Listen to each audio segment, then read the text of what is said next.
Hey y'all, we're gonna chop it up, everybody. We're gonna get the show started. Lego.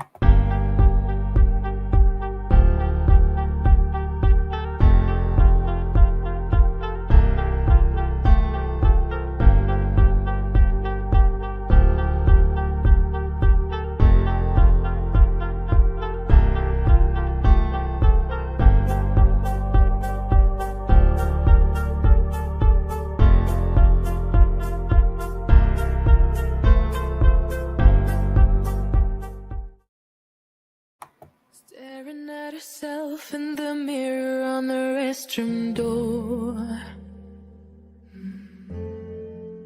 Voices in her head that mirror what she's heard before. Hey, beautiful people. We are in the building. Hey, Chaylee. Who have we got in the house tonight? Who's here so far? Got the link out in the chat because we're doing this whole, we're taking it up a notch. We're ascending, guys. We're actually doing bits, so we're going to try and see what we can do tonight. I think Chaylee figured out last time about the issue of calling in, because I think Ash had some issues, I think, hearing me, and it was becoming tricky. So hopefully Chaylee can give us some guidance on that. I might sort of, I am doing good. Beautiful. Hey, Smuradina, so amazing. Mina, we are doing bits tonight already. Oh, thank you guys. Oh, your girl literally just woke up not too long ago, okay? I had to take a nap. All these energies are moving too quickly, y'all.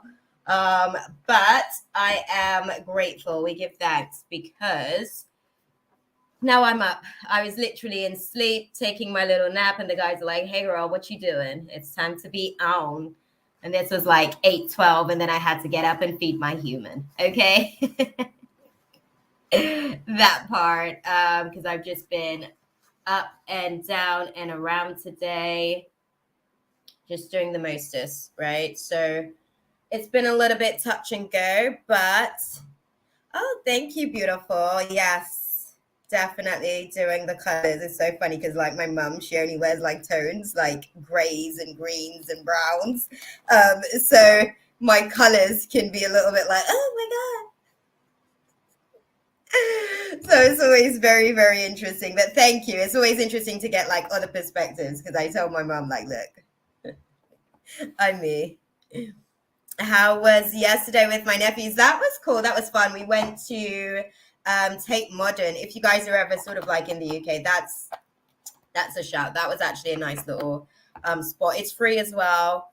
You go and you kind of like do your little arts and crafts stuff, and that's always fun because my 2-year-old nephew is always the life of the party. So that was dope. We had lunch as well afterwards, and then we went our separate ways again. So it was definitely a whole vibe, just kind of like chilling and hanging out with family. And my mister was there as well, so I had to take him to work today. Hence, I had been up and down, had Bible studies first thing this morning. So it's been a bit touch and go, I guess, as far as the energies for the weekend. So I just needed a nap, y'all. I was like, oh my God, these energies are too much. I just need to sleep this out. I woke up like this, girl. Okay. Oh, you guys. I'm Greek. We're celebrating the Easter. Oh, Sporadina. Happy Easter to you. I didn't get it, but now I'm with you. I'm on the same page. I arrived. Beautiful. I'm there. Happy Easter. That's what's up. Okay, I'm going to look into that actually. Astrologically speaking, because I'm always intrigued to see like culturally how we sort of like deal with these holiday dynamics, because these are like energy portals and vortexes. So I'm going to look into that to see why that is. But yeah, I know it was fun, Shaylee. Who have we got first on the list? Let me get this list pinned. Oh, firstly, let me go and pin the actual link because I'm probably going to need to send that a few times.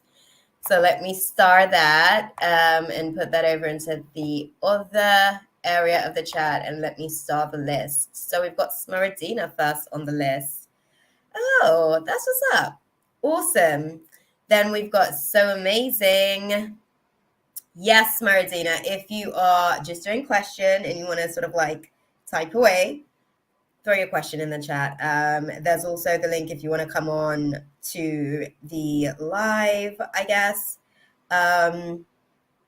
Yeah, there's the opportunity to do that as well.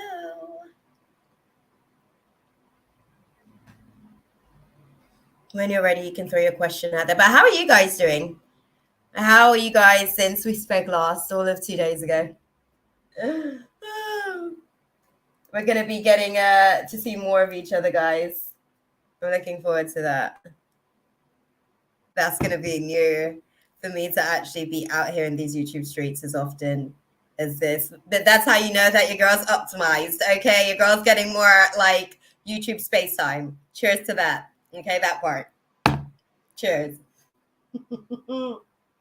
Mm. All right, we've got Smaradina's question. Okay. Right? I'm happy to be out here this often, Mina. I'm like, whoa, that's what's up. I think getting back into the space, I'm navigating through some trauma as well with social media. So I think that's why I'm not necessarily even sort of like back on Instagram, because I used to be on Instagram a lot. That's actually where I used to do a lot of this stuff when I was sort of in training. Right, guys, we want to know for someone who's calling me with concealed number. I don't know if he is him or an ex. Oh, interesting. Will Gianni come back? Is this totally over? Oh, that's her question. Firstly, she wants to know, will he come back? Yeah, I'm gonna do that too. Okay, I'll start with the romance cards. Fine. That's okay. Sorry. Hey, Karma. How are you doing, girl? Love the name. If it is him or not. No, I gathered what you meant, beautiful. Don't worry. I gathered what you meant. I know Mercury's about to go retrograde, but my mind is still with me for now. That part. That's what's up. We love that. We love that good energy. Oh, okay. Okay. Interesting.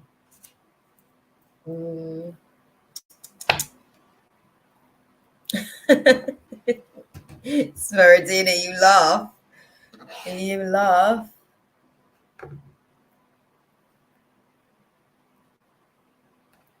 Okay.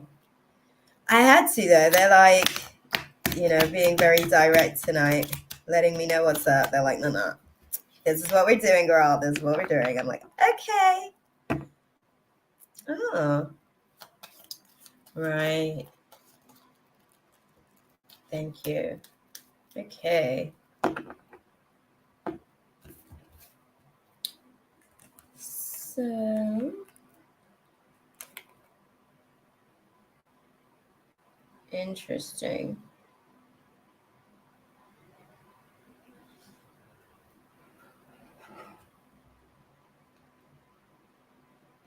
So answer me this then. Is it him calling on the private number? You like my facial expressions? I never really know what they are. I'm literally just so engrossed in everything. I'm usually just very animated. So sometimes I catch myself. Sometimes I catch myself. I'm just in it. I'm so like into the whole story. I usually just get like, whoa. It's like watching TV for me, right? In my mind's eye. Oh, interesting. Okay, so do you see him? Is it him that's making the calls on the private number? Okay. Thank you, y'all. Thank you. Thank you. Okay. Okay. Okay, so I think that firstly, that was the answer to the question of whether or not it's him actually calling on the private number. So you got your answer. That's why I chose to use these cards, because they have the direct yes or no questions to answer that question. And it's kind of like taking him a while to get here, but this is as far as he can go, calling on a private number, because he's checking the temperature. He doesn't know like what the situation is, like where he's at the minute, right? The disconnect, was that like a mutual thing, or was that yourself who kind of pulled back and withdrew in this space? Let me get a little bit more clarity on that.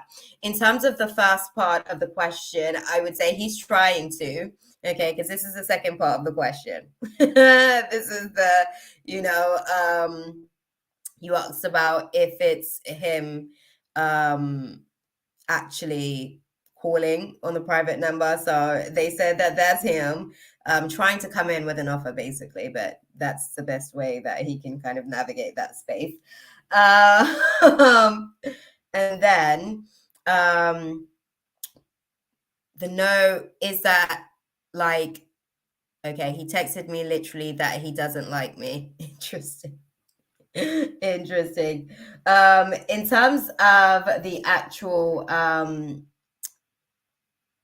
will Gianni sort of come back, this is kind of like a path that he's crossing. So he's crossing the path of like calling in a soulmate. I think, okay, I'll put it like this to you. You were a little bit too deep for him. I'm just going to call it straight, because this is how they're giving it to me. So I'm just going to pep out, okay? Shoot it at you straight. So damn right you respect yourself, girl. Snaps for you on that one, okay? That's going to be useful in this Mercury retrograde class that we've got coming up, because we are going to be navigating through stuff like self-respect.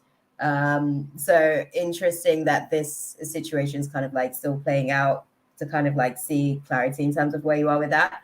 I think it was a case that you had too much depth for him, right? I think that there was like a physical attraction, but I think that the level of your depth was just like, he just couldn't quite fit in anywhere, because he's just very shallow. He is on the surface, I guess, in terms of how he engages with reality.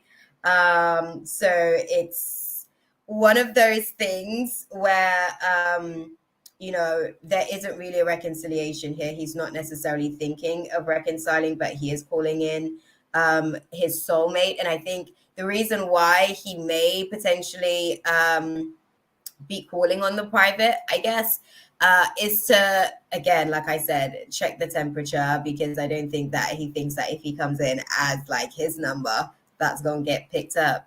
Clearly for good reason, after you've kind of like put the facts of the situation out there. Unpacking a little bit more about like that, right, with the tarot, as far as like calling in the soulmate dynamic. He's at a place where, even though I think he's kind of like indecisive about that decision that he made, and whether or not it was too selfish, basically, and whether or not he was a little bit, I want to say opinionated, but it goes deeper than that. Whether or not he was too,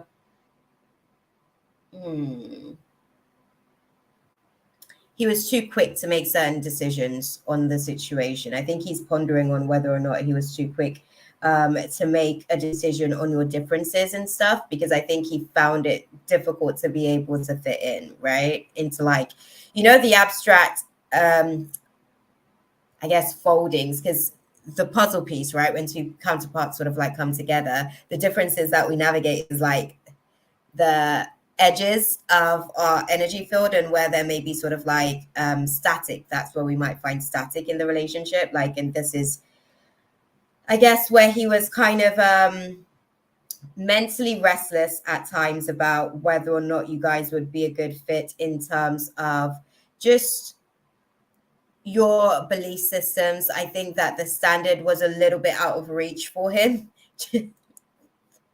Okay, they're saying that's an understatement. Okay, the standard was a lot bit out of reach for him, and he just didn't necessarily feel like that was going to be something that he was going to be able to kind of like live up to, I guess, in terms of those standards. And I think as well, he felt like he would have eventually just been like burnt out by trying, I guess, to kind of like get to these levels, right?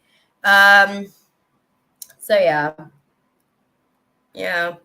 that was a compromise that he's making at the minute. He's not reaching out directly as himself. He's just kind of, you know, yeah, I'm not too demanding, but I'm deep. That part. You see what I'm saying? So it's one of those things like you're not necessarily, how can I put it? So this is another thing as well. This is like where a lot of guys get intimidated. Hey NC, nice to have you in the building. So when there's a certain level of depth, there's always these like complexities to the puzzle that is you. And a lot of the times, like it can be intimidating to guys like learning all the edges, I guess, of that puzzle so that they can figure out how to kind of like, I guess, shift into molding, into fitting that puzzle piece. So levels of depth can be quite intimidating and it can seem like all of these demands because it's like a great scale of stuff that has to be, merged.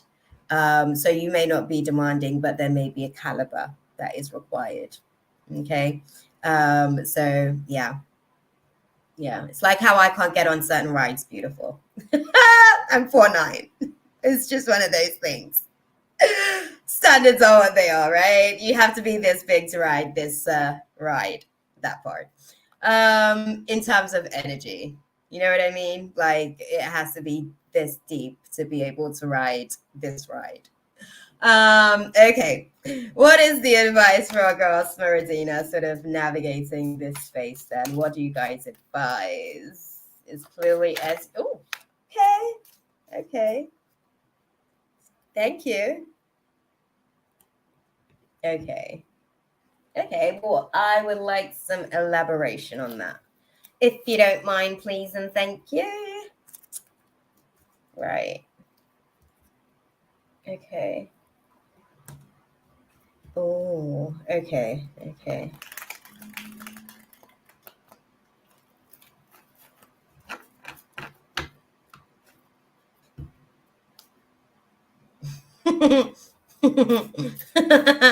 Oh, too funny. Touche. Show me. Elaborate on that.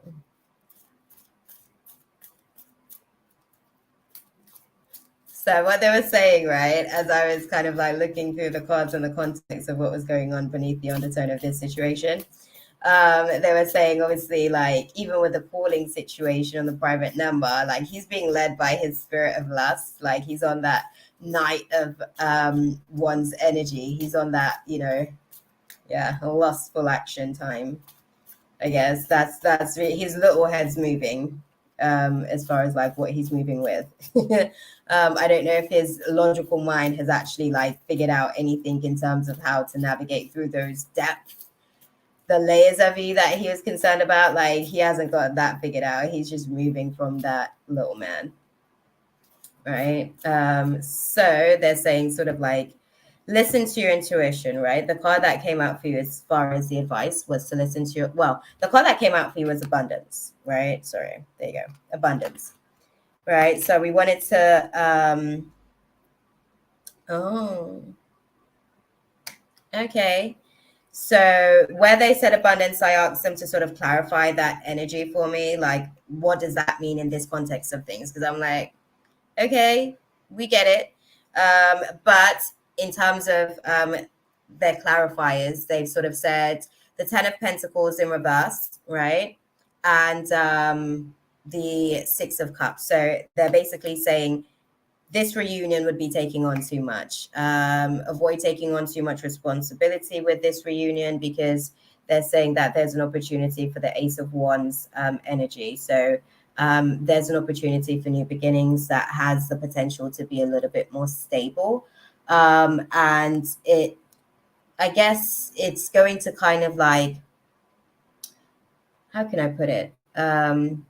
It is going to seem like a little bit of an overinvestment in the work, I guess, that is being done right now. Like all the stuff that you're doing right now, in terms of you saying like, I've got self-respect, which is why I didn't even bother to engage or interact. Yeah, I think that little demon over there, that little lust spirit, was like second thoughts. I think, insecurity made a decision, and then lust was like, I don't think I was ready to like let that one go just yet. So that's kind of where there's a internal dialogue, I guess, going on for the most part on his end. But they're saying like advice on this situation. Listen to your intuition. You made a decision the first time with this. There isn't really anything secure in this basis or dynamic. I guess he can be a little bit cold in terms of like how he expresses. I don't know what star sign is he? Answer me that one. Yeah. But yeah, emotional volatilities, that's what that kind of situation would entail. So we don't, okay, Aries. Okay. Yeah, they said no need to reconcile with this situation. Oh, Aquarius. Okay. Hey, Sammy. Hope you're good, beautiful. Thanks for popping in, girl. I am good. Thank you. Life is doing the mostest at the minute. But yes, Moradina, they're saying no need to reconsider sort of like any sort of reconciliation with this situation. It's not even coming with pure intentions. It's mostly moving from the spirit of lust, unfortunately. So what can you do? Anywho, I hope that was useful for you, nonetheless, my love. Oh, funny. People are funny. Okay. There's a whole internal dialogue that's kind of going on, I guess. They're in renegotiations in there.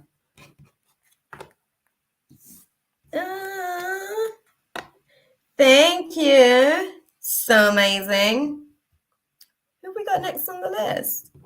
So amazing. I sensed that. I was like, okay, that might be why.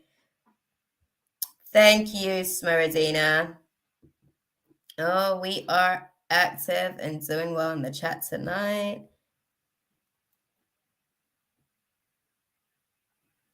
Oh, there you go, Ash. You good. Look at that. Ash has just offered up her spot. Okay, so there's an open spot on the list. And there we are. There we go, guys. Okay, so amazing says, oh, let me get my heater together. So amazing says, hey, Shakima love. I adore your beautiful face and your absolutely beautiful smile. Oh, thank you. Love that. Big fan. Oh, I appreciate you, beautiful. So my question, what are the feelings and thoughts of my dad, VJ, for my mother, Kalpana? Thanks a ton. Okay. The question was thoughts first. Oh no, feelings first. I was about to say, because I always like to go with feelings first. That vibrates at such a density that it will give more clarity in terms of where the thought pattern is, because usually the feelings kind of dictate the thoughts. I know they say that thoughts are governed by feelings, but it's actually the other way around, and then they go through a cycle. They derive from feelings. They become conscious. It's where feelings become conscious, basically. Feelings becomes thoughts. Not the other way around, but it becomes a circulatory motion if they can feed. If the feeling can like develop enough thought, it can then become new feelings and take on its own shape and form. Anywho, we're going to have like real deep conversations as well, guys, moving forward with the podcast stuff. BTW got an update on that. Think our new day for that is actually Tuesdays. And they've said to me that it has to be Tuesdays, I guess, moving forward, because we already trained for that. And my grandma was like, girl, But no, it's fine. Yeah. Right. Oh, yeah, so amazing. You feel me? You feel me, right? Okay. So we want to identify like dad's feelings. So dad's VJ and mum is Kalpana. What's dad's feelings towards mum?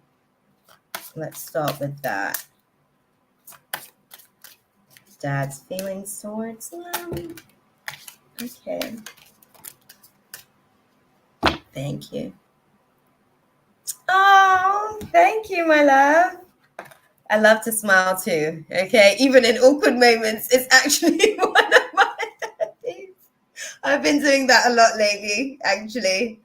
I think I'm like activating all the laughing therapy that I'd put in back in 2018 to 2019. That's now, I've caught up to that space where it's needed, maybe.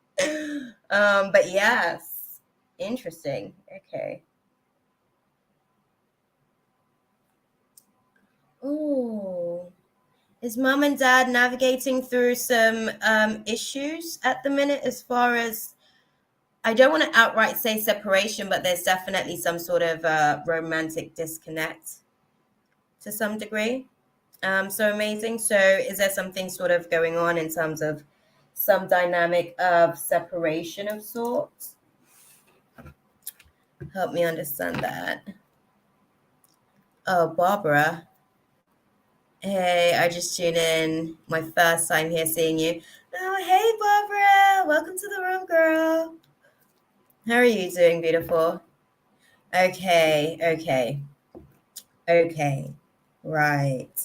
Thank you. So amazing. Okay, interesting. Uh, right, Mina? She's so lovely. Okay, King of Swords energy. Interesting. Hmm.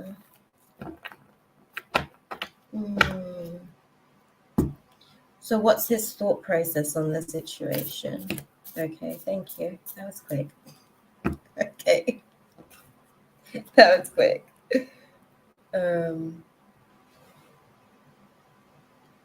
Okay. Interesting. Okay. Okay. So dad's feelings towards mum on the situation is that he's kind of like he's crossing this, sorry, let me see so that I can show you guys ring lights right here. Okay. He's crossing this path where it comes to trust in terms of the relationship. And I think he's trusting that maybe this isn't necessarily a true love experience because he's not at that place where I guess there's a dynamic of actually healing the issues. It seems like the issues are kind of like rotating over and over and over again. And it's almost like it's behavioral at this point. It feels like it's a little bit too much to actually like fix as such. In terms of his thought process on the situation, it feels like, and again, this is a major arcana in terms of the dynamics that they're navigating through because we've got the world card here, but it seems like there's a thought that this is complete, the journey of this true love experience that has been them and the family that they've created. It's kind of like that has come to completion, and now it's a process of integrating into reality from here. His thought process is kind of like that Eight of Swords energy, learning how to be open to new perspectives, and kind of like going through the processes of completing the release of what feels like something that didn't necessarily work in his favor. He's definitely dissatisfied with the situation. A little, I think he feels like having any hope is selfish. Who did the boo-boo in the situation? Because I feel like they kind of grew apart to some degree. Because I think that they started to outgrow each other a while back, to be fair. And what I mean is, like, as we grow, especially in relationships, sometimes we can grow and like start sprouting branches, and then we kind of branch off if we're not careful, kind of like updating that person on where we're sort of like going as our updates happen. Especially at a cellular level, we can grow away from people that we love dearly. Those things do happen. But I do think it's more a situation where, answer that question. Who did a boo-boo? I'll put it like that. Hey, new to the channel, can I be on this free list? Do we have room, Mina? I guess who? Okay, look at that. Mina was already on the job, Leo. It's already done. Asking you shall receive round here. Okay, that's what's up. Look at that. Welcome to the channel, Leo. We love to have. He's the one to withdraw. Yeah, I can see why. I think he I'm not gonna say he fell out of love for her, but I think it's one of those things. I think there was just little things that were habitual, and I do feel like he got to a place maybe where he just didn't necessarily feel the same way that he once felt about her. And I don't know if he was willing to work, because that was the thing as well. I don't know that he was actually willing to work through the actual issues and heal the problems that there are in the situation. Let's clarify that. Let's go deeper into that. Why doesn't dad want to heal the family issues? Really?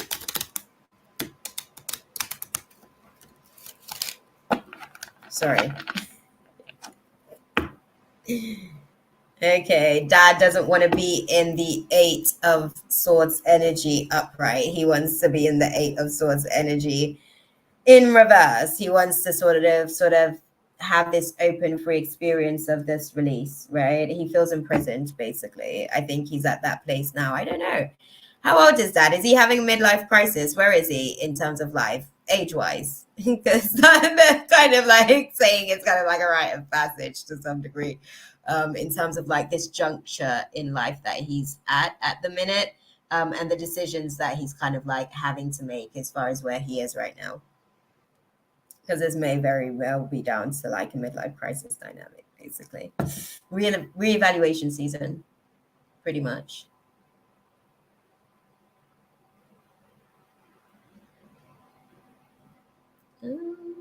How old is dad? So amazing.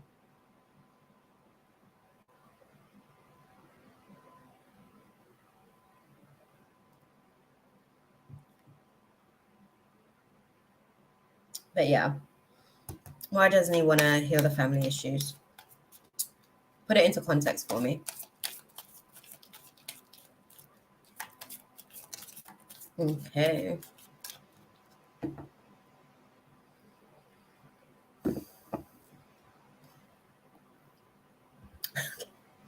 Okay, that makes sense.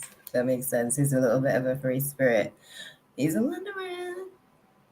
He's definitely a wanderer. They're funny. They are funny. They're like play. I'm hearing Janae Aiko. He's a wanderer. Okay, he's one of those free spirits. That's all. I think for him, he feels weighed down basically by the expectations, the responsibilities, and I guess the standard, if you will, that he has to constantly be progressing in life. He's actually happy with where he's at. So you're absolutely right.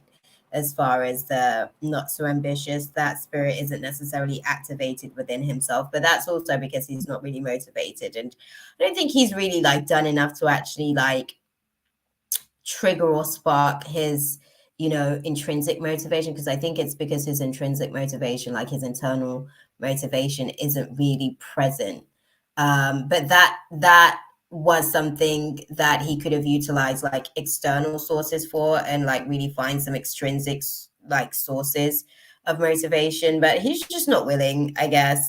He feels like the justice for him is to be able to relieve himself from being weighed down, and having to sort of like carry a situation that and delay it. Basically, it feels like the justice is to just end the delays because he feels like this is an inevitable. And what I said earlier about them outgrowing each other, I think that mom did outgrow him in a lot of different ways as well. And I think that her tendency to be busy, because that's how I saw it, her doing, because I was seeing her like in the kitchen, I was seeing her over here doing like a bunch of different stuff. That became a little bit irritating to him, actually. As far as her tendency to always be on the go, it felt like it almost became a requirement of him having to like be on that sort of rhythm as well. And his pace of life is more kind of like, and he kind of prefers things that way for himself. So yeah, I think he's not necessarily happy about it, but I think he also knows that he doesn't really want to work at it either, to be fair. So he's not really willing to fix what's broken with the situation. That's his feelings and thought process on the situation, my love, unfortunately. But yeah. Any advice on the situation then, guys?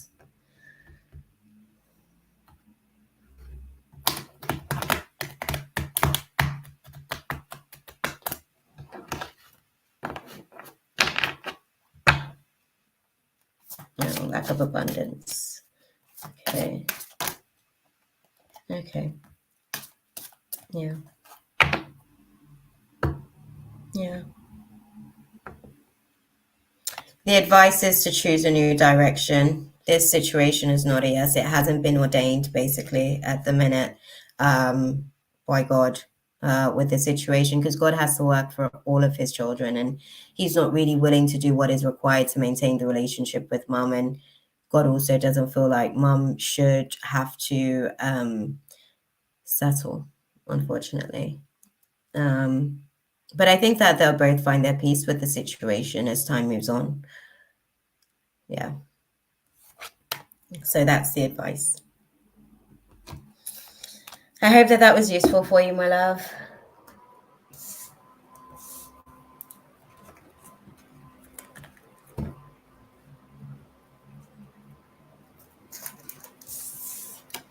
There we go, guys. Let's do a little cleansing of the cards as well.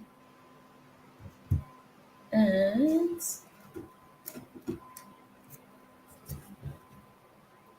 yeah, makes sense. Yeah, totally a free spirit, serious about nothing and selfish AF. I get that vibe because he didn't really seem like he was like, how I saw it was like through his lenses, right? He was just constantly in a state of like still. He was just sat there all the time whilst mom is like doing. And it became like really, really irritating. It became really, really irritating. It actually triggered his spirit of ignorance quite a few times. So I'm sure that he became very short at points as well. So it's the best thing for everybody involved, unfortunately.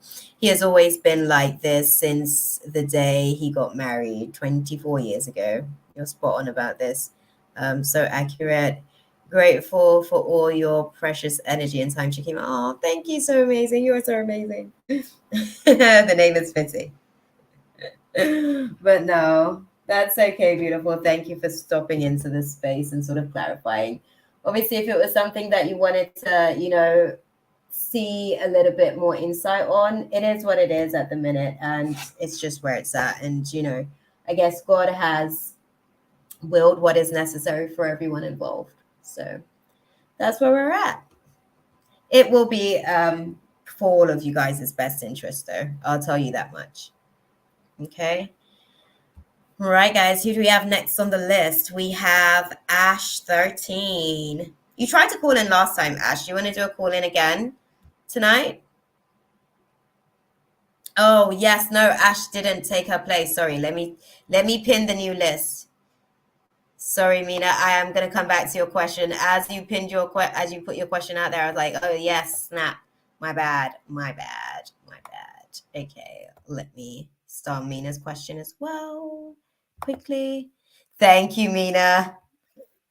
Gotcha, girl. He was like this since day one. Not a person who could, not a person who could actually commit to obviously it turned out this way. Yeah. My mom was literally overgiving. Yeah. So I think it's one of those things where obviously for mom as well, like God has seen the level of work that she's put in, because she was constantly like doing. He was just like sat doing nothing. He was so comfortable doing nothing. And it got to a point where now he feels like, oh, I'm gonna be asked to do stuff. I don't want to do that. His entitled spirit got fed tremendously in that space. And I think that now it's just time for that spirit to be cut off its source, basically. So he's gonna have to grow to some degree as well. So it's not gonna be an easy ride for him, or as easy as he thought that it would be. So he's in for a rude awakening himself as well. But I guess on the other side, he's able to kind of, on the other side of the situation, he's able to see that work is necessary in any regards. He'll have to face this decision again, basically.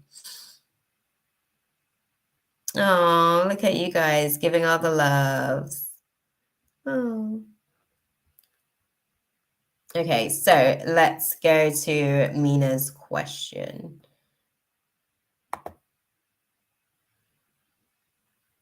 Oh, that's what's up. Look at you guys sharing all the love, warming my heart. Oh, that's what's up. Okay, Mina says,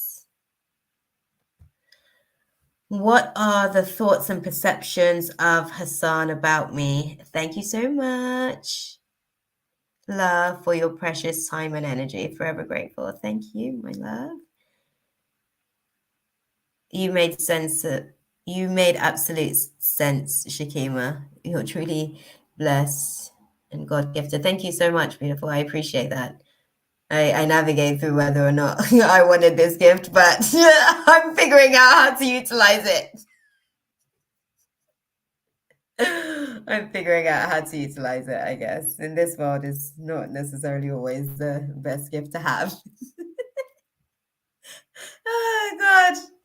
Oh, the devil gives his troops like handbags, and I'm joking.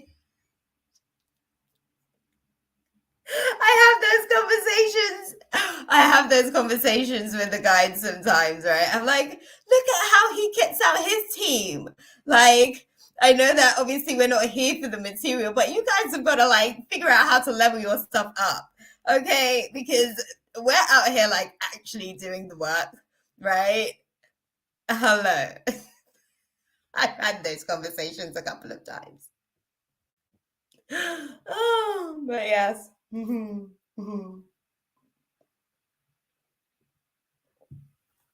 We'll dive into it. Let's see, Femina. Perceptions and thoughts. Okay.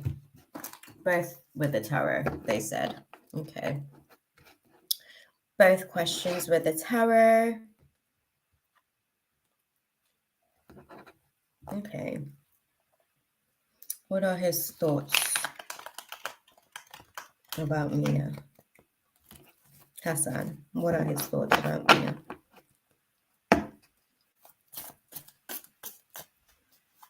Oh. Okay.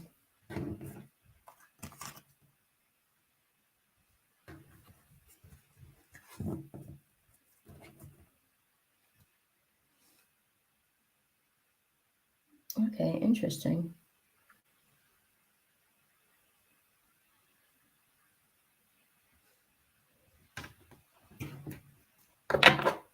Clarify for me. Okay.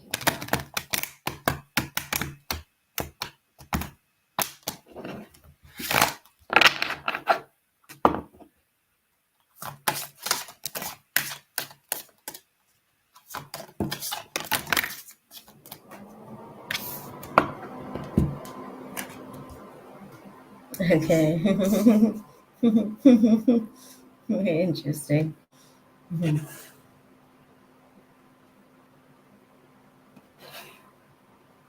Okay.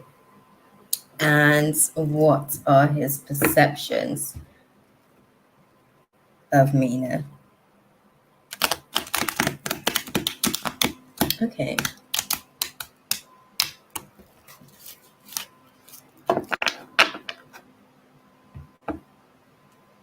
Okay. So that King of Cups energy. All right. Good emotional balance. King of Cups. Yeah. Okay. Okay. So, my love, his thoughts about you on the situation is that there's some self-doubt. I think that he's doing some introspection about, I'll tell you why. Yeah, no. There was some self-doubt. I'll tell you the perception about why there's some self-doubt with situations with you guys. There's some religious factors basically that you guys are sort of like navigating through where there's like a difference in opinion. And he's kind of like trusting that those differences that he has in terms of like your perception, it's how can he trusts that his way is for him.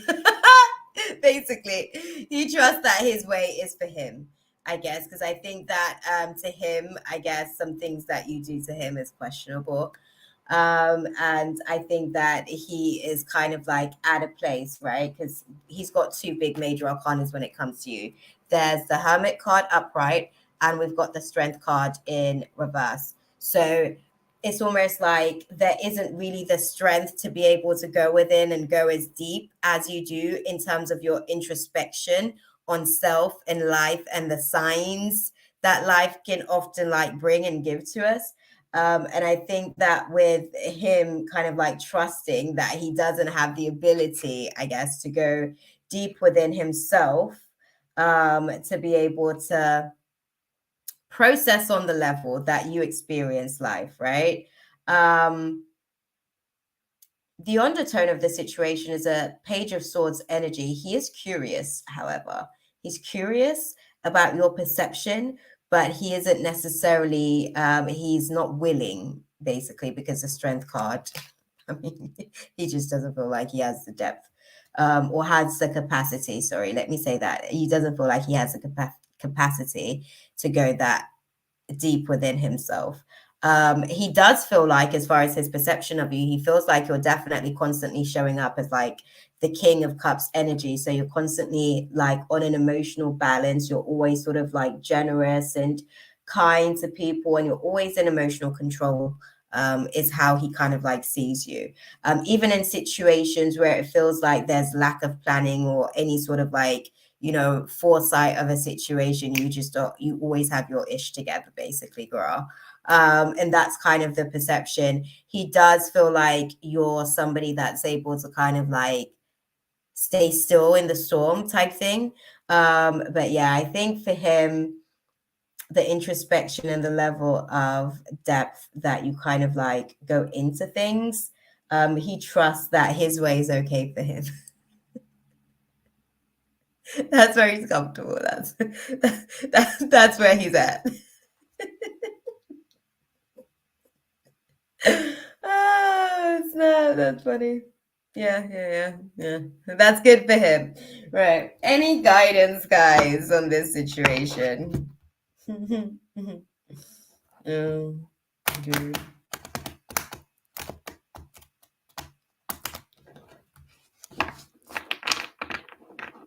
Like his wife keeps on feeding him against me. Does he believe all that? Oh, wow.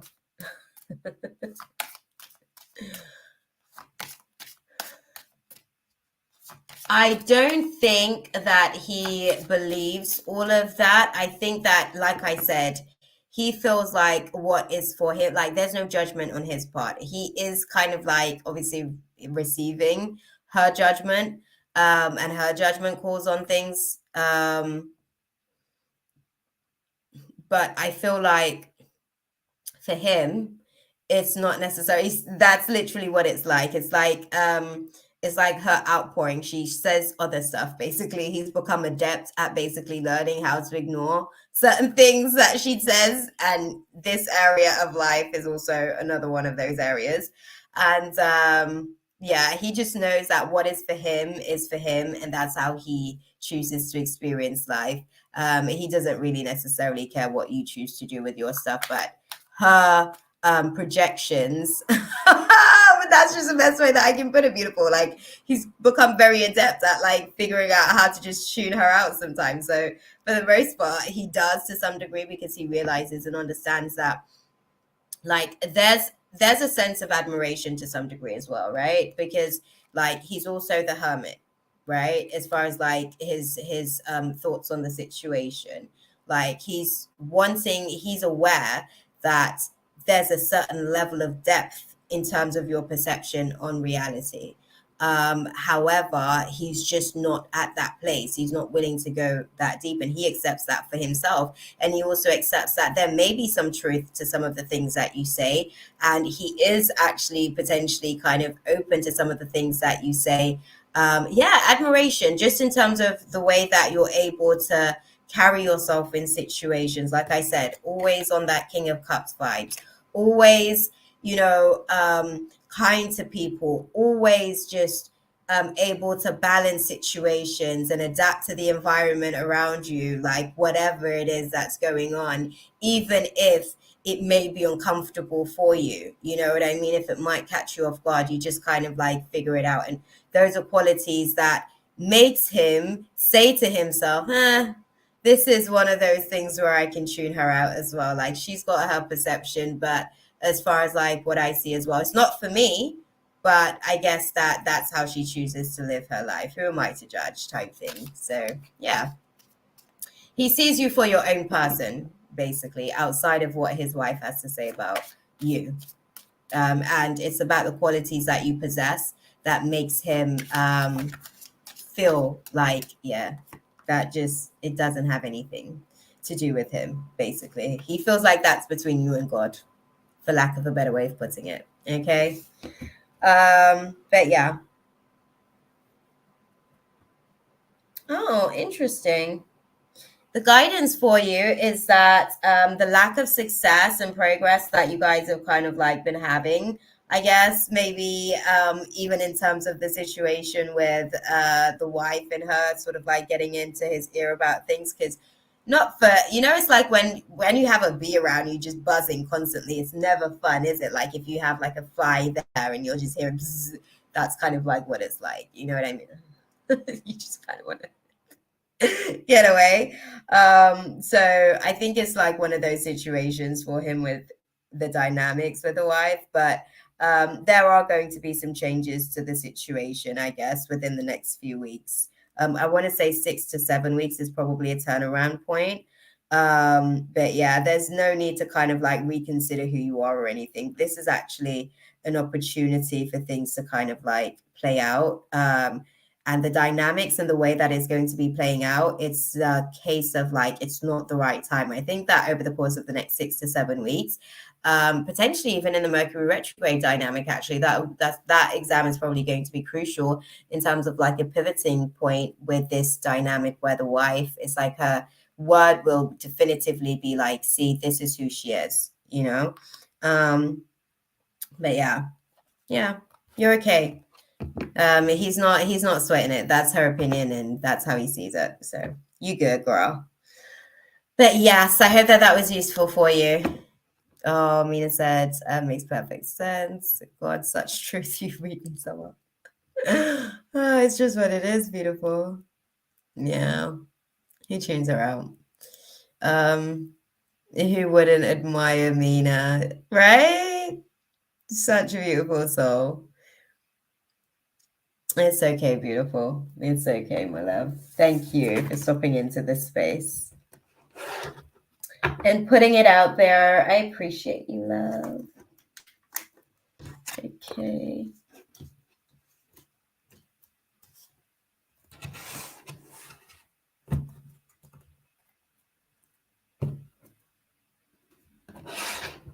Right, who do we have on the list next? We've got Yasir. I haven't seen Yasir. Yasir's been sat there like behind the scenes. I've not seen Yasir in the chat, not once. But dang, you are. I like that. That tickled me. Sorry, I have to get that laughter out first.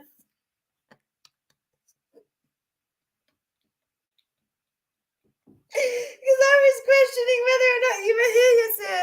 I've not seen you in the chat not once, and we've been live for almost an hour. So the fact that you just threw your question out there just caught me off guard. I didn't realize you were here. But nice to have you, Yasir. How are you doing?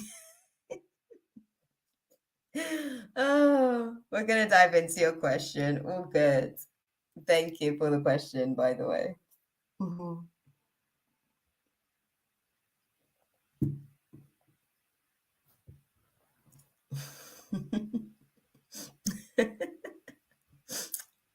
No stopping. No stopping. Definitely wanting to be open. Oh, that's good. Glad that you're doing good. We love that. Okay, so Yasir wants to know what Noma think of them. What does Noman think of Yasir? Okay.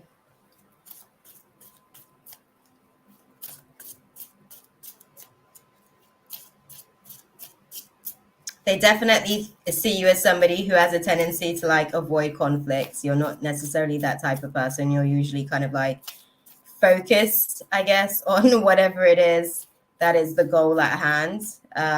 Definitely sort of 5 of Wands energy in reverse, right? They don't see you as a disagreeable type. But we're going to go ahead and unpack the situation.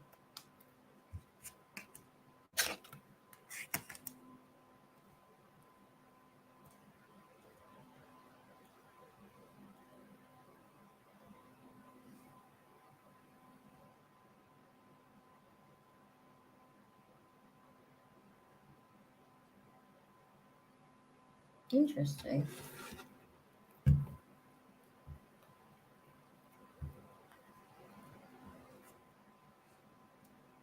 Oh, wow. 6, 8, 10 sequence.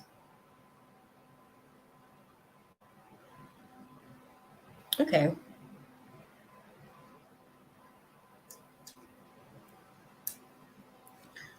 So I'm going to ask you a question in terms of the situation with Noma, because what I'm seeing is that there's some sort of perception about being stuck in the past about something or being slightly naive. Why would they, because they feel like sometimes you can kind of like take on too much with certain situations because of being a little bit unaware of all of the factors with situations as well. So talk to me a little bit about what's the thing that's stuck in the past. Have you guys had like some sort of issue maybe in the past that is something maybe that you guys are moving past, or you and somebody else is kind of moving past? Because there's like this theme of potentially not necessarily knowing all the variables to a situation. Hey, Romeo. Cash TV. Face purple, wide eyes. Okay. Am I missing something? I don't know.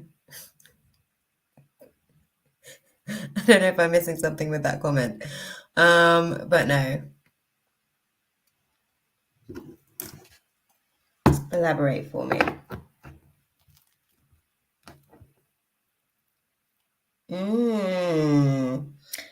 Aha. I don't know if you're typing this here. Another aspect to the situation as well.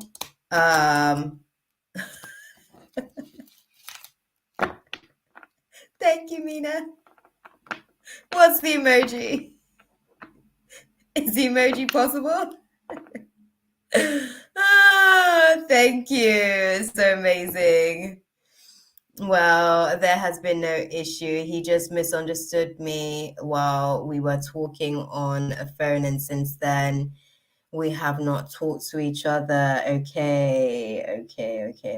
Taking on the responsibility of others, naivety, stuck in the past. Okay, that's their energy. That's their energy then. They're the ones that's a little bit sort of like stuck in the past. Well, both of you guys technically are stuck in the past because you guys haven't unraveled that situation. Oh, interesting. Interesting. That decision was actually made on egotism, to be fair. Um, hmm. Why was there because you guys went through a bit of a Six of Cups energy in reverse, right? So lack of reunion. I believe that there is animosity as such. What is the animosity then with No Man? Why did No Man? Oh shit! It's a whole story. It's a whole story. Oh damn. Okay, right. Oh, okay, you believe there's no animosity as such. Yeah, because it didn't really feel. Yeah, no. I figured. I got there in the end. You see, I got there in the end. I figured. I just don't know. I think it was a little bit okay. I get why they're saying the naivety thing then. Um, okay, okay. Let's have a little look at this.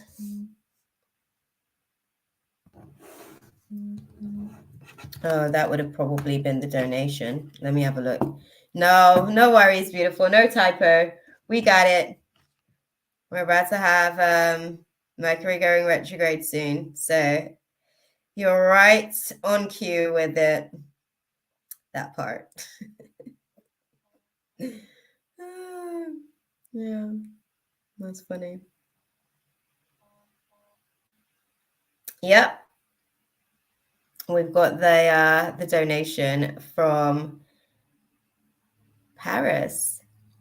We're going to go into their question next. I'm going to just finish up what we're doing here with Yasir. We're going to dive into unpacking it a little bit as to why they actually moved away from the space with you guys, because they were saying that there's a little bit of naivety involved. And naivety usually sometimes means just a little bit of like inexperience in something, which means you may not be aware of some sort of aspects to the situation, potentially. Okay. There we are. Damn, you just took up all my table space, you see. It's okay though. Let me sort of like receive it because it was a whole story here. In terms of the unfolding of the why they actually remove themselves from the situation. I know that it was like a little bit of a egotistical decision. I guess they felt like they were progressing beyond certain things. So let me just get the full context of the situation. Okay.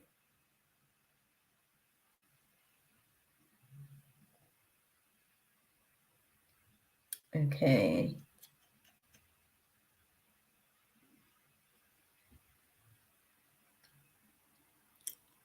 Okay, it was just a breakdown in communication, I guess. So, okay, looking at the situation, it feels like there were some indecisions, I guess. They weren't necessarily clear on certain things, and being able to have a discussion maybe about all of the aspects to the situation to try and figure it out, right? To try and crack the code, High Priestess vibe.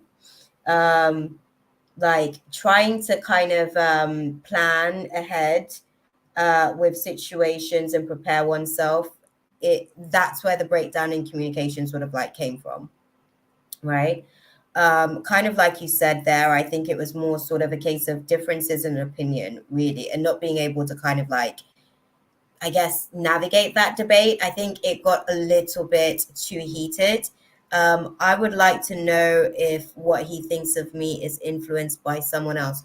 Well, we'll see. We'll see with the situation, because they are saying about the community having a factor to do with the situation. So let's see how the story actually plays out. Because right now they're saying where you guys are right now is dealing with some of your own limiting beliefs, right? Both of you guys being in like your 8 of Swords energy, where it's like, okay, this is my perspective, but not necessarily, you guys weren't able to sort through your individual perspectives, right? You guys were very rigid and limited. There was no compromise basically in being able to see each other's perspectives to some degree. I think probably he was more rigid, but you guys are navigating through that energy nonetheless, right? And with that type of dynamic sort of there in the situation, is kind of like trying to avoid any disaster with the situation. So by kind of like pulling back, it's actually causing a little bit of you know, I wouldn't necessarily call it depression per se, but just like a temporary, you have to kind of like navigate through grief. Whenever you lose a relationship, it's always a little bit tough, right? For the human to navigate through loss. So he is kind of like navigating through moments of that, in thinking whether or not you guys could have actually worked through the breakdown in communication, because it really was a difference in terms of like the way in which you guys actually do make decisions. And I do feel like there was something to do with the community, so the friendship group, being able to have some sort of, I don't want to say discussion as such, but I do feel like there isn't really anybody that's kind of like talking him out of this self-preservation that he's in. This is kind of like a self-preservation mode. Um, for the most part, where you guys are navigating through the situation right now, you guys kind of like will persevere against like this dynamic that you guys are navigating through at the minute. Um, Hold that thought. That's the Bay. I'm just gonna let him know I'm on live.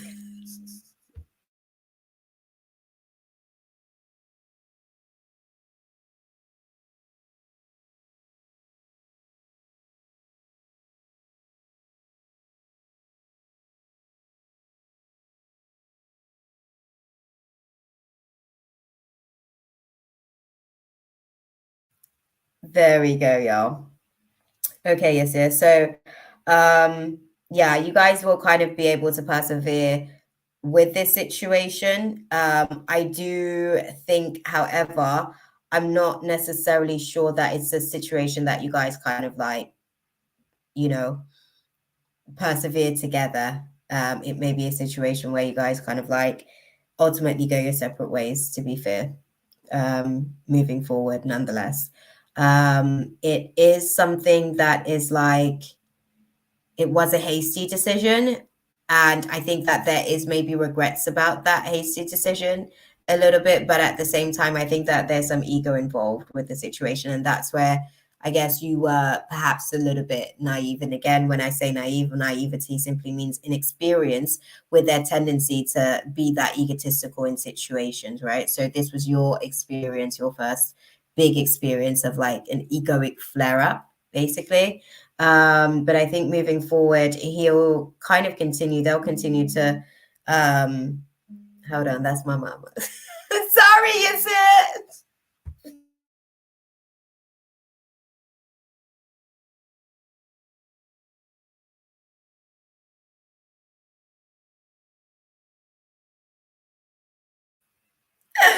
I told her to come and join the room. Okay. So mama might be up here in the room hanging out with us tonight, to check in on her baby girl. But yes. So yeah, moving forward, I guess he's going to continue to contemplate self-preservation. That's kind of the mode that he's in. And he's actually now going to be bleeding that same ego within to his like other friendships as well. I think that this ego is going to continue to bleed out, and it's actually going to be very manipulative, in terms of how he then actually speaks about you towards others, right? Because of his own kind of like shadow being flared up in the situation, where I think you didn't do anything to them, but I think he knows that how can I put it? I think he knows that to some degree, like his perception wasn't necessarily like it was off basically, and you challenged the perception, and you guys were kind of like working through that challenge, I guess. He's doing the most as far as like how he's telling the story. I think that this was a bit of an over dramatic dramatization of like the conversation, because I don't think it had to be all of that. I think it was definitely some ego involved. But I think at the same time, like moving forward, this is ultimately the best situation for yourself, really, because he seems to be telling his own version of the story. Basically, he seems to be telling his own version of the story.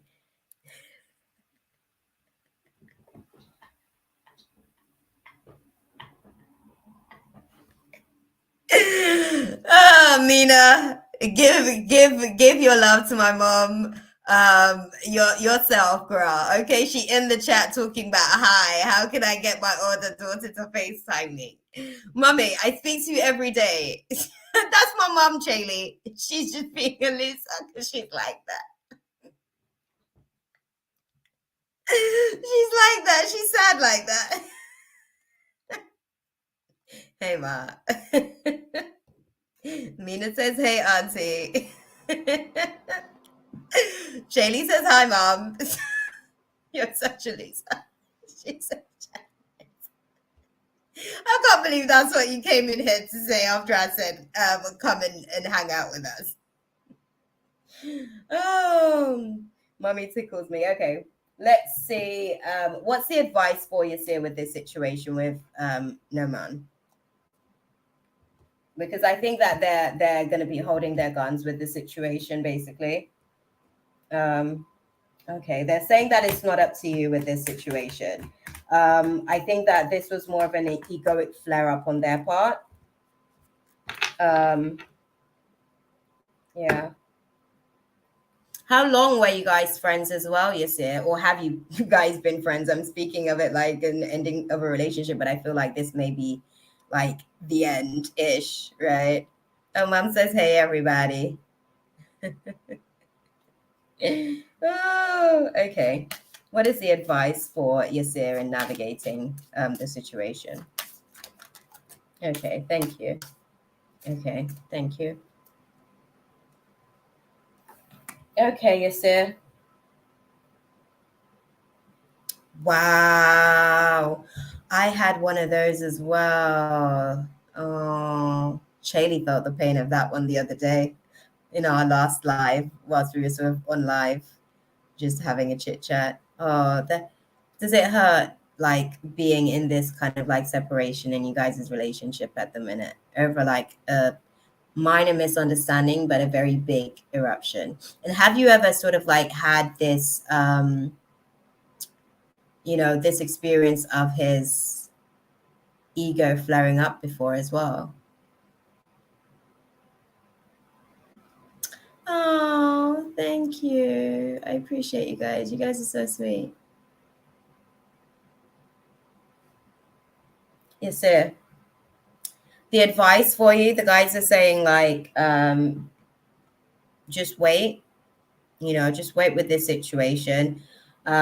It's really a case of you having to kind of be assertive moving forward with the situation. I think that this was a little bit, they might have had just a little bit of a sensitive ego because you may have, downplayed, I guess, yourself in the relationship dynamics. What was the conversation about, if you don't mind me asking? Or can you give me some sort of context of where the actual disagreement sort of lied with you guys?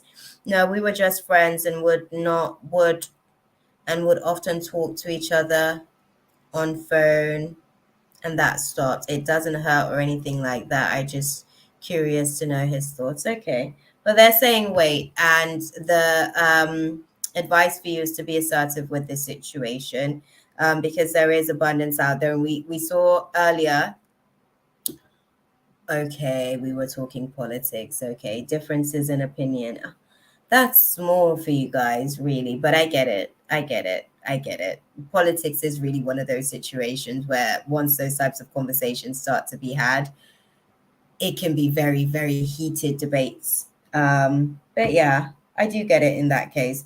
I think they're saying that there's, this dynamic as far as the situation. He has his own perception of the story, basically. He has his own feelings on why things went left. I do think it was a little bit egotistical in terms of the way that he navigated situation. But yeah, this was your opportunity to kind of like see how he deals with conflicts and situations. And now you've learned, basically. Now you're no longer naive with the situation. Now you have some experience of how he is when he's navigating through conflict. So yeah. But yeah, I guess that's it really. I hope that that was useful for you though. I do feel like, moving forward, I don't necessarily know that you guys would actually sort of like come back into any sort of communion as a friendship dynamic. I do feel like they're in self-preservation mode and their ego is going to be sort of flared up and, on edge, I guess, a little bit for a while, being in that, 9 of Wands energy in reverse for a good little while. Okay. Hey, what's poppin', Ricky? Chosen? When you say Ricky, okay. Would that be, yes, sir? I would really like to know what he thinks of me.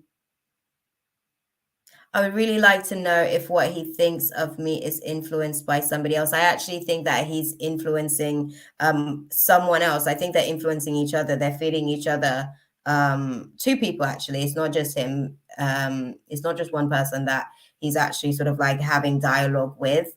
I think he was kind of like, I wouldn't say sussing you out, but I think he was still in a 8 of Pentacles mode where it's like he was still learning you, basically. And I think there were two counterparts, I guess, two other friends that he would be able to kind of just, process and digest, his perceptions of you with. And I think in those conversations, it's not just necessarily one person, it's actually two other people where he's having a conversation about you, and they're actually feeding their own narrative as far as what they see about you. So it's not necessarily just people in his ear. I think it's actually him telling people about you and they're giving their opinion on what he's saying in terms of feedback, more so than anything else. So yeah,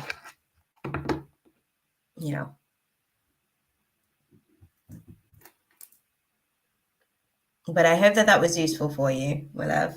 Hey, Ricky. Right. So let's who do we have next on the list, actually? I suspect that it is his wife is the one who influenced him big time. One of them is a female. And the other one is a male counterpart as well.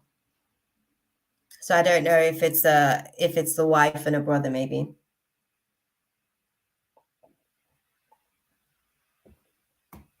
Does he have siblings? Oh, Paris is next. My bad. Forgot about that. Hey, Paris. Are you in the building with us? Oh, that's all good. That's all good, you sir. Thank you. Thank you. Two sisters. Okay. Yeah, there's also a masculine counterpart in the situation that he speaks to. Nothing, Ricky. Nathan's up. Life is happening. Life is lifing. Okay, so we've got on the donation list, we've got Paris, and then we're going to get back to the free list, and we've got Lily Brown, Mohaha. That name still gets me. I can't say that name without laughing. I love that. That is such a good like icebreaker. Like definitely keep that name going because yeah, it's a thing. Then we've got Chaylee, Kayla, Rika, and Leo. Okay, Leo is able to make the free list. Okay. Oh, okay. Paris's question is Paris came into the room like this, y'all. Paris was like, Hey, cartwheels. Love that. Hey, Paris. How is the Pisces energy towards me right now? Thank you. I think I should move to another country. Interesting, Chaley. What country are you thinking? What are the countries at the top of the list for you? Any particular ones in mind? Right, guys. Paris wants to know, what's the Pisces energy towards her right now? What's the Pisces energy towards her right now? How is the Pisces energy? Oh, that's an interesting. Okay. I'm gonna take the cards on this because I already started asking that question, but it is going to be a loaded question. So I'm probably going to have to ask other questions in unpacking that, because that, even for myself, in being able to process the download on that, that's like so many layers and variables to it. So the hows, yeah, can be a little bit. We're gonna have to like go into whys, basically. When we ask a how, we have to unpack whys to get there. So yeah.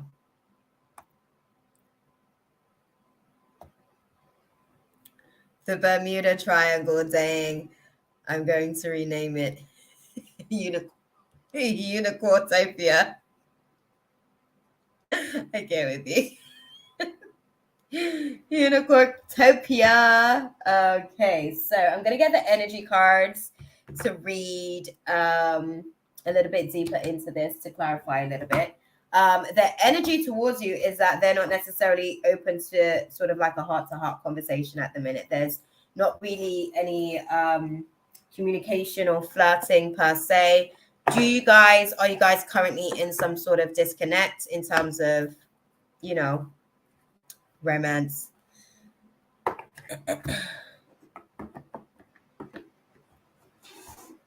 Oh.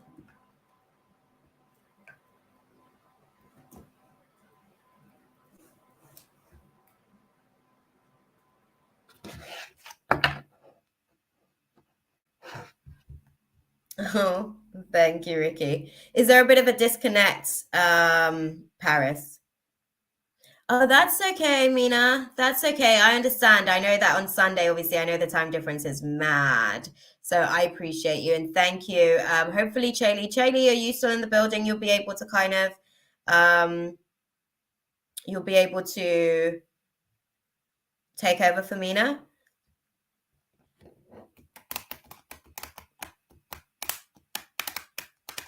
Thank you, Mina, for your time and energy tonight. Beautiful. I appreciate you. We've got the list under control. You enjoy your sleep travels tonight. God be with you, and we will catch you next week. Right, guys? Remember, we're going to be going live on Tuesday next week. I'm going to set up the space for us to be able to do that Mercury retrograde that we've got coming. We're going to do a talk about that, and we are going to go into the tea on what is yet to come, and also just how to prepare ourselves for what is yet to come, right? Because we got class. Okay, so back to your space, Paris. Does that then mean that they're not really that communicative? They're not really expressive at the minute. They're not really sort of like, how can I put it? They're not complimentary. They're not really being flirtatious. They're not really, I guess, being as expressive as they usually are in general, right? The list is closed, Danny baby. The list is finished up for tonight, I'm afraid. Yeah, the free list is closed. Thank you, Mina. Look at it's still doing the job. I appreciate you. We've got the list on deck. Thank you. I'm gonna think. Yeah, you could say that. Okay. That's his energy presently. This is why I was like saying to like asking that kind of question was going to be loaded. Okay, so why is his energy like this? Why is his energy like this at the minute then? Yeah, sorry, Danny.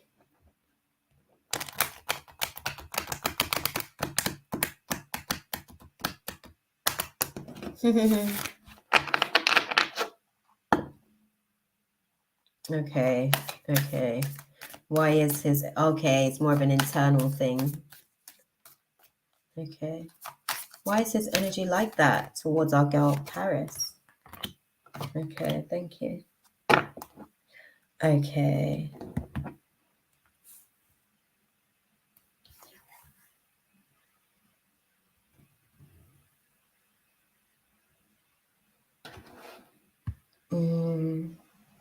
Are you a little bit impatient, my love? I just have to ask the question. I have to ask the question, are you a little bit impatient? In terms of, just feeling like you want to be able to, I guess, take things to another level in ways as well. I have to ask about like impatience because it's showing me that the reason why, maybe it's you, is it your energy or his energy that's a little bit short at the minute then?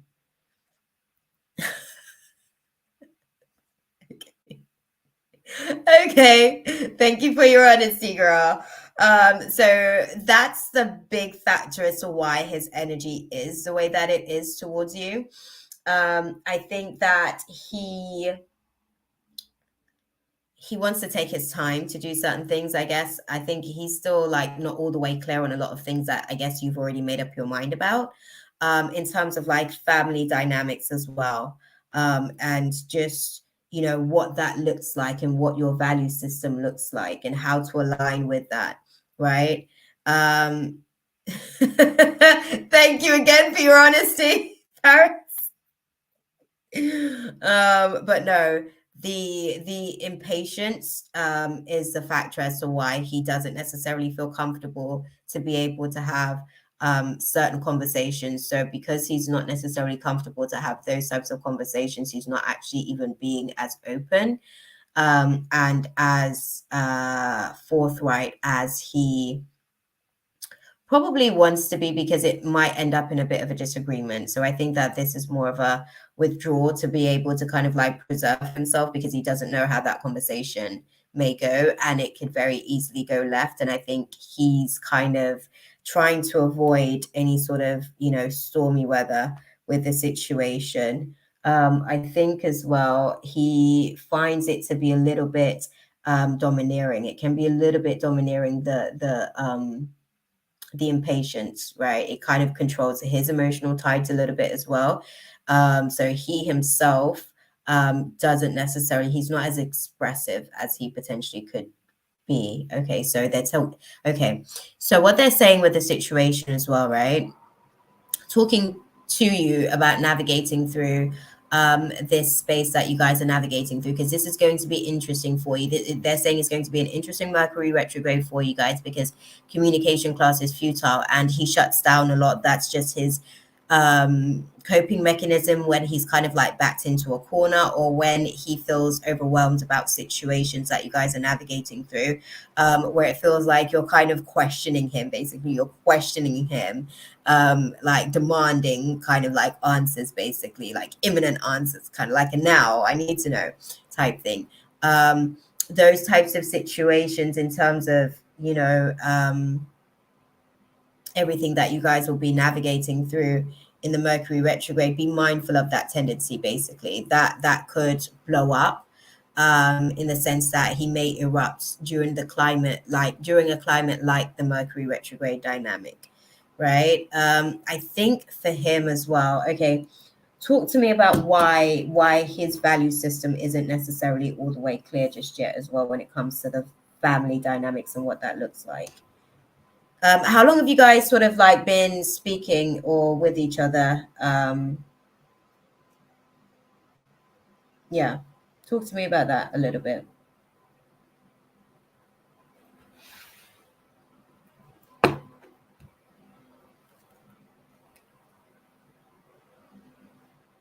So guys, why isn't he there yet in terms of his own family value system?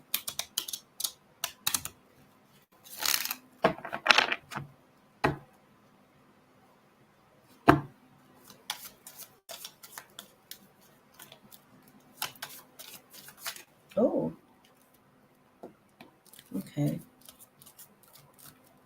How long have you guys been together, Paris?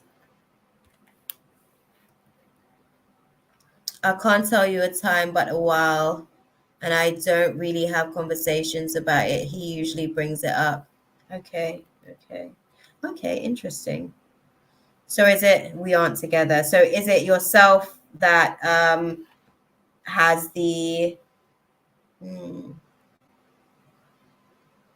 do you guys value systems align in terms of like the family, what it is that you guys are looking for, what it is that you kind of want per se in terms of family dynamics?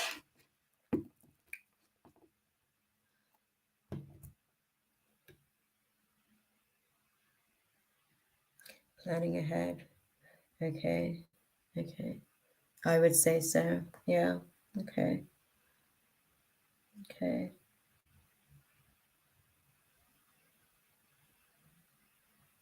Hmm. Okay. What? Okay, I was about to. I was about to say, what star sign are they? I'm just taking my time because right now I'm getting prepared to get into a relationship, and I get you on that. I get you on that, and I think that he may be reading it wrong at the minute. So I think there may be room for like a conversation of clarity with the situation because I feel like that's why he's not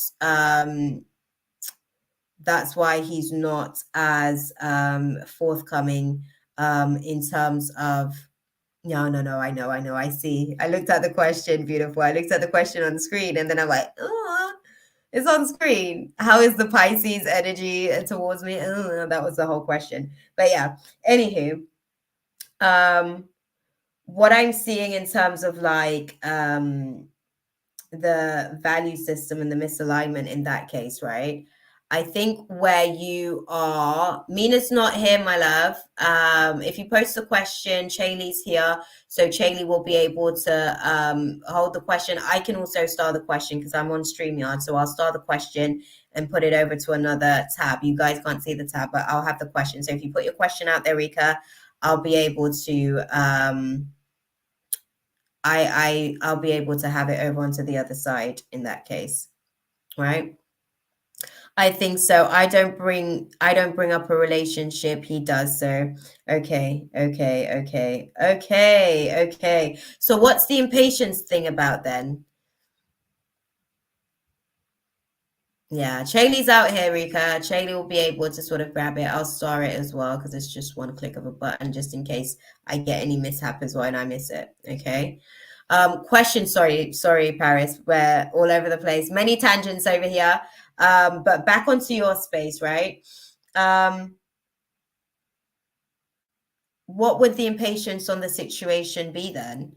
If he's on the same page, I guess, and you're on the same page, I think I really get in my head instead of focusing on changing myself. Okay.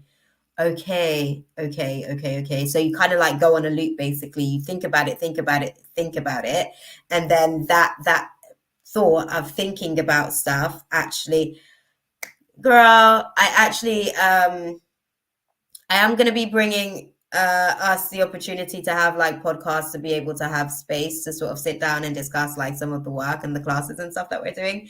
But I do actually do work as well with people privately, Paris. So if you do actually want to do some work, hit me up, I guess. My website is actually on the channel. But what I would say, yeah, that's what I was going to say. Like it's this energy right here, the Eight of Swords energy, limiting beliefs, like literally being imposed in all of these self-limiting beliefs. So, okay, so there's an element of impatience, but it's also at the same time like you're also struggling to be able to sort of step forward by the sounds of it as well, because it seems like he's the one then having the conversation. So most of this energy is basically his perception in reality about yourself, um, and the heart-to-heart conversations, I guess. He probably, how is it, does he have to come in and then peel back the layers of your I guess skin, or do you go in openly vulnerable and let him see you and you guys kind of like converse from there?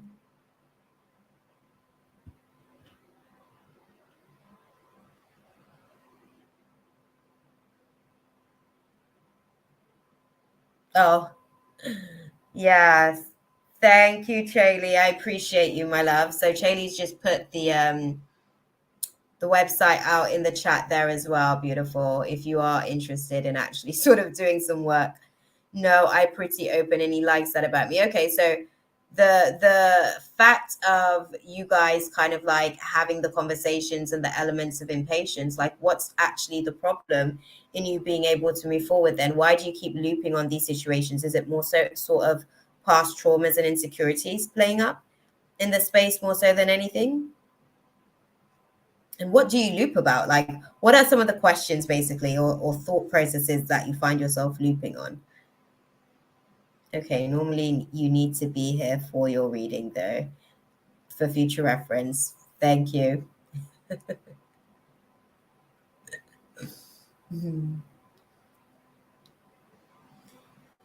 Okay, it's past trauma and insecurities.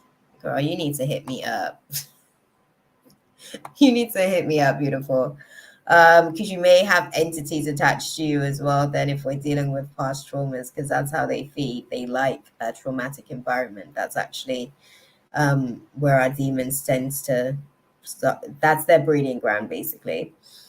Um, okay. Okay.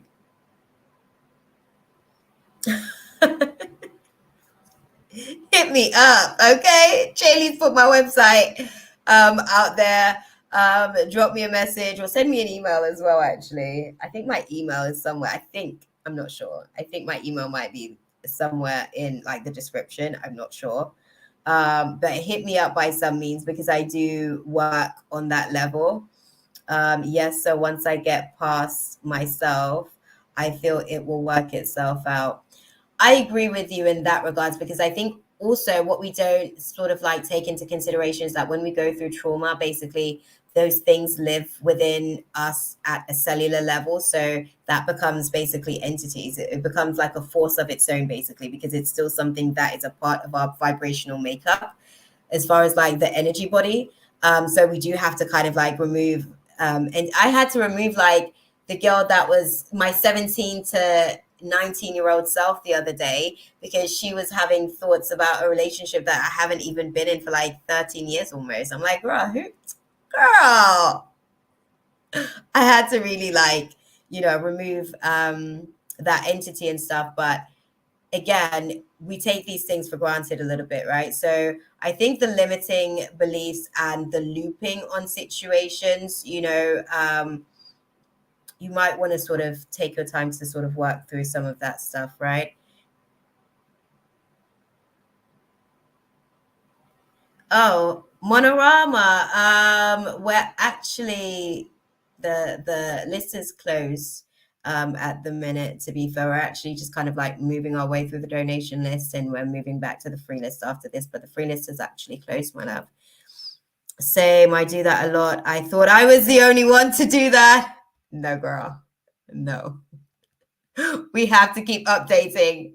We have to keep updating. So what's some of the looping on the situations then? Is that like the demons basically trying to sort of, I guess, sometimes what they do is like they push on that wound, like from past wounds, they push on the wounds to then like feed thoughts to us to see if we'll then kind of like engage and be receptive to those thoughts and kind of like let those thoughts move them, or move us, sorry. So that's interesting. Yeah. Some of the past stuff. All right. Let's get back into the space as far as like it's I know, Manaranma. I'm sorry. Yeah, that's exactly what they do. Exactly that. Exactly that. Exactly that. They just want to be able to utilize that ish. So that they can feed. Good for teaching you sort of like lessons as far as where you're sick, basically, because that's their thing. They live in that kind of environment. But dang, no, that's okay. We'll be live again next week, so try and come into the space early. We'll be live twice again next week, so if you don't get an opportunity to catch us on the first day, you can catch us on the second day. Okay. Right. So okay. Okay. What do you sort of the self-preservation thing is really a thing. So that's what I'm working through and getting rid of it. Okay. Yeah. Yeah. Okay, Paris. I think okay. Okay. Sorry, I'm like looking into the cards. Okay. Yeah. Okay.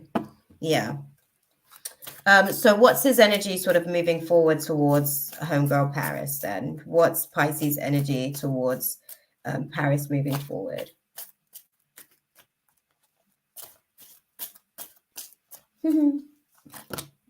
Okay.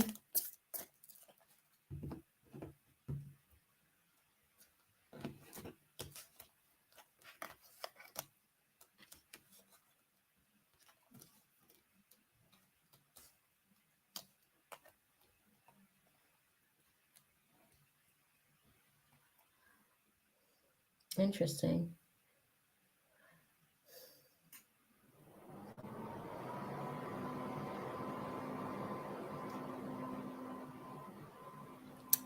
Interesting. Sorry, I'm like receiving the download.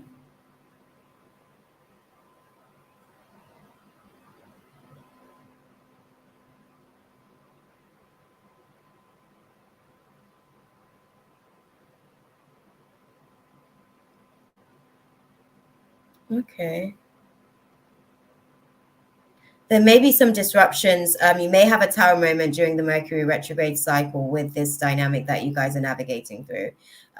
It does, because you guys literally, like the question that I just asked in terms of like, how's the energy towards you moving forward? Like, three major arcanas. We've got the strength card in like upright, the magician upright, and the tower upright. This is definitely going to be like a major transition for you guys in terms of moving forward. It might just be like a sudden shift, a sudden change in terms of the dynamic. And there may be, I want to say,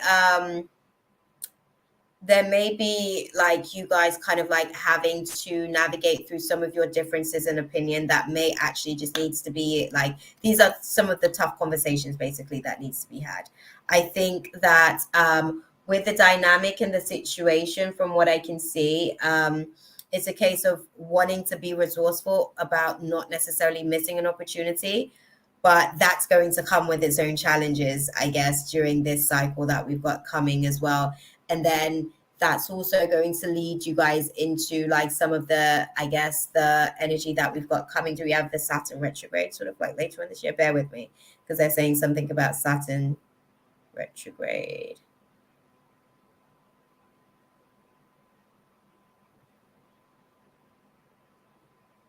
Okay, so Saturn is, oh, Saturn's going retrograde in June, basically. So what you guys are going to be navigating through as far as like some shifts that are going to be like Mercury is going to be shaking the table during the Mercury retrograde. Is kind of like a shifting point for you guys in terms of the relationship dynamics. That's going to take you guys to the next class in the Saturn retrograde, where you guys will be able to kind of like steadily sort of like figure out whether or not you guys are actually sort of like laying the foundations of things, right? What are some of the things, I guess, that are holding you back as far as like the post trauma? Why do you keep looping on this stuff then if you've kind of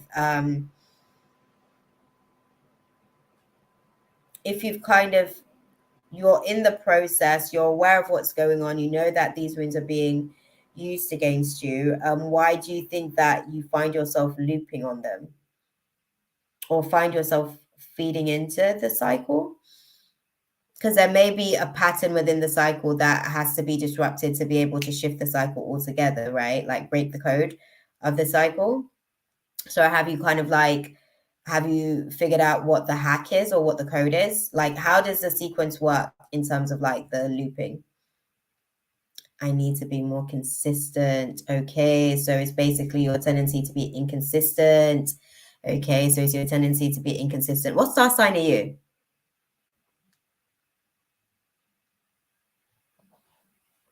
What star sign are you, Paris? Okay, yeah. Tendency to be what? Shocker.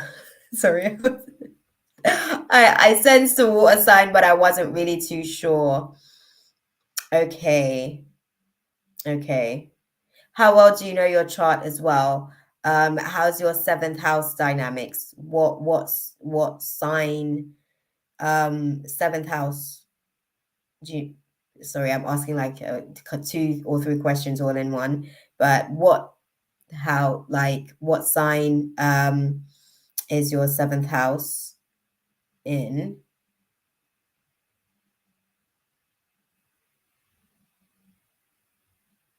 If you know your chart.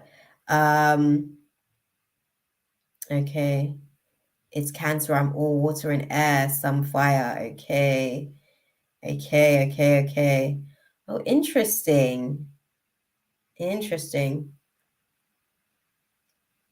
What is your rising sign? Absolutely, because I think that.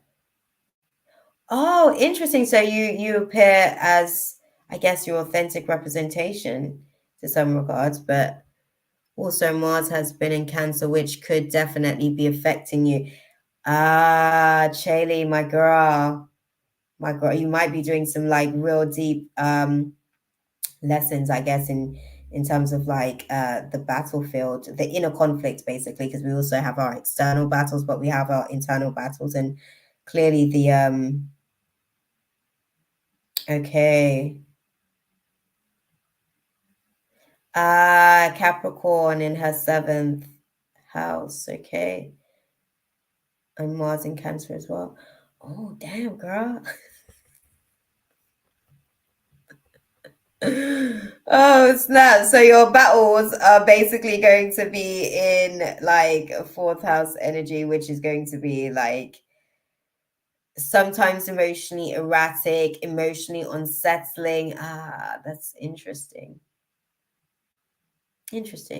Oh, yes, anger issues could definitely be coming up then. Oh, wow. Sorry, I'm like, interesting. Sorry, we're like looking up your astral body to put it into context, the inconsistency thing.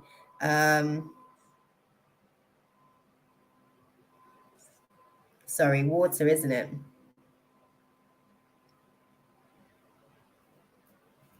Sorry, I'm literally just here, guys, just checking it out.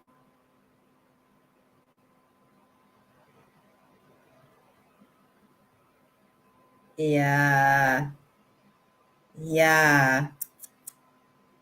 It can be a little bit tricky with you guys, actually. The inconsistency thing that may have to do with the fact that obviously Cancer rules the moon as well. And the moon, obviously, that moves every 2.5 days. So you guys have a tendency to be able to kind of like be emotionally erratic. Do you know which sign you have Saturn in? That too, because obviously whatever's going to be playing out during the Mercury retrograde during this season is actually going to, this Mercury retrograde is going to be an offset into the class for the Saturn retrograde as well.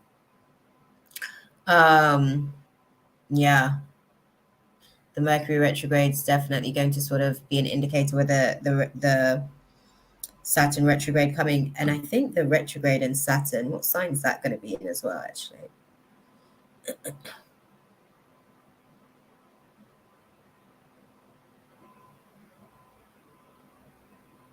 Oh, Aquarius. Okay.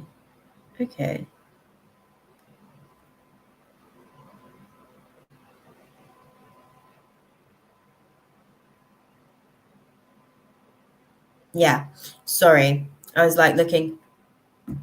No, I don't. I forgot. Okay.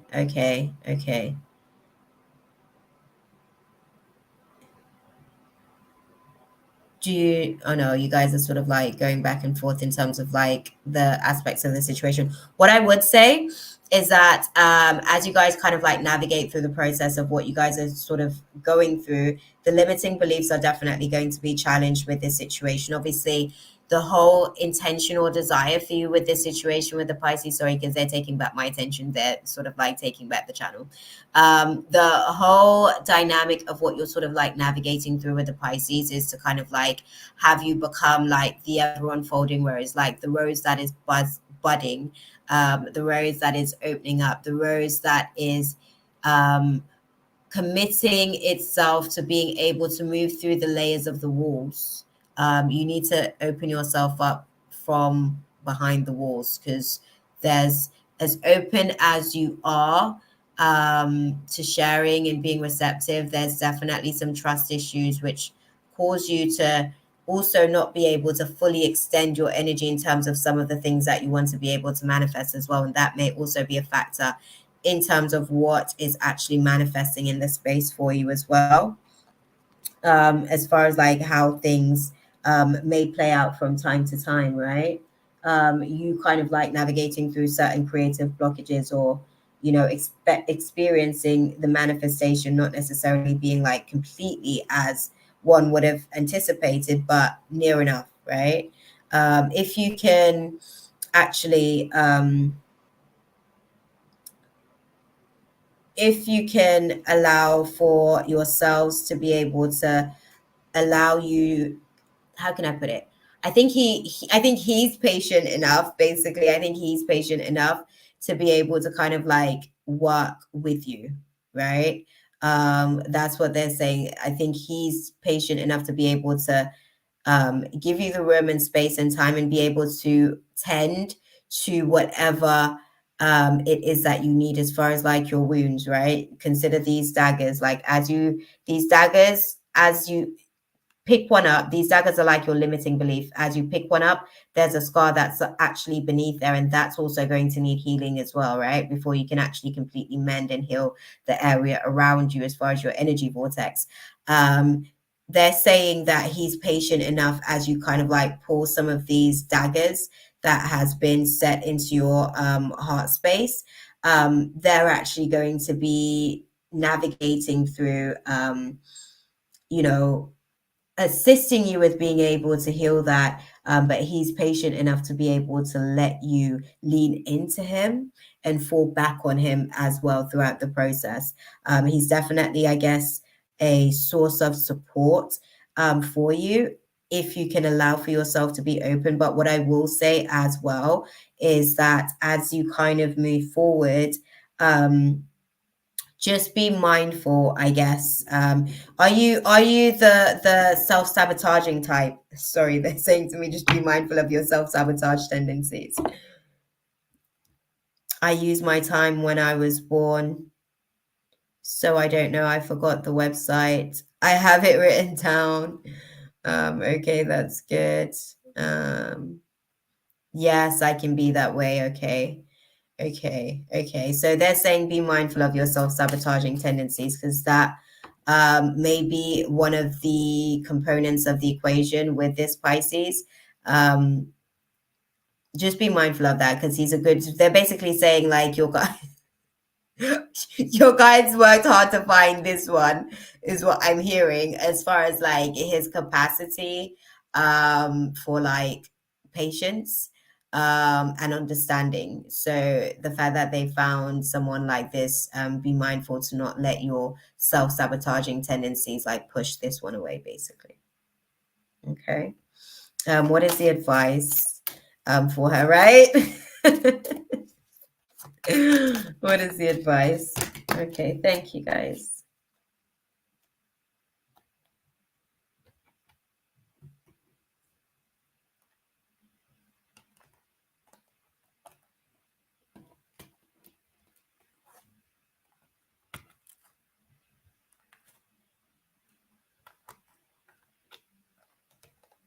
Okay.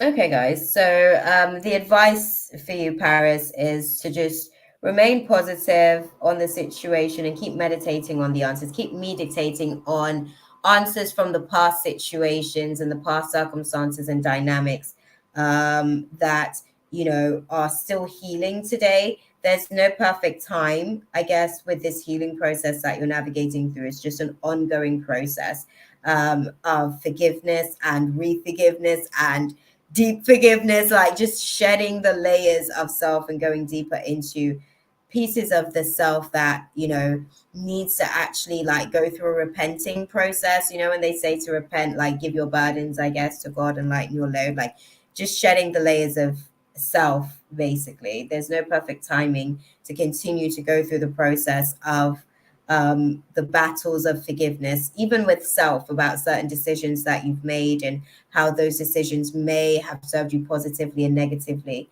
and just kind of like letting go of the possibility that, you know, you're still navigating through unlikely airs when it comes to your romance space and your romantic situations, and the possibility of things actually being something stable. Because I think that that's also another reason as to why there may not be. But I think if you struggle with like the spirit of inconsistency, right, you yourself basically aren't necessarily vibrating on that frequency of stability in itself as well. So it's kind of challenging for the universe, especially the mirror law, right, to be able to determine, vibrationally speaking, if you're vibrating at frequencies of inconsistency yourself, it would then be a little bit tricky to, do you see what I'm saying? To the universe will pretty much have to show you where you are first, and who you are first, to be able to kind of like take you from there to that stability. But if you're inconsistent yourself, that means that you may have your own reservations about stability and what that actually looks like. Maybe again, it might be scar tissue from the past traumas as well, actually, like you said, that's causing, that's causing the inconsistency, or this commitment, you know, the fear of commitment, sort of manifesting as a result of that wound. Yeah. No, definitely, Paris. There's some stuff in the waters with the situation. I think it is you know, situation where this is a yes, and it doesn't necessarily mean that you're going to have a recovery situation that's going to be sort of like an overnight success with this dynamic, right? It's going to take some time, not necessarily within the few months. It's one of those things where they're saying it's a let go and let God dynamic, and you're going to have to wait for the answers, I guess, to come through to you in terms of the recovery process, because these are past wounds. And some of these wounds I'm hearing are as old as like 8 years old as well. What was the dynamic 8 years ago?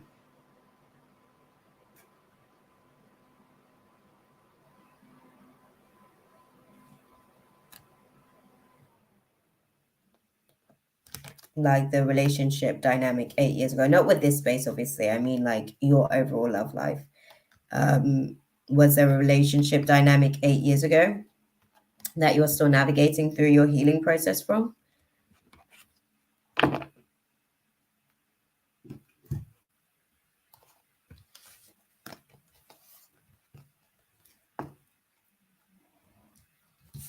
Sorry, Paris is typing. Oh, I should put the thingy out there as well again.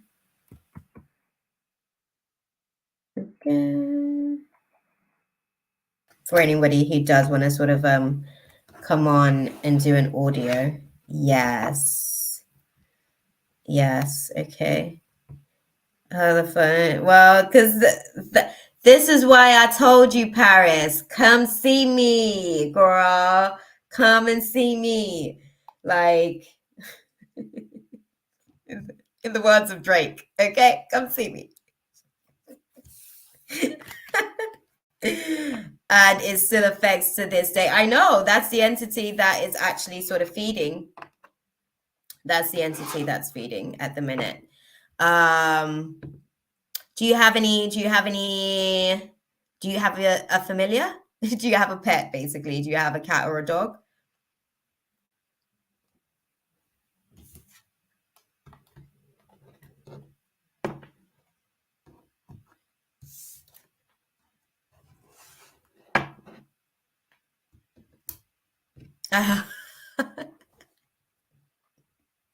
Okay. Well, you're good then. Do you know what I mean? Like they usually are there in support of our healing as well, right? They get us into like modes. So okay, good to know. Good to know that you've got a dog, right? Well, you've got several, because you see this inconsistency thing. It's an illusion. It's not real. It's not real. It's like it's actually the commitment. It's the commitment thing. It's the fear of commitment. Why that isn't transferable right over to that situation. You're not actually like, it's not an inconsistency because you can do that if you've got dogs, because dogs are actually a lot more maintenance than cats, right? If you've got dogs, that actually means that your spirit of consistency is developed because they are high maintenance familiars to actually like they basically train us without us knowing, right? We think we walk them, but they actually walk us, that part. But yeah, with you being able to kind of like navigate that type of dynamic, it lets me know that you do actually have the presence and spirit of inconsistency optimized. It's just transferring that skill set over into this area. And I think that the thing that's prohibiting you is the fear of commitment based on that relationship from 8 years ago. So come see me, girl. That's all I can say to you, because we might need to, I would need time with you to like talk through all the layers of that to see all of the different interconnectivity and like do some universal maths and dive deep into like, okay, this is connected to this and this and this, like so many threads, right? I wouldn't have the time, and I know the free list is going to get irritated, okay?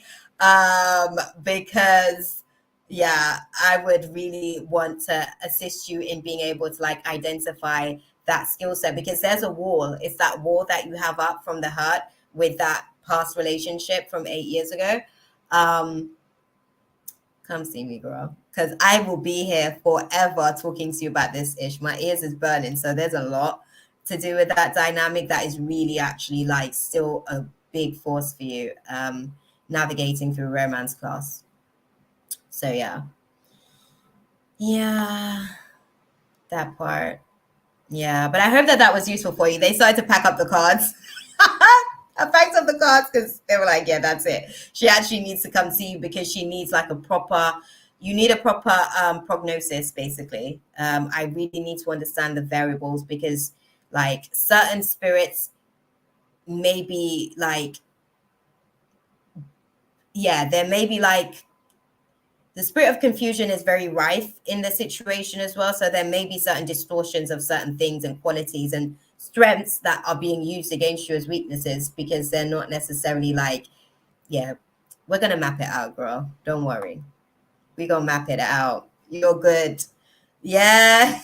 Yeah. That's what they said to me. No, thank you, beautiful. Thank you, my love. Okay.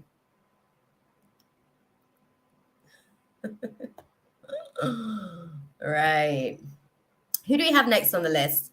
Okay, I think we were going with Lily, right? There was some stuff going in the chat. Let me go into the chat. I'm going to get me a snack, y'all. Your girl's coming prepared to class these days. It's lunchtime.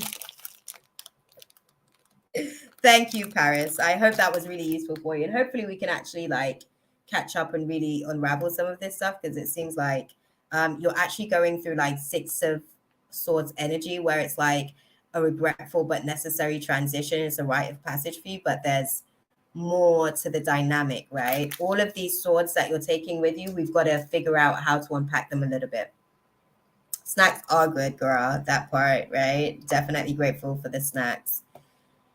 Okay, Lily. Is Lily in the building? Yeah, let's start with that. Who do we have here firstly? Let's start with that.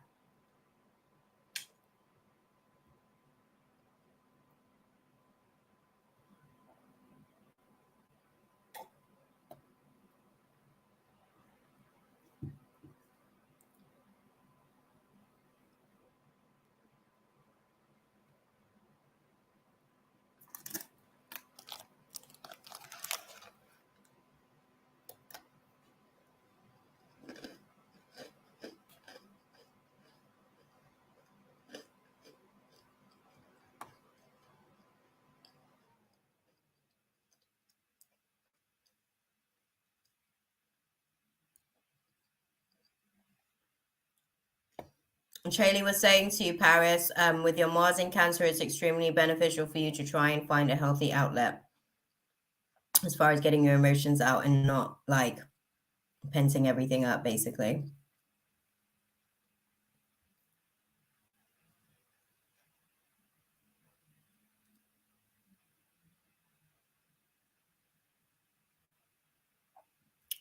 Oh, he definitely is feeling the way.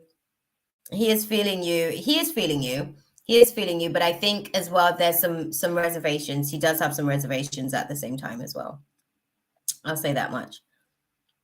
Because he can kind of like see in certain aspects about the scarring as well.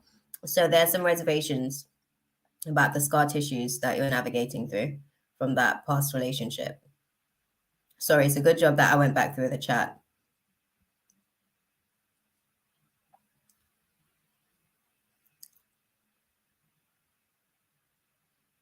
Hey, Ricky. Yes, I do remember you.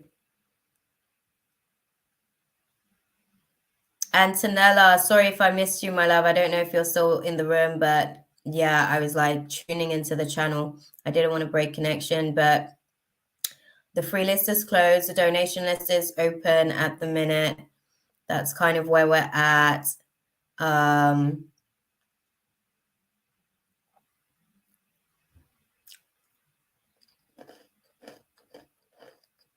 Okay.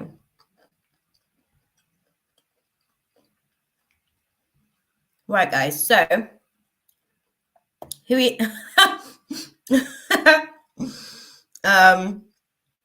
put a star in the chat if you are here. Guys, Chaley's like, you know, trying to sort of rally the room so we can understand who's here from the list. So on the list at the minute, we have Lily Brown, Mohaha, Shaylee, Kayla, Rika, and Leo. Who do we have here in the room at the minute?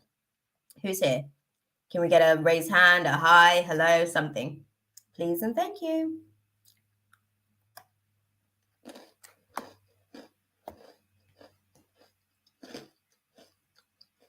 Oh, hey, Lily. That's what's up. Let's put your question on the screen.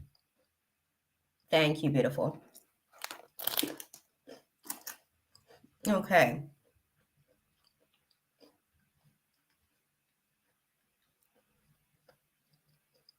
What is H next move towards me?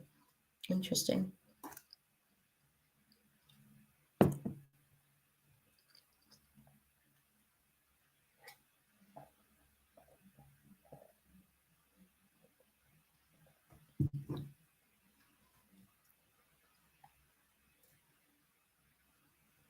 We'll start with the tarot with that to be able to unpack that.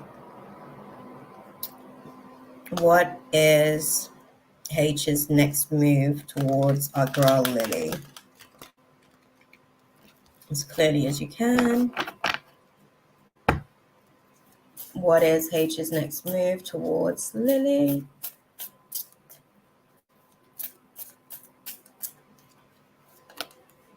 Oh, thank you.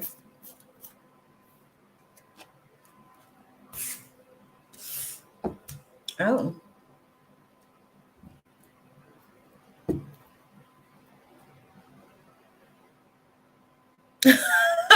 Is that because nobody else said anything in the chat to say that they're here, Jaylee? Oh, snap. Oh, dude. Clarify, guys. What does that mean? Oh.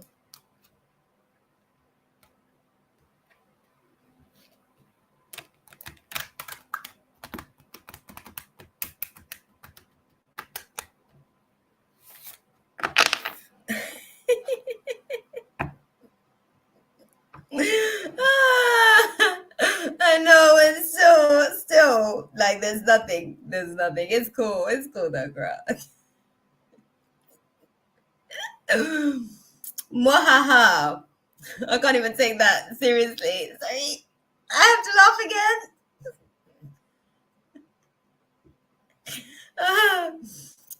We've got Chaley, Optima, Haha. We've got Kayla, Rika, and Leo. Who do we have in the room, guys? Come on, man. We need to know where we're at so we can know how we mean to go on. Please clarify for me in this context of things. Please clarify. Okay.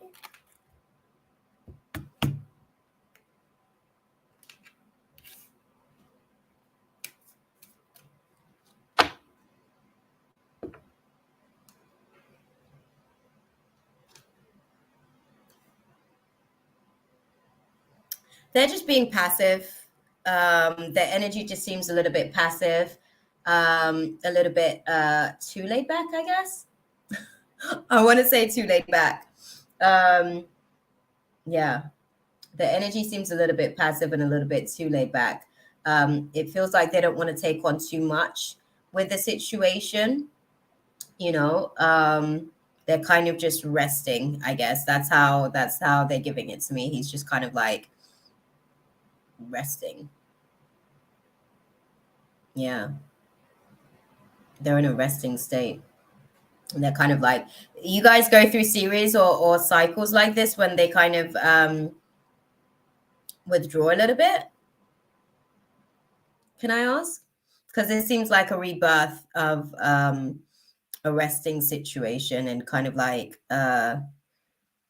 not necessarily sort of being as forthcoming. Or have you guys just finished a cycle of rest and not really much kind of engagement? Because what I'm seeing is that there isn't really much effort being given to the situation, basically.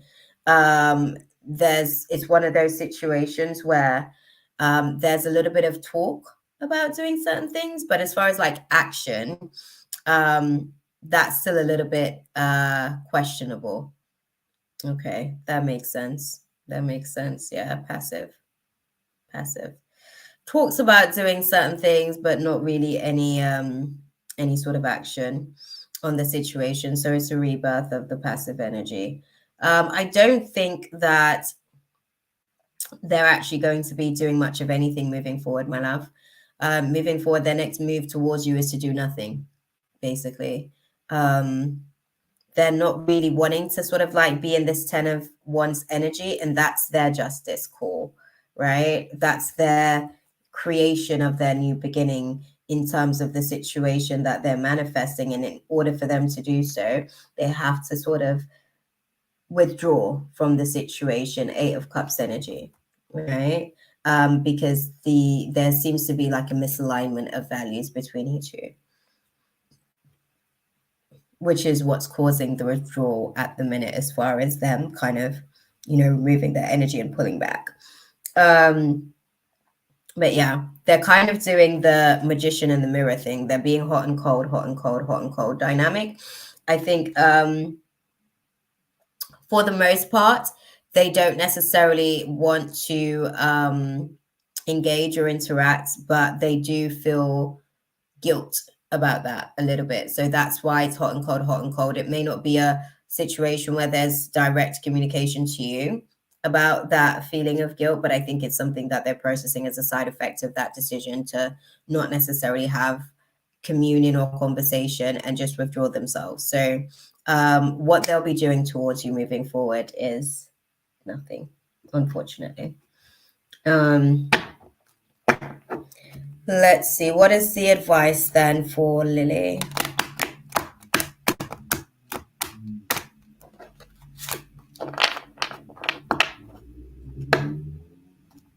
Definitely not moving from that loving place within themselves. So that's why the answer is nothing.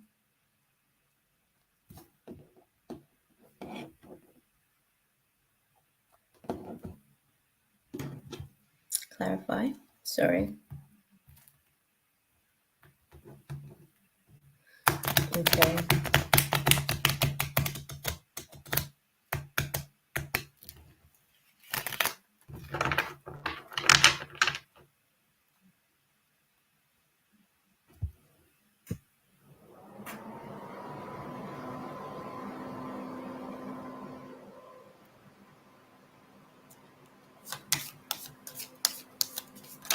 Okay, thank you.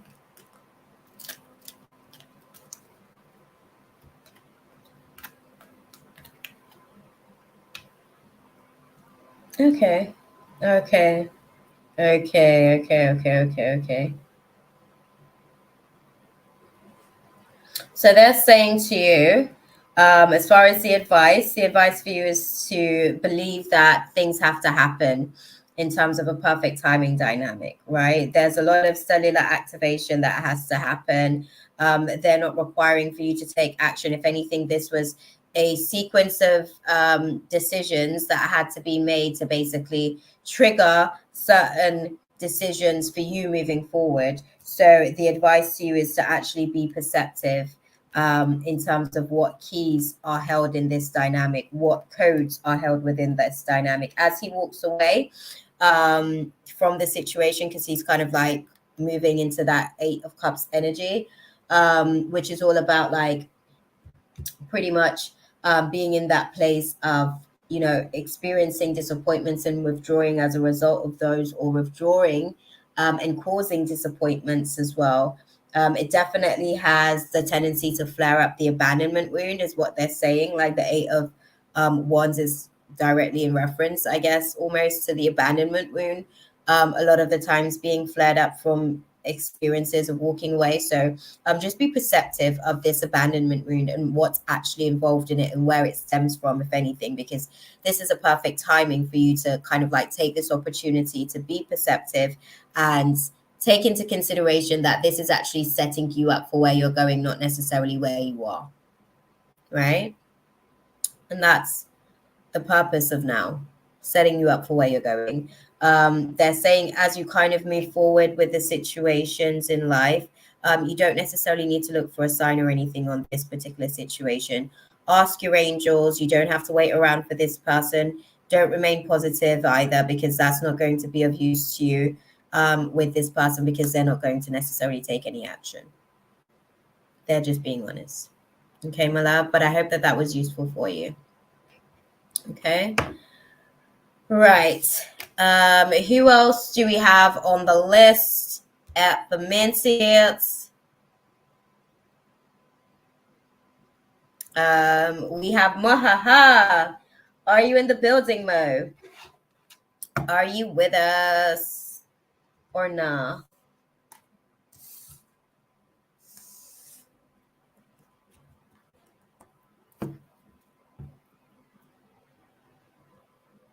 Right. Okay, let's see the chat. Who do we have in the room?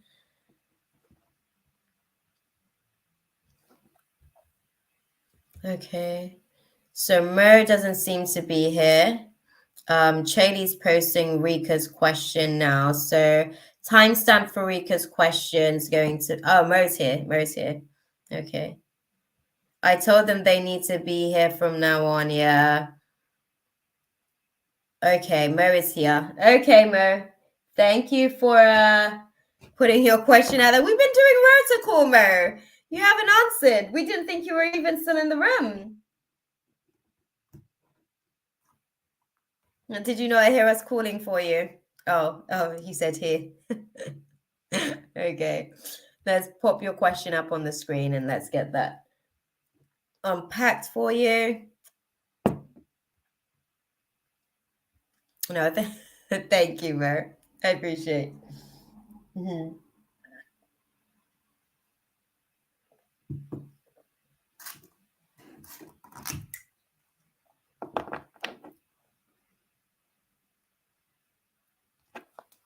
What is TH true feelings towards me? Okay. Mo wants to know what is TH true feelings towards me.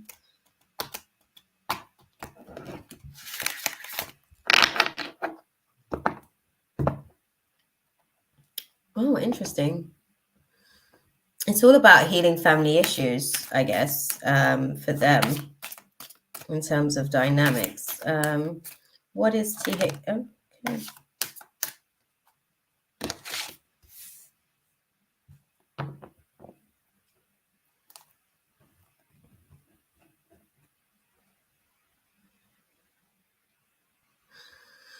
From what I'm seeing on the card, okay, they're saying let me unpack it a little bit more. I'm going to unpack it a little bit more. Wait right there. Okay. Right. So, what are TH's true feelings towards Mo? Clarify.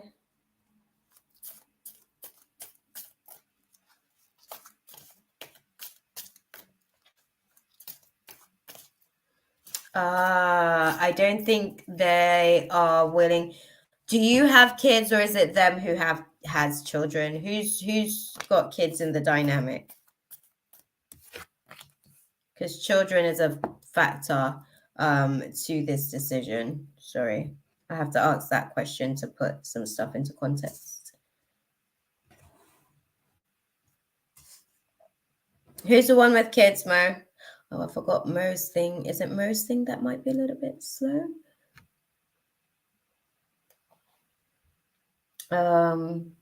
Okay.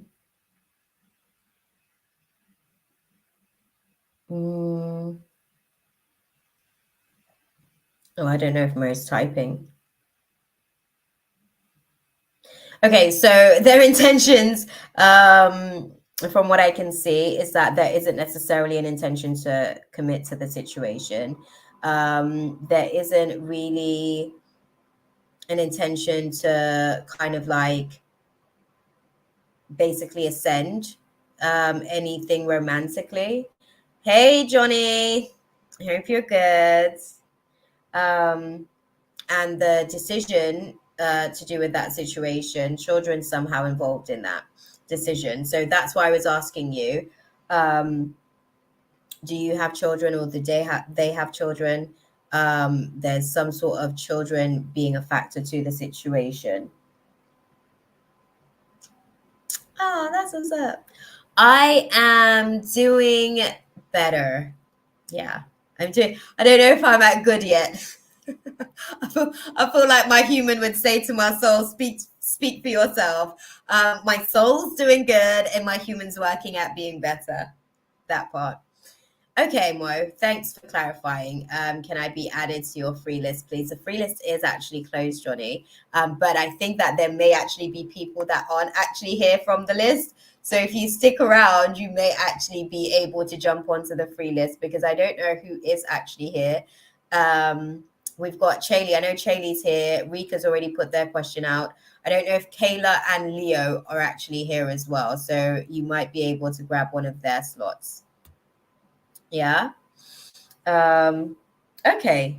So what they're saying to me to sort of like unpack the dynamics of that situation, it's about basically staying optimistic about their love life in that case. And I don't know that they're sort of like in a place where they're willing to commit. So now that I know the dynamics of the kid situation, because I had to ask that question because that's a part of his decision-making process. It's a factor in terms of his decision-making process. So the fact that he's not necessarily like there in terms of like the desire for children, or necessarily wanting to do the whole family thing right now per se, he's not necessarily looking to kind of really take the relationship to another level. To be honest with you, there isn't necessarily an engagement per se, like recommitting to the situation. Is actually sort of like an internalized situation. So the cards in reverse.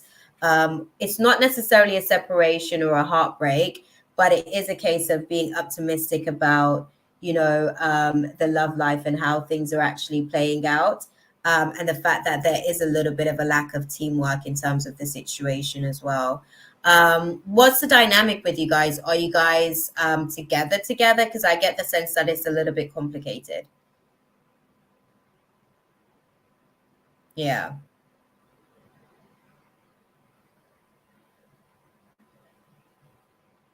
What's the dynamic with TH? Are you guys together, or is there more to the story?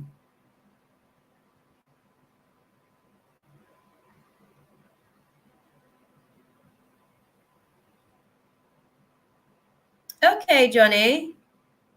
Stick around. We'll see sort of We've only got a couple more people on the list as well. And we'll see. Rika's already posted their question. Shaylee's here. I don't know if Kayla, are you here as well, my love? If you're here, give us a wave or, a hi or something, or here. That would work too. Mo.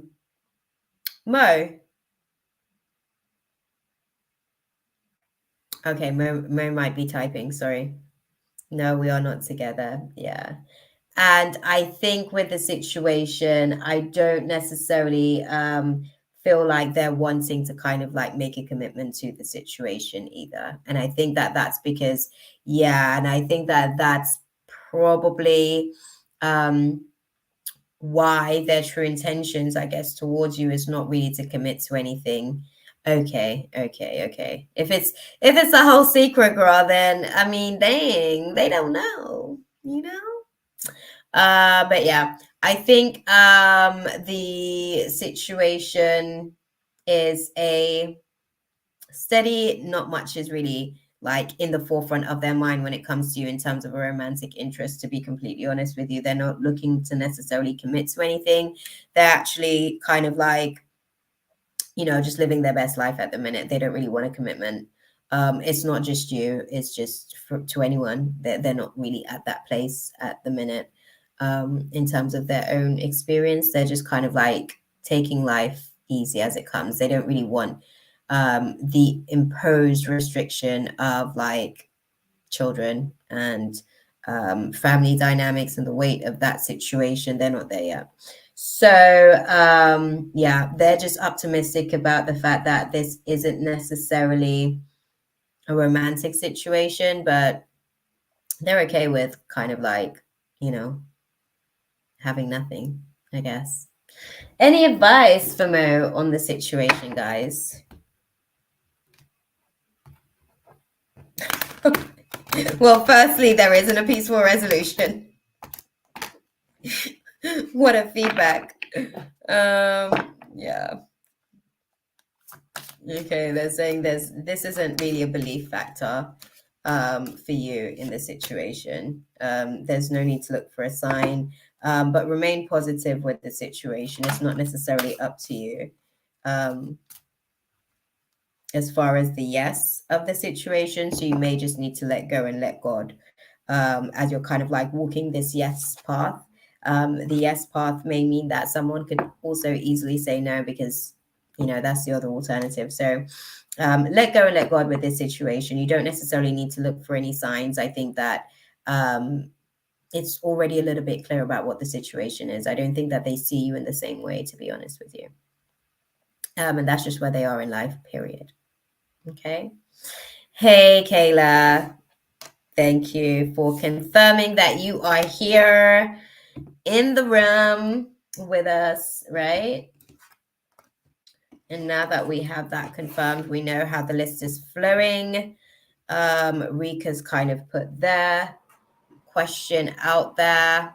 And Leo, are you still in the room as well? I think Ash gave you her place on the list, right? But yeah, I hope that was useful for you, Mo. That was just me keeping it trill with you. I was just being honest. Okay. But I'm sure that there's somebody else in divine timing. TH, isn't it, though? Okay. Right. So on the list, we have Shaylee next. We've got Kayla. Rika's already submitted their question as well. I think I did star it as well. I'm not sure, but we'll see. Yeah, I did star it. As well. So I'll be able to grab that up. Shaylee, beautiful. What is your question? And Leo, if you are in the room, can we get a whoop whoop? I couldn't help myself. Okay. Like in my mind, I was like, Okay. Okay, so let's go to Kayla then, beautiful. Shaylee said that she'll wait. Kayla, what is your question? seeing as you are in the building and waving. Yes. Okay.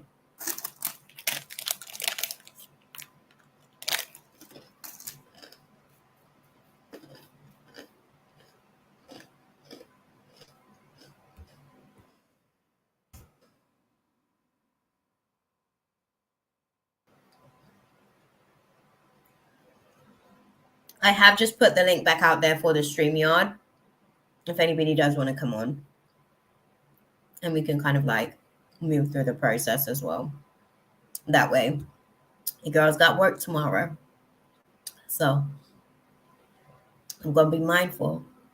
But the intention is to be able to kind of like, have that flow so the channel can flow a little bit more effectively instead of like I'm asking questions and I'm trying to pull the cards and I'm like waiting for the incoming to be able to feedback, because sometimes the channel goes to a certain point and I have to ask questions to understand where the next, like how the channel's flowing in the space basically.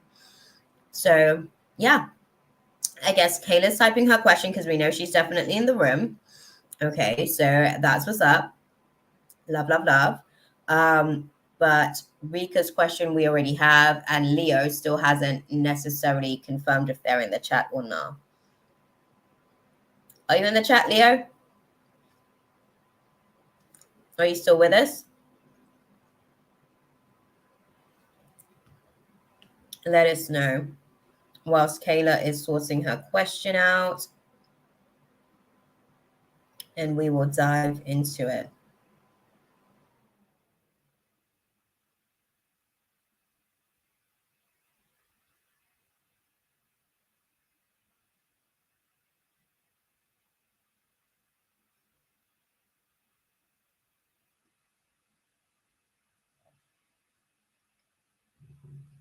Okay, y'all. Sorry. I'm like looking.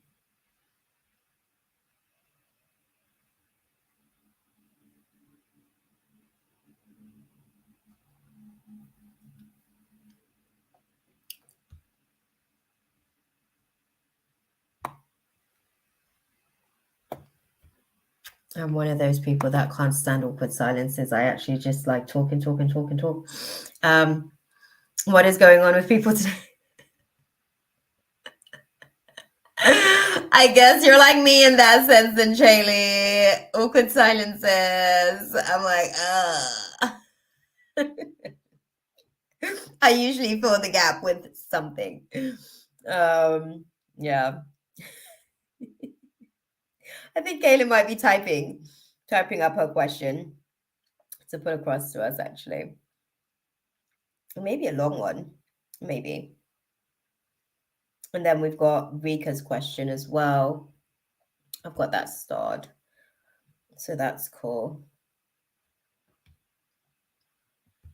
Okay. Yeah, and wasting your time and yours as well, Shaylee, definitely, because obviously you're here to help out and help us kind of like have the space flow as far as moderating as well. Mina had to go as well because obviously her kids have got schools tomorrow as well.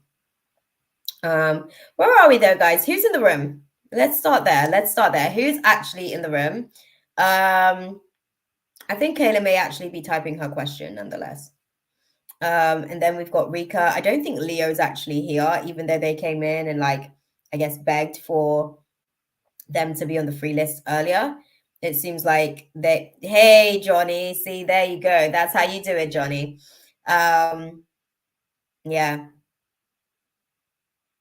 I think, oh, Kayla left. Okay, so Rika is the next person. She comes and goes. Okay. Okay, well, where she's left, I don't think Leo's actually in the room as well. From what I see, I can see that there's like probably two people here. So we will. Yeah, Johnny, post your question. Then I'll go to Rika's question. That's what I said to you, Johnny. If you stick around, you might actually get, a an opportunity to be able to be seen. It's like going to the doctors. If somebody cancels their appointment, then you get next in queue, right? But you can post your question. I don't know if Kayla is here because now it's showing me that there's 4, I guess, guys watching. So I'm not sure, to be fair. We'll see. If Kayla is here, she can post her question. Johnny, post your question as well, love, because I don't think Leo's actually here. I've called and asked a couple of times now. I can't even say twice, several times, and I still haven't heard anything from Leo. So you can take Leo's space, I guess, on the list. I'll read for Reconnects and Kayla as well. Can, I guess, get her question together in the process, Kayla? She's a Virgo and me a Scorpio. I don't have. Okay. And what's the question, Johnny boy? What is the... Oh, will me and Lisa get back together? Virgo, Scorpio. Interesting. Who's the Virgo and who's... Oh, okay, you did answer, actually. She's the Virgo and you're the Scorpio. Oh, interesting. Interesting. Okay. So...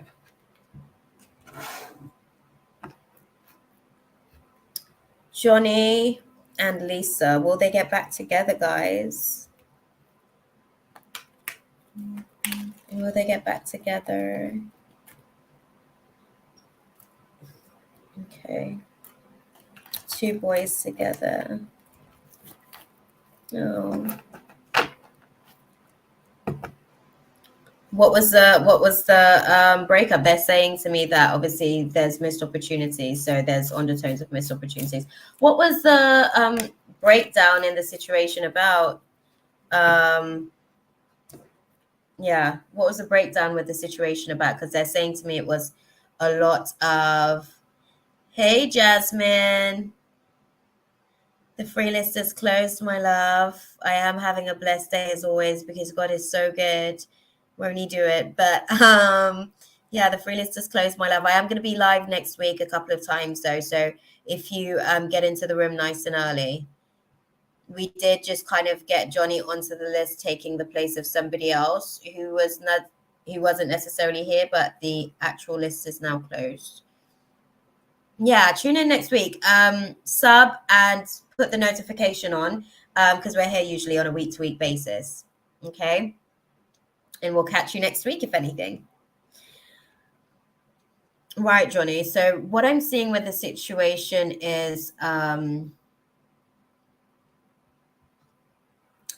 this is more than likely a no situation. I'm just going to be honest with you, Johnny. What they're showing me is that there's a lack of planning and there's a fear of the unknown. She isn't necessarily planning to sort of get back with you anytime soon, if I'm honest. Okay. It more feels like a missed opportunity dynamic. When did you guys actually separate? Just so I can understand the timeline of what you guys are working through, because this may be kind of like a response to pain as far as like the separation. Oh, snap. Sorry, let me go and get Johnny's question and put it on screen. There you go. How long ago did you guys separate, Johnny? Oh. Yeah. Yeah. I don't necessarily see anything sort of rekindling with the situation. They're actually saying that with this dynamic, this is more a case of you being ready to accept that there isn't a perfect timing on this situation. The time has already passed, basically. The time has already gone. And I think for her, it's one of those things where I think you do have a little bit of competition now. You know, I think the woman that you fell in love with isn't even necessarily the woman that she is today per se. Let me explain what I mean. Her strength has grown tremendously uh in the time, I guess, of your absence in the relationship.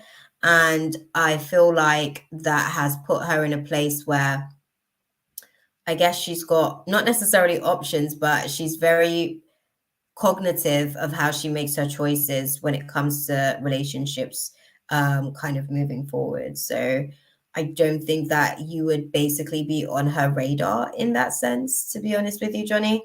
But I think that what is the guidance for Johnny navigating through this space with Lisa? Oh, oh, okay. The situation will improve, but not the health of the situation. The compromise is that you may be worried about the fact that you have lost the opportunity, but don't necessarily stop doing, what you have to do in terms of like the family dynamics, because you guys still have to obviously raise your children. It's not necessarily about forgiveness at this point, because I think that she's forgiven, I guess, whatever you guys have been navigating through. That was like the demise of the relationship 3 years ago. But her trust has been broken, I guess. And because of that, there's no room for you to even kind of like get any incoming indicators that she's open to anything romantically, because she's not. She's just past that, unfortunately. But you can ask your angels for help and, utilize a network of people around you, because there will be something better that's more aligned for you in terms of like what you're looking for in partnerships. And I think that her being the one that got away will also give you an opportunity to understand what it is that you actually want in a partner, and what it takes to actually like cultivate those things with a partner within a partnership as well. And just continue to meditate for the answers on the situation. It's not necessarily the right time for the unlikely heir to clear for you in terms of romance, but if you continue to wait, don't necessarily take all of your guidance from your intuitive system on, the partner that you're looking for. But if you remain positive and you ask for help from others and communicate clearly, you will be able to kind of like get a yes from the universe to recover from this not so yes. Maybe not necessarily within the next few months. I don't think it's going to be, an abundant situation where you feel like, okay, success, I found somebody that is probably going to take the space that Lisa's like taking in my heart at the minute, because Lisa's taking a lot of your heart drive at the minute.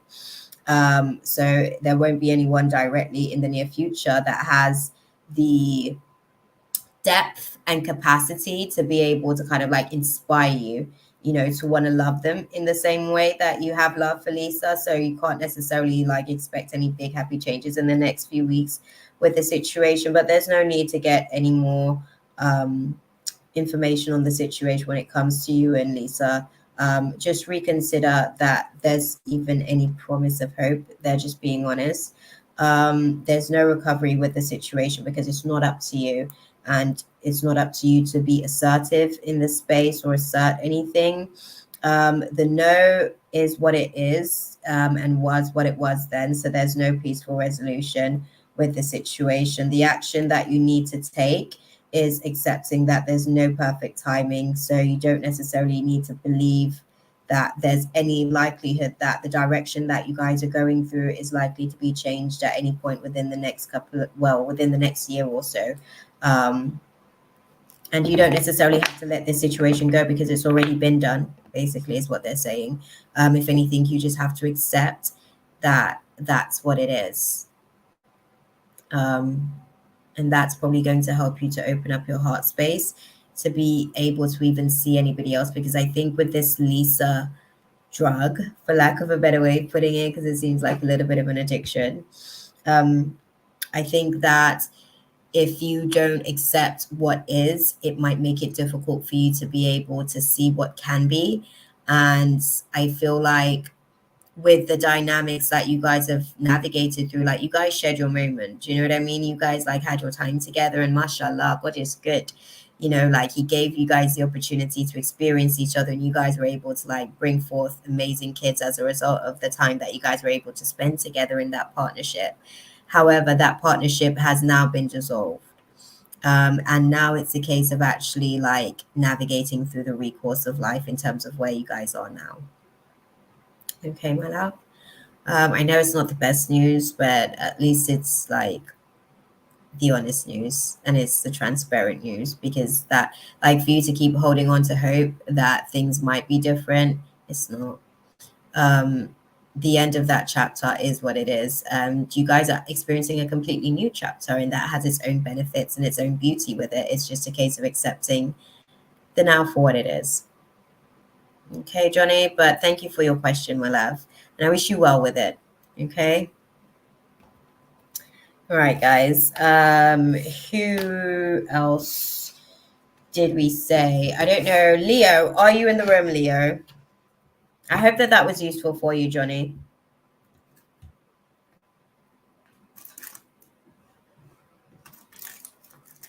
All right, guys.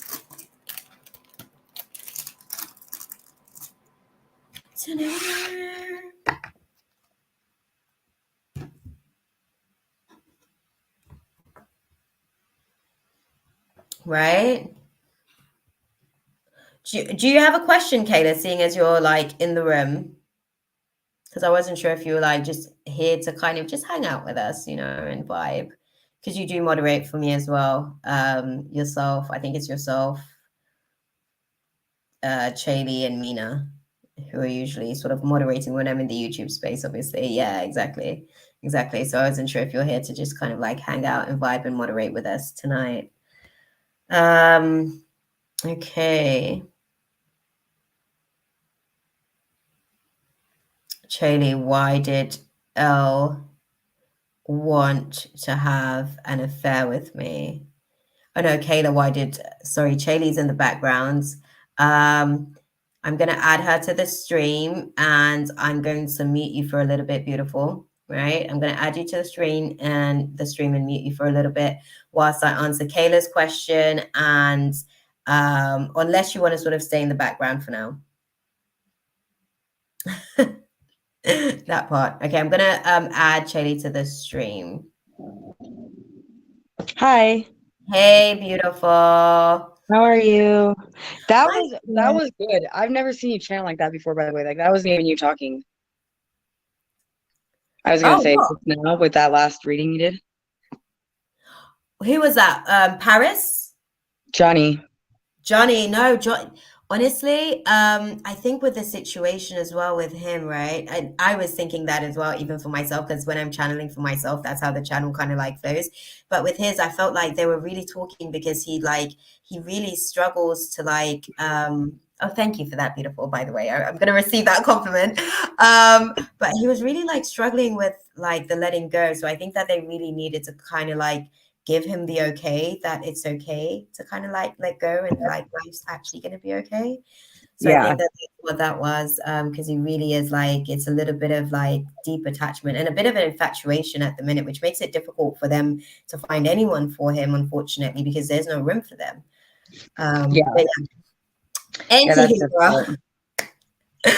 Kayla did put her question out there, so I was saying like I'm okay to kind of like have you you know, on the live. I'll probably mute and answer Kayla's question. Perfect. Because she's kind of put it out there. Sounds good. We'll come back to Rika's question at the end, I guess, because Rika's not actually here, so we'll put their question at the end. Sounds good. Perfect. So I am gonna mute mic, and we're gonna do Kayla's question firstly. How are you doing today, by the way, beautiful? I'm good. Good. Thank you. You. Awesome. All right. Pause. Okay, so Kayla wants to know, why did Elle want to have an affair with me? Oh, why did Elle want to have an affair with Kayla?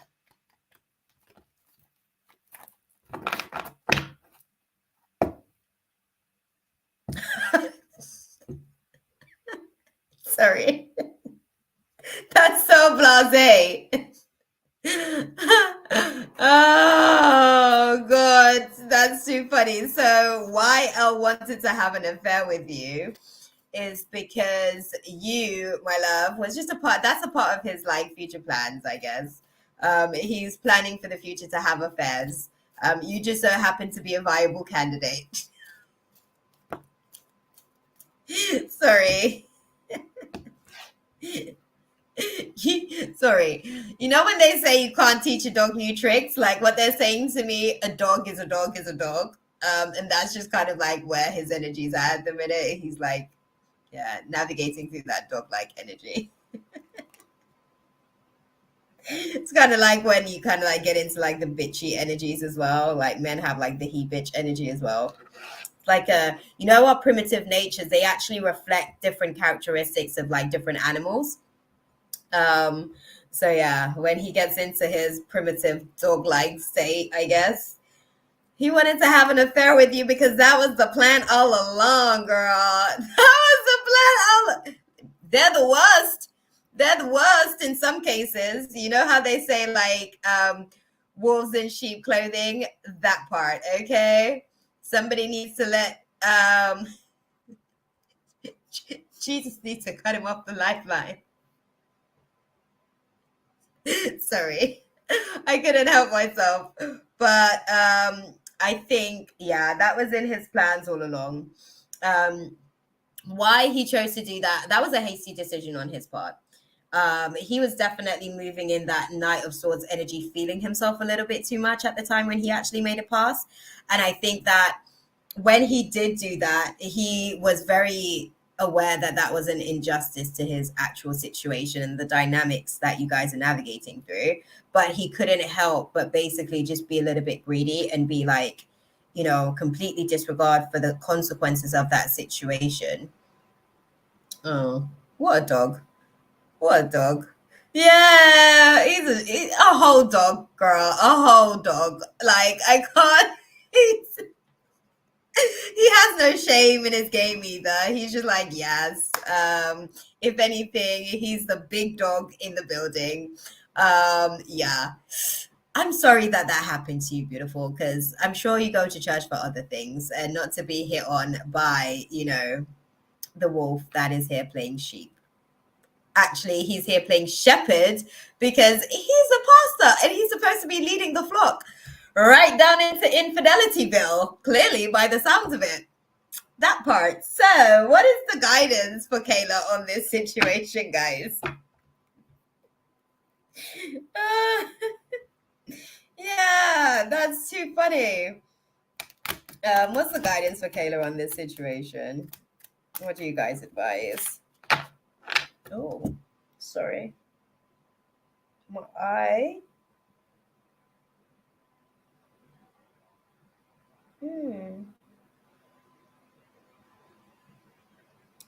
There we go. Oh, snap! You guys are funny. Sorry. Let me tell you what the guys just said to me. You see, like, how I'm kind of like sorting this out as far as like my eye situation, right? They just said to me, the guidance for you is to take heed of what you've just learned, right? The lens has been made clear and the veil has been lifted. So take this for what it actually is with the situation. As far as this pastor, this is who he is. And also take into consideration that this is the spirit, bigger than just like this pastor situation. This is the spirit leading the congregation as well. And bear in mind, you know, how they say birds of a feather and all that lot. Yeah, just take that into consideration. The veil has been lifted, basically, is what they're saying. And you need to actually you need to, now that the glasses is off and you're not necessarily like looking at the situation through any sort of like I wouldn't say rose tinted glasses, but you're not looking at the situation through the veil, basically the cloaking or the image that he's actually he was putting up, right? The image that he was putting up, you're no longer looking at him through the lens of that. So he is actually going to be, you're going to be able to see him for who he is. And you should take that for what it is at this point. That's who he is. Don't second guess yourself. Don't question yourself, because he has a tendency to gaslight people after the facts with these types of situations, where after he's made passes and tried and made failed attempts, basically, he then gaslights like, no, I didn't do that. What are you talking about? I don't know what you're talking about. No, maybe, or maybe. Oh, I'm sorry, Norm. We're actually sort of finishing up for the evening, my love. The fact that you're here, you should get your question answered, but tune in next week. We're here every week, okay? Subscribe and hit the notification bell so you can be kept in the know of when I'm live next week, because I really actually don't know. No, that part, Kayla, seriously, as far as him, being... yeah,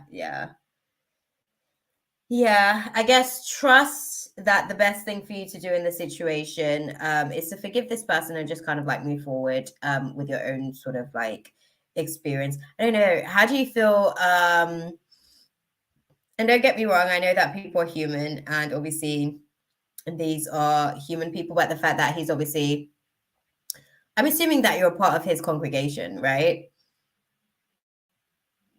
I'm assuming you're part of his congregation, Kayla. The reason why I'm asking this is because obviously no judgment, right? We're all human. We all have our own little demons. But the fact that he's allowing for his demons to feed in his place of worship, where people come to worship God, and he's kind of like allowing for that spirit to permeate into that environment. Okay, good.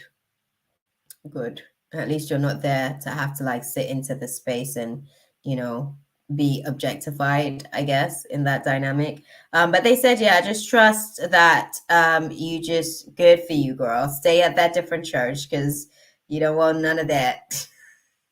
You don't want any of that. But forgiveness is definitely on the cards with this situation. Just listen to your intuition. You don't have to kind of like engage on any level with this situation. Just kind of like let it fizzle out for what it is. You never really have to see this person again if you choose not to, really, in terms of the setup of the situation. So it is what it is. But yeah, that's the advice. Okay, I hope that was useful for you. A dog is a dog is a dog. That's what they want to end with, okay? And don't you forget it. Yeah.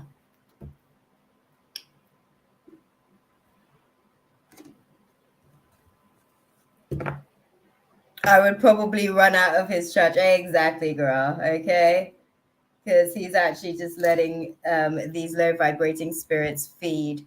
We're here to purify. We're here to optimize. As a pastor, he himself should know this better than anybody, because God's here working to help us purify. And if he's been called to the line of duty, he shouldn't be feeding his congregation. But I'm glad that you're not actually a part of his congregation. So that makes me feel a little bit better. At least he's doing it outside of his church. But thank you, beautiful. Thank you. I'm gonna dive into Chaley's question now, and then I am going to finish up with Rika's question, and I'm good to go for the night. Dude, I'm Hey, gonna die. beautiful. I'm straight up gonna die right now. No. I broke my glass on my vape. And so I got this one that I had given Daniel, but he gave it back to me because he ended up not using it for whatever. Yeah. And I cannot get it open, so I can change the freaking filter in it. And it's menthol, and I hate menthol. I'm gonna die because I'm gonna have to use the menthol. I just dumped it out, but the filter's gonna still have menthol all over it. Anywho. Oh. Hey, you. How are you It's doing? back to normal. So I have this weird rash. I've had it for like 2 years, and it literally was making my ears like fold inside of themselves in my head. Oh, yeah. And so it was distorting my whole face. And you can kind of see here how it's still uneven or whatever on this side, actually, whatever this side. Yeah. I don't know. I can't see that. But anyway, so I'm finally getting that back to normal, and it feels good to like get my face back. Oh, that's amazing. When did the face distortion thing start? Like, it started like a year and a half ago. Oh. And I didn't know what it was at the time, but my back, there was a period of like 2 months where my back, I would just randomly just get like pain that would just like make me like cripple like me and drop me to my knees. And I have a very high pain tolerance for pain, very high. Yeah. And I wasn't sure what it was, but that's what it was. It's because my ears were pulling inside of my head. And yeah. Okay. Interesting. And I don't know what it is still. I still don't know what it is. And then, so I still need to figure out what it is. Because doctors, doctors, when I went to the emergency room 3 times, the doctors thought I was crazy and didn't believe me. So I literally have been having to pull my own hair out of my head. It's not very easy, believe it or not. I can imagine. And it's like I just had the scab, and what the scab did is it like attached to my ear, and it literally was just making it go round and round and round. That's so interesting. It affected my whole body, even my toes. My toes got like half the size of their normal size, because obviously your ears and that will affect your whole body. Yeah. Oh wow. Yeah, it's crazy. What was going on around about that time in life for you when that sort of manifested and materialized? The reason why, you actually, when the first reading you did for me was when my teeth broke, because that's how my ears were pulling so tight that if these 2 bottom teeth right here, the molars in the middle, but it broke both of them at the same time. Wow. Because my ears were pulling so tight. Oh wow. Yeah. Damn. That's intense. Yeah. What season was that for you? I don't even know. It's been over 2 years. I just say 2 years because I just am whatever, but it's been more than 2 years. It's been going on. It's probably been going on for like 3 years. So probably around the time that it was well, it happened once before, and then I got it fixed, and then the second time it happened, I didn't realize it had happened yet, and so I think it got worse, or I don't freaking know. I'm just not as good at fixing it the second time. But I did know that there was a lot that was going on around that time. Yeah. So you said something about my teeth. That's what I was gonna say with that when I went there. My ADHD's That's okay. My teeth. When the first reading you ever gave me, you said something about my teeth and about how that had to do with, I don't remember what exactly you told me, but something with my chakras or something. I was actually going to say, when you started to speak about the situation, I was like, it may actually, it may be punishment for not actually like utilizing your clairaudient. I know that you've mentioned that they've been trying to get you out here in these YouTube streets for quite some time. So I will kill them. I will kill them. Do you see the difference in my face? Do you see the difference in the proportions of my face right now? Do you see the difference? I can. Because this year's pulled out more than this year. Okay. I'm not joking. Everybody thinks I'm crazy. I'm not joking. This is a real thing. No, I can imagine because only you know what it's like actually like being in your body and when there's a shift in anything. Oh yeah, and I know I'm very, very, very, very in tune with my body. Like I know I'm pregnant within like 2 weeks in. Like I'm very in tune with my body. Yeah. Virgo. No, I can imagine. Virgo placements, like hardcore Virgo placements. But see my crown? Yeah, I know. I see it. I was thinking, oh, so cute. I love that. Oh, is that a little crystal in there as well? Yeah, I love that. I just got it. And a moon. I love that. That's so cute. That is so cute. And my fake hair I got. I love this. It's a ponytail. Oh, I like that color, actually. Isn't that cool how long it is? That is. I like that. That is cute. I put it on and I feel like a sexy like hooker or something. I was just gonna say it's totally giving me Lady of the Night vibes. Like stripper hooker, yeah. Such Lady of the Night vibe. I can only imagine like turning it around. It's fun. It's really long, really, really long. Yeah, no, I can imagine. It's actually probably pretty dope. But it's no. What are we doing tonight, though, beautiful? I'm gonna do whatever they want me to do. How did Friday go for you? Bad, horrible.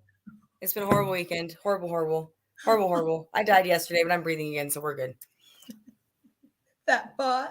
Yeah, life goes on. you know. That it does. Oh God, how did you die yesterday? What happened? Taurus might come over tonight. We'll see. Okay. That'll be a good distraction. That probably would be a good little distraction for you. The Virgo texted me yesterday, and I didn't respond because I didn't feel like it. Yeah. So who knows what's going on with that one? I don't really care. That part. No. I want to say my heart's black, but that'll never happen, unfortunately. Well, I guess for everyone else and myself, I guess, but whatever. That part as well. Hi, I think I am a new sub. You please tell me inquiries, intentions, and feelings. Sorry, Amara. We're actually sort of finishing up for the night, my love. Tune in next week, though. We'll be out here. I'm going to be in these YouTube streets. Don't worry. Tune in next week. What do you want to? I sent you what's some your messages on question? Instagram. You can look at them later about what happened yesterday. Oh, did you? Oh God, Yeah. I'm so bad with social media. Sorry, No, Instagram is actually where I'm I've the got same some of way. my trauma. I'm the same way. I'm horrible with messaging if it's not somebody that like if it's not my somebody, I'm horrible with it. Yeah, I'm a little bit horrible with it, even with my somebody sometimes too. So I I'm usually completely, not I with get it. but yeah. But I give too. I don't know. I guess I probably give too much in relationships. They would say, but I don't really give a fuck. Yeah. It is what it Oh is. dear. I deal with the It is what it consequences. is. Oh, okay, Amira. Well, good, my love. I'll Maybe catch someday you I'll in the find week. someone that actually appreciates it and wants it. Huh? I said What, the maybe someday quality I'll that find somebody that others? actually appreciates it and wants it. Who knows? Yeah. Yeah, it's all about the picking. It's all about the picking. Well, It's I get also, an yeah, F in the that one all the time. appreciation. Huh? I get an F in the picking. I'm not a good picker, but I don't really care. Whatever. It is what it is. Oh, I'm not a good picker either, to be fair. Yeah, I But don't regret I'll it. pick and work. I'll pick I and don't work. regret it. Like, Everybody needs love. I just yeah, wish they I'll weren't pick so and fucked work. up in their heads they could actually like accept it and make it a good thing. Like I know it could be. Yeah, exactly that. Like I'll pick and work. I might pick poorly. I'm aware that I probably don't pick the best or haven't picked from my best place. I'll put it like that. I haven't picked from my best place. So I get you on that. But I think it's just one of those things, like if you're willing to do the work, anything can actually like become possible, even the Yeah, but impossible. it's about me. It's about me. If I've been willing to do the work. I always have, but it's not. It's about the other person, and they're No, not. I know, definitely. Definitely. I get you. I get you on that because that's what I'm saying. Like if they're willing to actually do the work, then it's a lot more highly probable for it to become possible for the relationship, even if there's like odds, because people talk a lot about compatibility. I mean, what is compatibility? It's just a factor. You're either 60, 70, 80, 90, whatever, 30%, you know, ideal for each other. You work through the other layers of it. Shit. Yep. Yeah, I'm Anywho. pretty. I have my issues. I definitely, I have my problems. I'm not perfect, Yeah. but I'm pretty fucking awesome actually as a girlfriend. That I'm part, pretty fucking right? amazing, really. That part. That I don't part. ask for much, Yeah. That part. so I don't Mm, know. yeah. Yeah. Oh, I'm gonna have a look at the questions like in my own little time. But what do you wanna what's your question Oh, tonight? Did sorry. the I thought you question? heard me. I just whatever they want me to hear, please. Okay. Oh, that's why I picked up the cards. Okay, they said to me a general as well. Oh, let me take Johnny's question off the screen then. My bad. My bad. Where's Johnny's question? Okay, let's remove that. I gotta go grab my. I gotta go grab my. I'll be right back. I can hear That's you though. okay. I gotta grab my my actual. Oh, I think I need the loo as well, actually. I need the toilet. Oh, perfect. Let's put Okay. a pause Okay. on. Okay, hold on. I might be able to find like an advert or something that I can actually utilize in the meantime, because they said this to me last time. They're like, oh, it looks so unprofessional. They're like, this is a whole setup. They treat it like it's a whole setup. Oh, jeez. Okay. Okay. Where is it?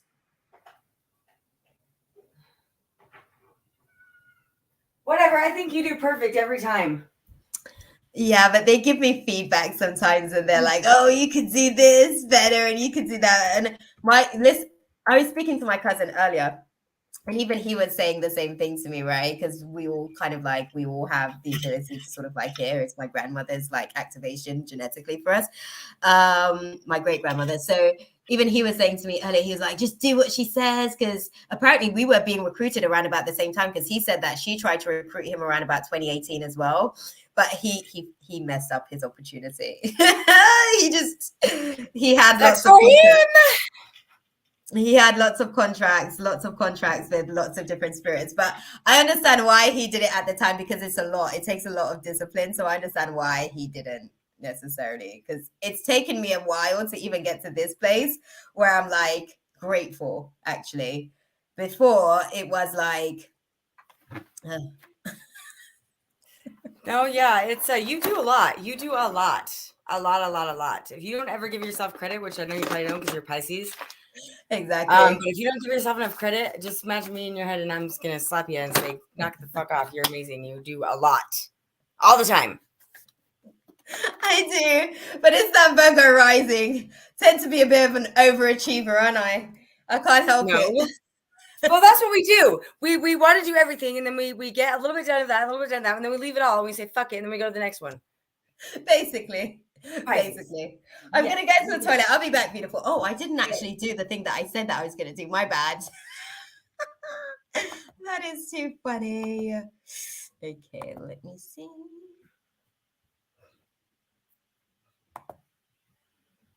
Oh.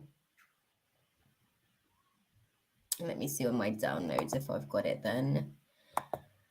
Interestingly.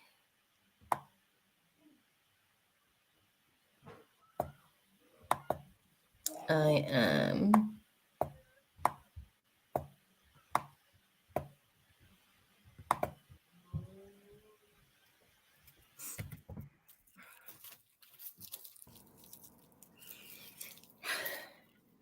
It's kind of weird talking to people in the chat, huh?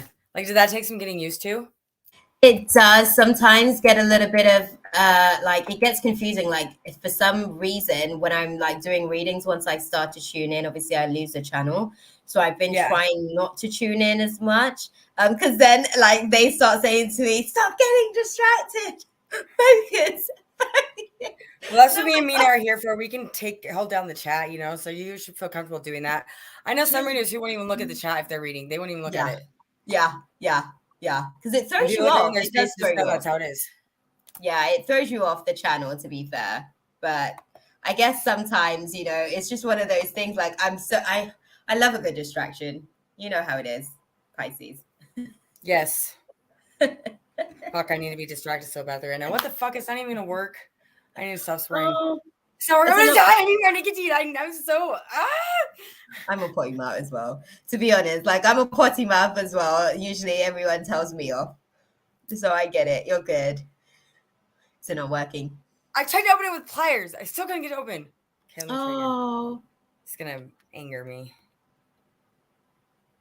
Is there like a screw situation? No, it's because I think it's because the atomizer just needs to be changed. Okay. Well, I'm gonna go to the loo. I'll be back. I couldn't find whatever it is that I was looking for. I lost it, but I'll be back. Okay.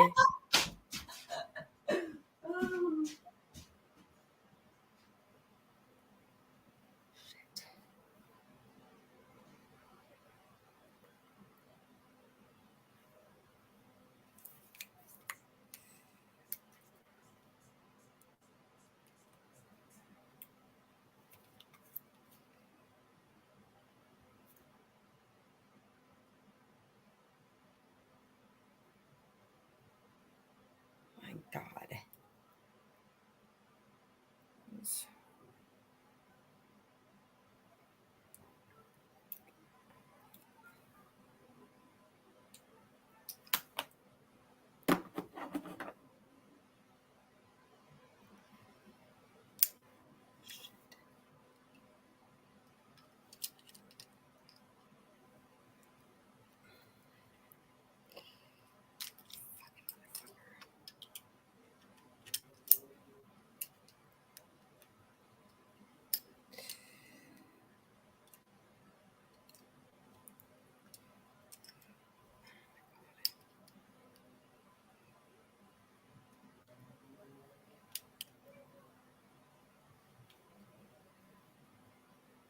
Holy fuck you.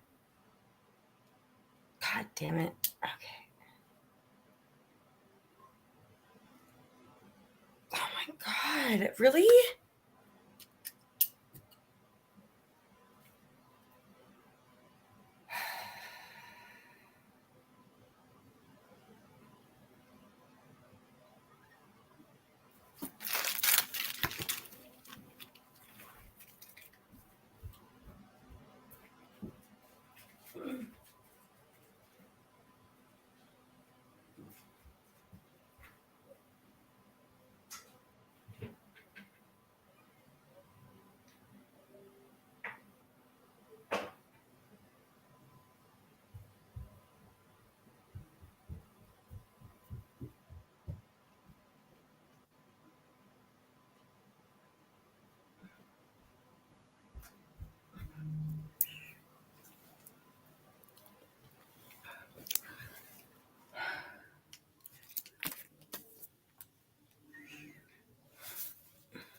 All right, beautiful. I am back. Hello. Let's do this. Okay. Let's wrap this up. Dice it. Okay. Let's see. So Charlie wants a general, guys. Like, what do you feel she needs to know at the minute about where she is and what she's navigating through?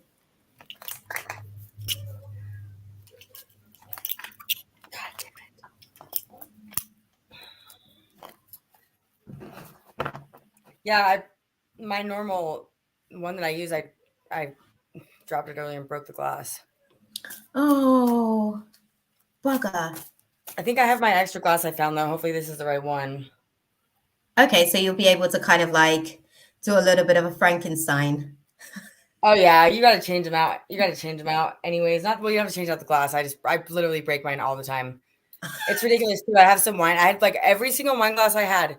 Yeah, I drink wine all the time. But every wine glass I had, I broke because I like did like the crystal ones with tons of crystals and crap. And Daniel bought me some. The first time I made dinner for him, he bought me some new ones, and I haven't broke any of the ones he bought me. So that's good at least. That's a start. That's a start, right? That is a start. Have you guys, how's the weekend been in that space as well? No, has there been any communication? That's what the message is about. No, there was communication. Okay. And I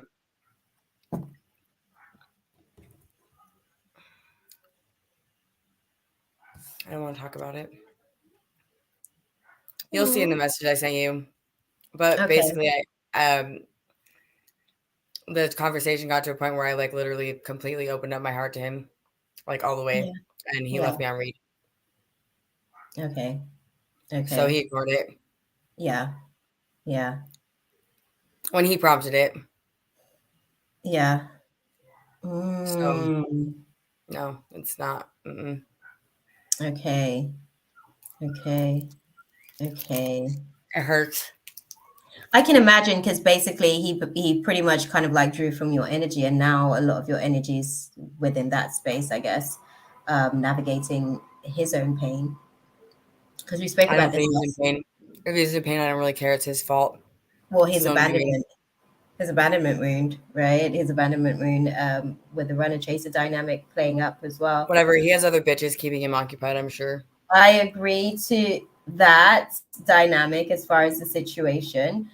They're saying like the dynamics that you're navigating through as far as like this rite of passage, this limited sort of like situation that you're navigating through. It's what they're saying to, put it into perspective for me, guys. Okay, what you're navigating through with Daniel, this kind of like hindrance that you guys are navigating through is also forcing you. They're saying, look around you. Life is also shifting. Life is also turning. You're going through a pivoting point in your situation as well. This journey that you're on, you're sort of being taken into new waters, but you kind of have, because you have issues letting go.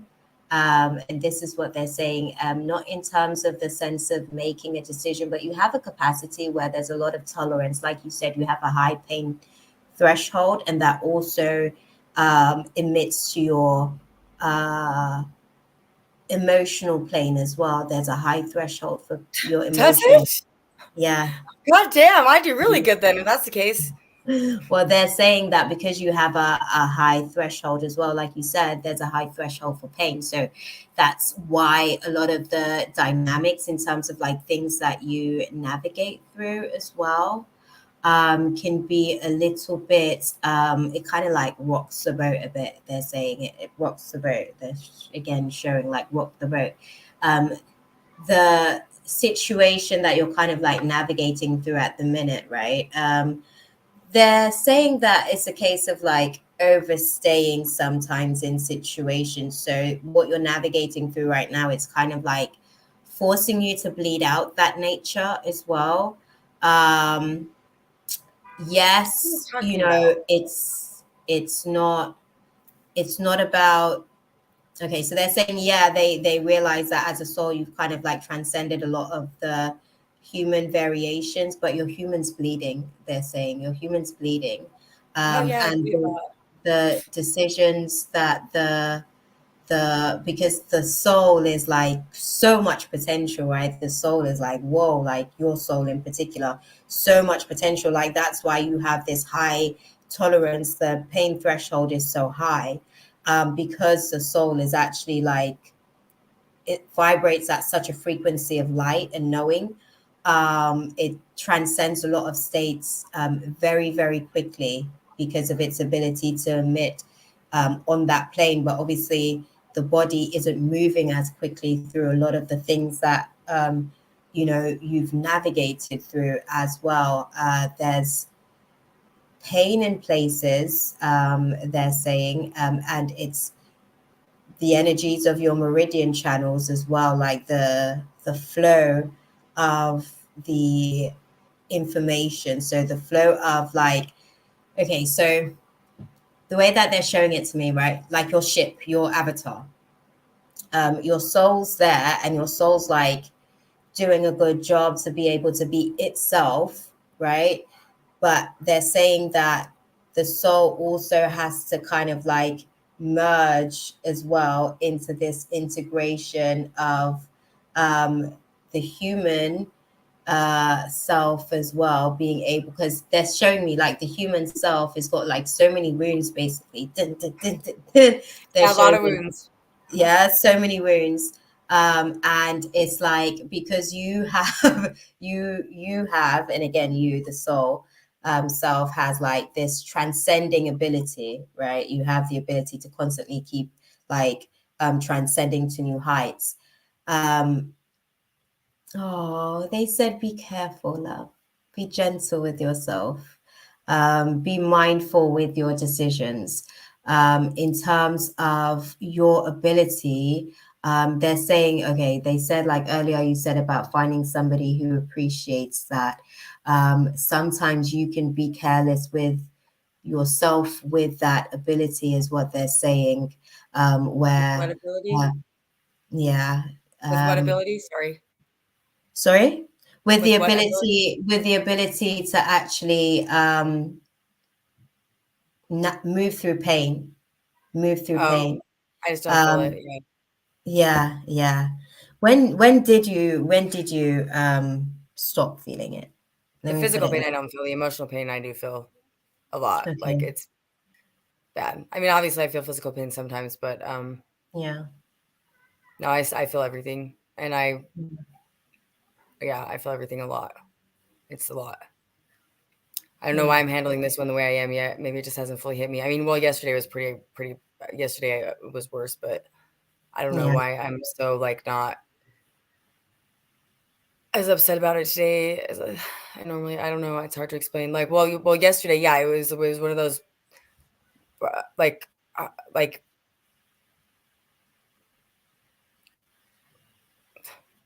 like when it hurts so badly that it's like almost numb. yeah, yeah. And I get that. I think that that's why I was like asking um the question, because like they're saying to me, just kind of like take a minute to stop for a second, like your humans hurt, like, and when I say No, hurt, okay. yeah, go on. Sorry, go ahead. No, go on. Mm-mm. I think like when I say the hurt, I think she's basically like, there's something that your soul's trying to manifest, but your human's still kind of like wrapped up cellularly in terms of like the genetics, right? On the emotional plane, vibrationally speaking, she's wrapped up in a lot of the trauma, and like there's a bleeding that's taking place in the heart space, I, like the I heart's feel that. beating. Yeah, Yeah. it's been for like that for a while. I mean, I'm not saying like whatever, everybody goes through things, I'm not special, but yeah, I've been through a lot. Yeah. I can't even talk about my life with most people because they just like they can't handle it. They literally can't handle it. Yeah. No, and I can imagine. I can imagine, because I feel like there's so much there. I understand like, I understand even the numbness, like the body going into like this state of I can't. Yeah, it's only been that way like once or maybe once in my life. Yeah, and that was when my son died. When it was that like that. Yeah. Okay. Take your time, I think. I'm gonna put some cards as far as like guidance for you on it. I did a reading on it last night. Yeah. I don't know. I guess the reading actually, it ended with like the Hierophant card which was clarifying the Palace of Coins in the deck that I have. It's Palace, but so that was interesting. The reading was interesting. I mean, it was actually positive as far as the situation with us with that person. Yeah. Take your time. We'll see, because if he does come back and try it, whatever, I don't know. I don't know if I will forgive him. Take your time. Take your time. Okay, like being Pisces, obviously we're the mutable sort of like water sign in essence, right? But there's also the like I find even for myself a lot of the times, because my soul has that same ability to be able to kind of like transcend really quickly. And sometimes my humans literally like I'm still catching up, like I'm not there yet. And I know you want to be able to kind of like, I don't even want to say fix the situation, because it's not really a fix the situation. It's I'm kind of not going to like, fix nothing. yeah, I think it's just kind of I'm moving not into contacting him again. Period. yeah. I will not. There's no way in hell I will contact him after he didn't respond to that. Well, he still has my money, actually, motherfucker. Well, see, this was the thing as well, because that was the thing that was going to keep the tie going, right? That was the thing that was going to keep the connection sort of like flowing as far as the space. They're saying, as far as the advice on the situation, is to trust your intuition, trust listening to your intuition. You have to kind of be assertive. There isn't necessarily a peaceful resolution, I guess, Assertive? imminently. Get my money back? Oh, yeah. I mean, I'll find some bricks that'll like his windows. Not that. I think obviously they're speaking in terms of the actual dynamic of being able to like have a pouring out and a coming together of minds, basically. I think that there's resistance on his end in terms of a coming together of minds. There's a bit of a pushback, I guess. Yeah, Blocked he doesn't want me. emotions. It is what it is. Oh, well. More rejection. Yeah. I guess they're saying as well, like choose a new direction. It's not necessarily anything that needs to be sort of like reconsidered. There's more changes to come, happy changes. Well, That you'll duh. be Tell him, able to obviously. appreciate. Duh. He doesn't want me. What am I going to do? What am I going to fucking reconsider, people? Spirit guides? What the fuck? Duh. He doesn't fucking want me. If it makes him want me, I only have control over myself. No, I get you, my love. I get you. I That goes into the literally. whole other issues of dealing with my self-esteem and all this and that and blah, blah, blah, and wanting to be like crybaby and be like, nobody loves me. What's again? SED, you think you're expressive? It reminds me of the conversations. These are the conversations that I have with my guides. Like, I get why. Don't slap me. The fuck? I'm not dumb, spirit guides, spirits, people. Okay? Duh. Obviously, he doesn't want me. I'm not going to fucking reconsider that. He's with someone else.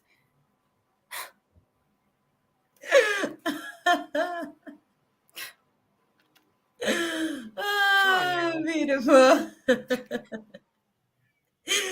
literally how I have conversations with my. And why he doesn't want me, I don't know. I don't know why he doesn't want me. I don't know. I don't fucking know. I don't fucking know. I don't know what I did. I don't know what I did, or I don't know. I don't fucking know why. Because I know we have a soul tie. Yeah. I know he's a soulmate. Yeah. I don't know. I'm just awesome. I just chose a great life. Like, all my soulmates fucking suck, honestly. Well, Jessica, she's amazing. But all the rest of them, they fucking suck. And they can't get their shit right. And they're freaking all idiots. Like, what the fuck? What is this shit? I'm just here to help these guys, these soulmates, because I know I help them when we're in whatever we are in, whatever the fuck it is, where they get all the benefits. Yeah. That's not, well, I get benefits, obviously, too, but because I do love them. But Yeah. No, and I get you. I get you. Like my soulmates don't even want me. My soulmates don't even want me. Well, I What the guess fuck? that's oh beautiful. What would you guys sort of like sorry, I'm gonna trust what? Trust what And they exactly? keep saying for like 2.5 years, oh, don't worry, somebody's coming. Somebody's coming. Somebody's coming. Fuck you, motherfuckers. Fuck you. Don't tell me somebody's coming. Make the ones that I have stay. Okay? Thanks. Let's try that. Oh, dude. What is the thing that like keeps being the breakaway factor? Have you noticed a correlation, any patterns there? No. Oh, okay. Okay. No. But Okay. it's like I got ghosted 8 times last year in a row. Starting with my twin flame who I'd been with for 2 years, he ghosted me. Starting with Yeah. him. And then 7 different people after that ghosted me. Okay. And I actually was, but I'm proud of myself. You know, I'm fucking amazing for that because I got ghosted that many times and I still was trying to date people and still, you know, That part, I didn't definitely. like completely, it didn't wreck my self esteem. It didn't. Yeah. Towards the end there, it kind of started getting to me a little bit, like, you know, but Mhm. I've recovered from it. So, Yeah, again, a level up, strengthening yourself, kind of like strengthening your tools, right? Just kind of yeah. sharpening up, Yeah, but now it's starting sharpening to get you me to a up. place where I just want to have a black heart and just want to see this world is Oh, like, I mean, I know what it is, but I just want to, it's just making me sad. And it's just also making me like, yeah. I guess it makes me understand like why so many people are like so fucked up and it's sad. And it's because there's like it's hard because it's like nothing is real. It's like everything is just temporary, instant satisfaction, like instant gratification and just Yeah. nothing with substance and it's just really sad and it really goes to why people are acting the way that they do and why people behave the ways that they do. Yep. Completely agreed. Completely agreed. And it needs to stop. I'm not saying everybody needs to get married, but Jesus, people start having some fucking respect for each other, at least. Yeah. Yeah. Well, I think we're living in such a time where like there's so many other layers of demons as well. I think that that's the thing that's kind of the cleanup that we're sort of like navigating through at the minute. I think that there's a lot of demons that we've gotten ourselves into contracts with that's kind of like limiting our ability because that's what they're there for. That's what they do. They have a resistance, they have limitations, and they are, you know, they have their intolerances basically. So I think that that's a major part, I guess, as to why we can't necessarily just do better. We have to get better, I guess. We Let's have say. to, but nobody's going to get better if they keep saying that the way that it is. I agree. I agree. And I I mean, think it's that sad. No, it's just sad. Like, I don't even want a relationship necessarily. I'm actually very picky. I yeah, mean, my Mars is in Scorpio, okay? I like sex. I will say that. yeah, yeah, But, yeah, but I don't want to like have a relationship with everyone, like, or whatever. It's not about that, but it's also like, it's also not about yeah, like, I just don't want to like be a fucking slut and sleep with every Joe on the freaking I meet so that I can like have my sexual needs met. And it's frustrating. yeah, yeah. That too. Never just wants one. That Well, too. I don't get one night stands very often because I'm like I said, Mars is Scorpio, you know, whatever. But yeah. Ah, yeah. No, and I get you. I get you. I think it's one of those situations. I don't know. I don't know. We're just living in such a time. Because even And for people say they myself want as real. People well, don't fucking want real. they don't. They don't. Real's actually really intimidating. Is I it? find that, yeah, real triggers anxiety. The spirit of anxiety gets a lot of people, if they're not comfortable with their own self, real actually really triggers the spirit of anxiety. Okay, I'm very, very real. And I'm intense. And not intense in a bad way, but intense as far as like, you know, I put a little bit of a curve on it. Not really though, because filters are for dishwashers, not my mouth. Um, but like, I don't know. Yeah, I'm just real. That's what it is. It's just I'm real. Yeah. I'm not Yeah. gonna hide my Yeah. life. I'm not gonna hide myself. I'm not gonna. Uh, Yeah. I don't wear masks. I don't have yuck. I don't like Yeah. masks. Yeah. And I hear you on that. I hear you on that. I hear you on that, to be real, because I have the same issue myself as well. And it's a little bit of a adjustment, I think. You know, where we are at the minute, as much as people like real, I don't know if they're ready for real. I think we need to probably have that conversation first before we start actioning real. Because unfortunately, I don't think people are actually like ready for real. I don't think they're ready within themselves, because I don't think people know themselves well enough. So when they do get into states where they get unraveled and they get anxious by being in an environment where they're experiencing authenticity because they're inauthentic themselves, they don't know how to mirror that authenticity. And that, I think we kind of have to have that conversation first. Like, who are you? Maybe. Who No, are because you? people aren't going to tell the truth. Well, I can see people. It doesn't matter. They don't have to tell me the truth about it or in anything anyways. I know exactly what I'm getting into when I get into it. As far as like, I mean, I don't know how it's going to turn out as far as like, if they're going to like, maybe I do, whatever. Fuck. Sometimes their demons like me. that part. And I think the issue for myself even is that sometimes I think I might like their demons back. I play with their demons. I play with them. That's why they like me. They don't scare me. They don't scare me. They don't have any control over me or power over me. I play with them. that's the thing, it's like taking a pet home. It's like you can't feed the cat next door. Yeah. Now he has Essentially. two masters. And my spirit guys just told me maybe I should stop dating people in their 20s. I told them to fuck off.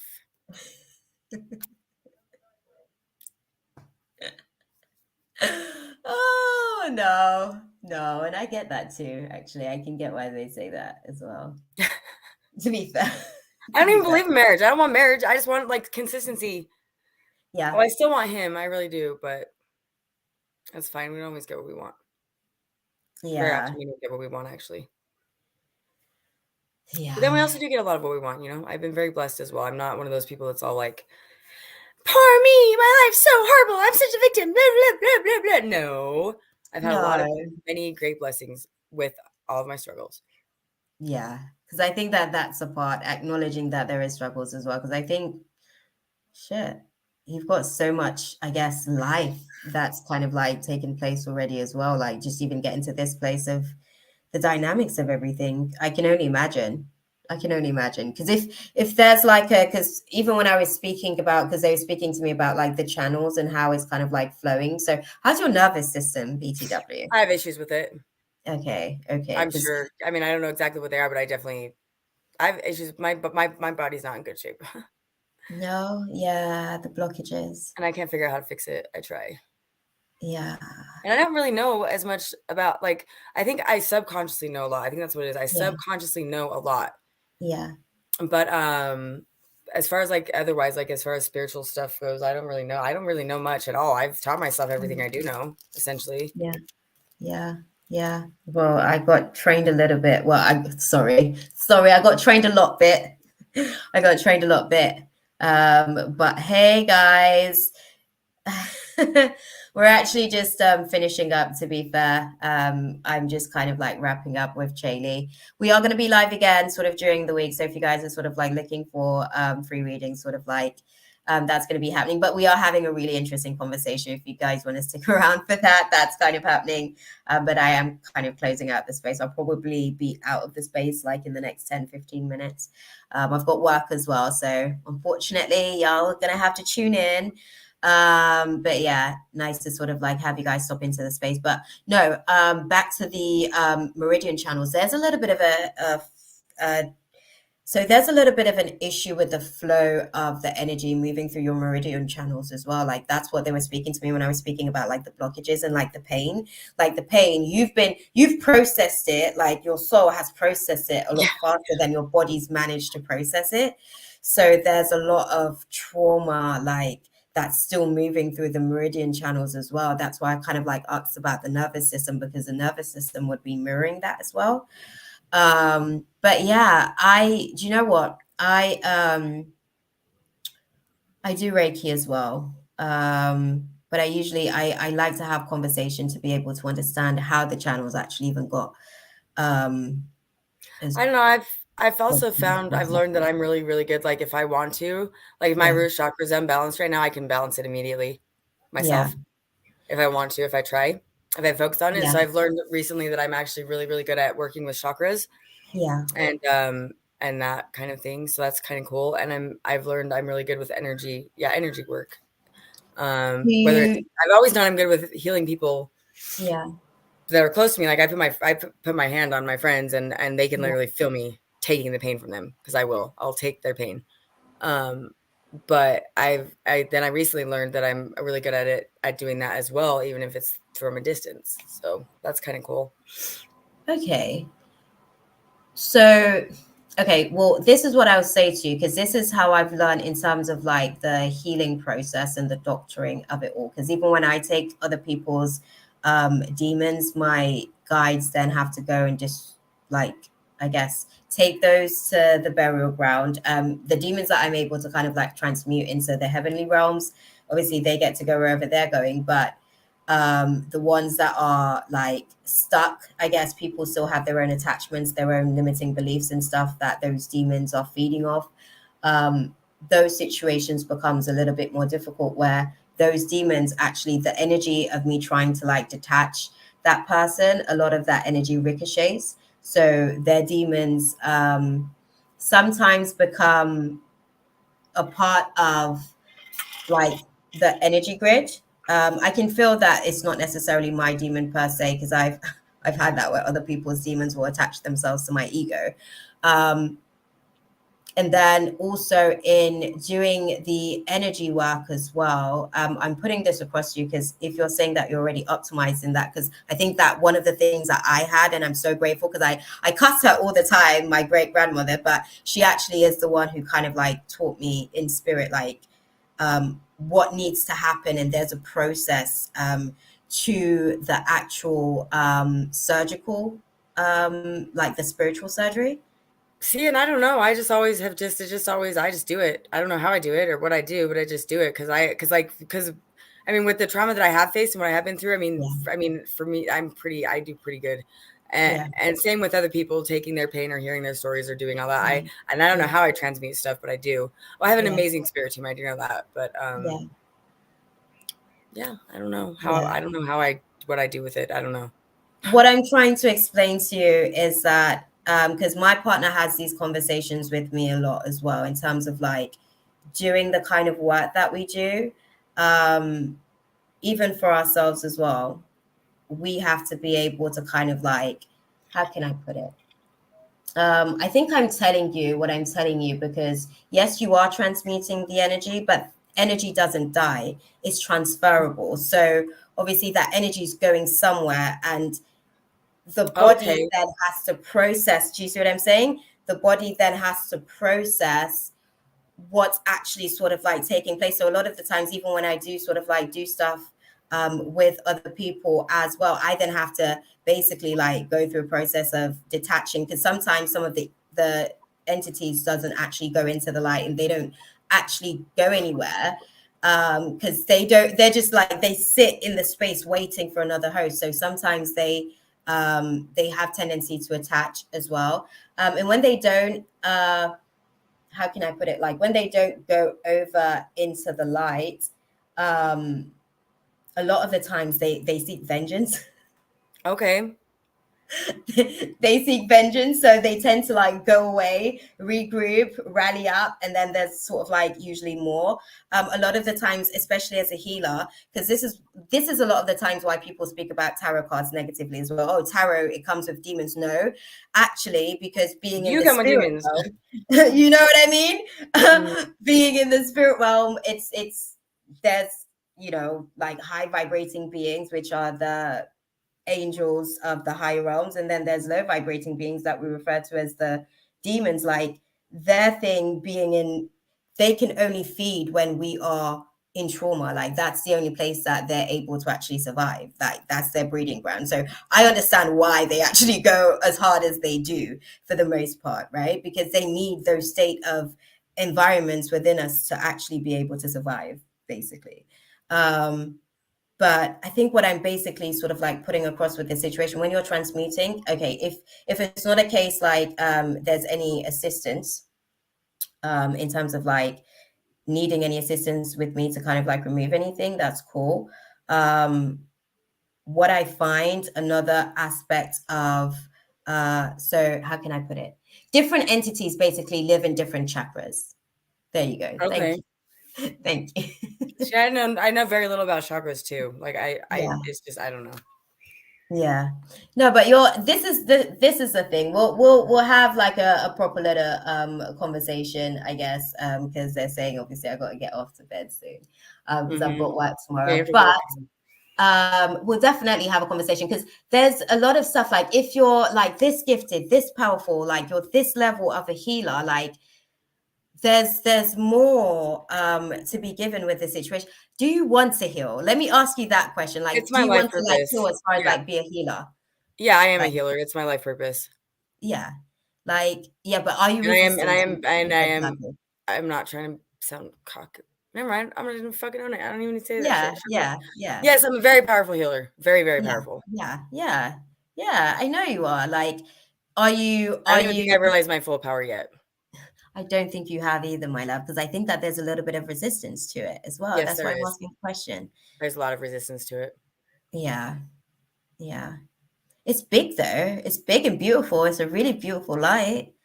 That's what I say about it. It's a really beautiful light. So I think yeah, we'll definitely sort of like catch up on a one away with stuff because you're so gifted, I guess. Yeah, very gifted. I say. Oh, it was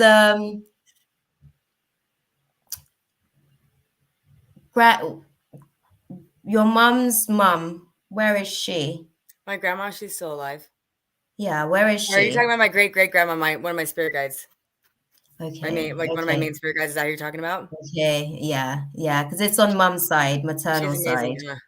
Yeah, because she was saying her light shines so bright. I just wish she would like do something with it. I just wish she would do something with it. Yeah, they're pushing though. It works. It's been. I mean, they finally got me started bringing up my mediumship a little bit a few years back, and now so I'm just very stubborn, and I just I see. I see.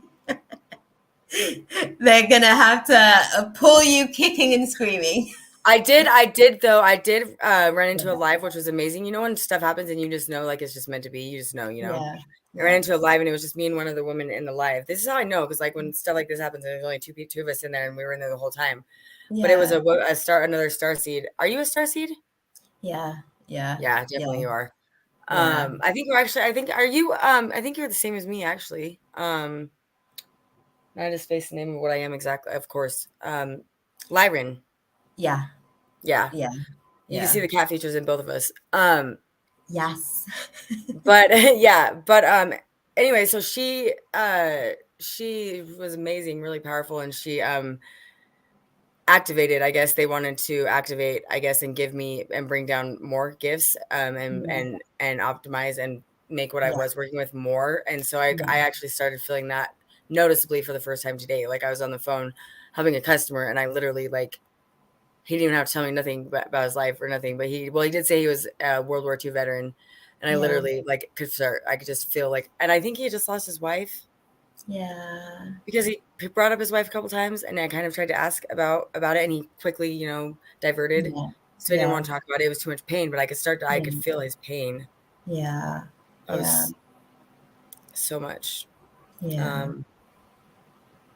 And his wife came to me as well. So, Okay. yeah. But I didn't say Okay. anything to him because I don't think it was. I'm learning my boundaries. Yeah. Yeah. Yeah. Yeah. Yeah. Yeah. I As have far the as that same goes. issue. But Yeah. that's a hard one because like people sometimes It is. spirits will come to me for people, and I don't know how. I'm like, what? I don't know how. I don't know. So I just like blurt it out. But today, she is such an amazing woman, and Yeah. I got the gift Yeah. of her coming visiting and Yeah. talking for a minute, and so Yeah. Yeah. Definitely. I think the channels if you okay, so when you're look at a map of the meridian channels, because you Okay. already know like how to move energy through your body. Just look at the map of the meridian channels. You'll be able to identify. This will actually help you with your doctoring as well. You'll be able to identify where you need to kind of like optimize the flow of energy within your body, because if you look at the chart, you'll be able to feel within the senses of your body where there might be a little bit of, you know what I mean? Yeah, I haven't really tried much with it. I guess it's beneficial if I do for me, right? Yeah. Because like one live, it was what was it, my root chakra? Yeah. This woman was like, your root chakra is very off balance. I was like, oh, okay. So then I was sitting there and I was like, I think I'm gonna fix it. So I just like focused and did something, and then I asked her like 20 minutes later, how does it look now? And she was like, Yeah. what the hell?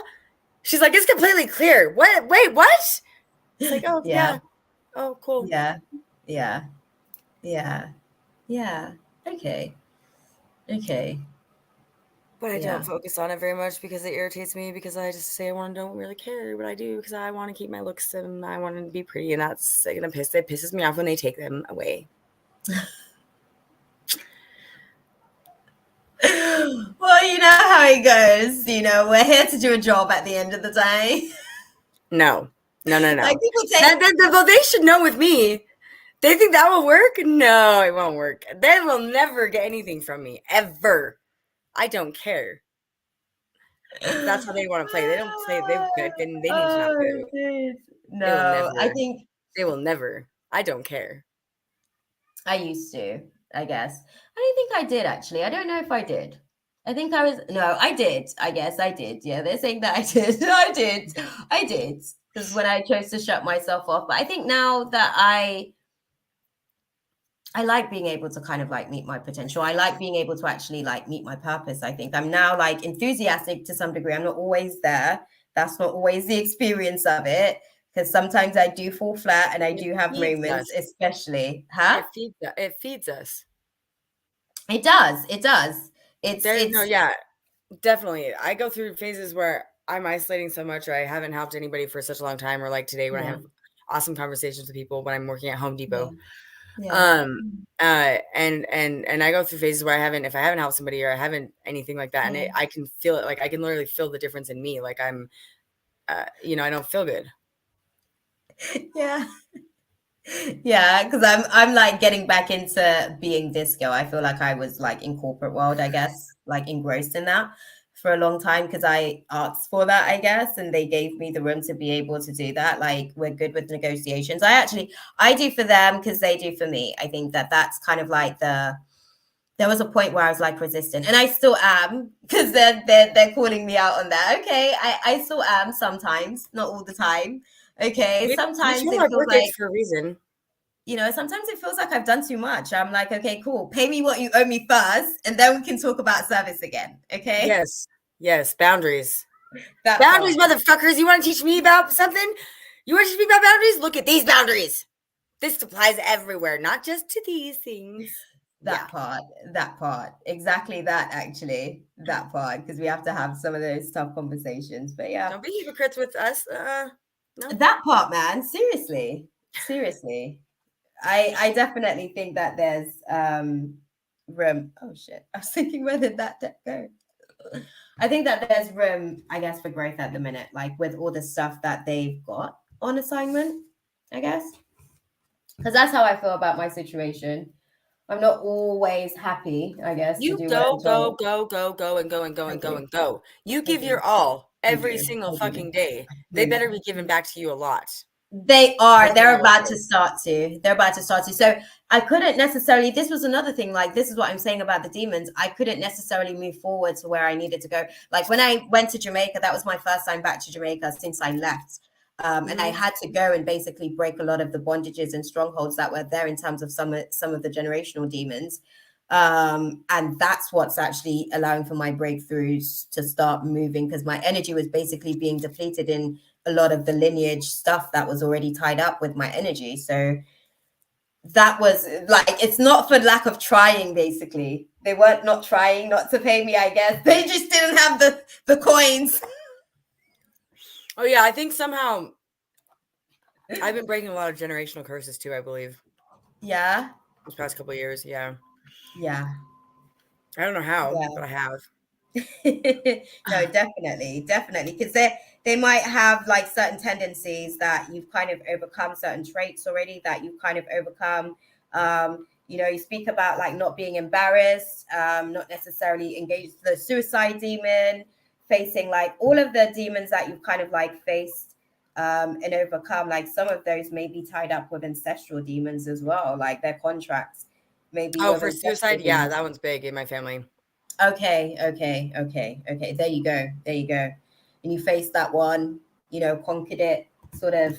Okay, I played the game. Here we are. Haha, gotcha. Yeah, exactly. Yeah, That part. exactly. Oh, I got another message too about me. They keep bringing this to my attention, but I don't know how to learn more about it. Yeah. Yeah. They keep bringing it to my attention. They brought this to my attention a few times over the past couple of years. I do Yeah. something in my sleep. I don't know what, but Oh, part do you of the get? work that I do Yeah. that's huge. I don't know what exactly. I just can feel. I just know it's huge. It's something I Yeah. do when I'm sleeping. Okay. I Where just don't does know your what. astral where does your astral body often wander off to?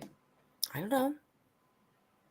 Usually a lot of so what I tend to do a lot of the times is what's it, dream analysis. Well, I don't necessarily come back and analyze the dreams, but sometimes I'll like do assignments, and then I'll go to, I guess, the meeting point, meet the guides in sleep. They'll tell you, like, give you the assignment. A lot of the times actually they give you assignments in the dream realm, I've never thought of that. or in the dream state. And Hmm. then you kind of come back. You first part of the assignment is to remember the assignment. How about that shit? Yeah, I know. That's why they keep telling me. They tell me that a lot too. Write down your dreams. Write down your dreams. Or journal. They want me to journal and write. I think I'm actually, yeah. Well, I know I'm a powerful manifestor, and I know if I actually really was to start like writing stuff down, I know it would be in my benefit. I just don't want to. Like I said, I'm stubborn. I'm stubborn. Oh, you did say your Mars is in Scorpio as well, to be fair as well. Mars, Saturn, and Pluto conjunct in Scorpio in my third house. Ouch. Yeah. Yeah. And it trines my sun, my Venus. And it my sun, my Venus, and my Lilith. And makes other aspects, yeah. Wow, that is like sorry, like when that one exhausted me a little bit. I actually tuned out really quickly. I was like, oh, that's exhausting. Yeah, Mars, Pluto, and no, Pluto's in my second house. Well, depending on if you do whole sign or not, but it's Pluto's same, can be in my second house, and then the other one they're all in my third house. Yeah. Okay. My Chiron is in Taurus. Which, what big transit do we have coming up in Taurus right now? It's not the Mercury eclipse. retrograde is actually in Taurus. Yeah, that's what it is. That's thanks universe. That's gonna be. I don't know about my Chiron though. I think I've done good with my Chiron, honestly. Yeah. Because I know Taurus has to do a lot with like material stuff and looks and stuff like that, right? Yeah, they do. And I've done well with that always. So I've just Yeah. I don't know. I don't know. It's just I don't know. Yeah, I'm just good at shit, I guess. Because I'm like, what? I'll have money and then I won't, and then I'll have money and then I won't, or I'll have my belongings and then they're gone. I don't have an attachment to pretty much at all to my material things. I learned that one pretty early.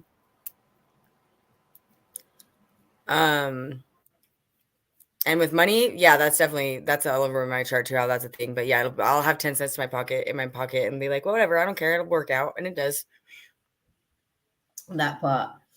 I have the same tendency as well, as far as like releasing attachments. I think one of the things that I had to sort of like optimize as well though, so when I like completely relinquished my attachment to money, I literally fell into kind of like my whole life shifted. Basically, I was on like level 1, maybe level 0.1 of life. I guess, at that point. And then I had to kind of like, I'm like, okay, maybe I do care about some things, potentially, just not that much. Okay. So I hear you on that as well. Like I'm trying to find the gauge there because I really don't actually care. Like I don't care. I mean, You know don't get what I me. mean? Yeah, no, I do. It's like a weird fine line because don't get me wrong, I love my money and I love Yeah. spending it, and I do Yeah. very irresponsibly at times. But also like I can be okay like not having that. Where I mean, it's not that I can be okay not having it because I always figure out a way to get it because when I want something, I get it. It's a matter of I don't freak out like most people do. Yeah, exactly. And actually, yeah, before I started this recent job, which I started in January, I believe it was, Spirit had me on a hardcore timeout. Yeah. It was sucked. For 6 months. They had me, I could not find a job for the life of me. Yeah. I was getting unemployment, but that was barely enough to get by. And for 6 months, like I got several jobs, but then something weird would happen every single time. And because Spirit, yeah, like you were saying, they want me to start using my purpose. They want me to start, but they try like they do. And I mean, I did whatever. It was definitely good for like self-exploration and a lot of time alone and getting more into my spiritual gifts and blah, blah, and this and that and fucking around because I did that, of course, too, a lot. But Yeah. just stubborn. I push back. Oh no, I get that. Like I said, friendship with the universe. It doesn't work in my favor, but I still do it. You know, I see that. I see that. Badass. I love that. Yeah. Have you ever had something like that happen? Where they put you in timeout like that?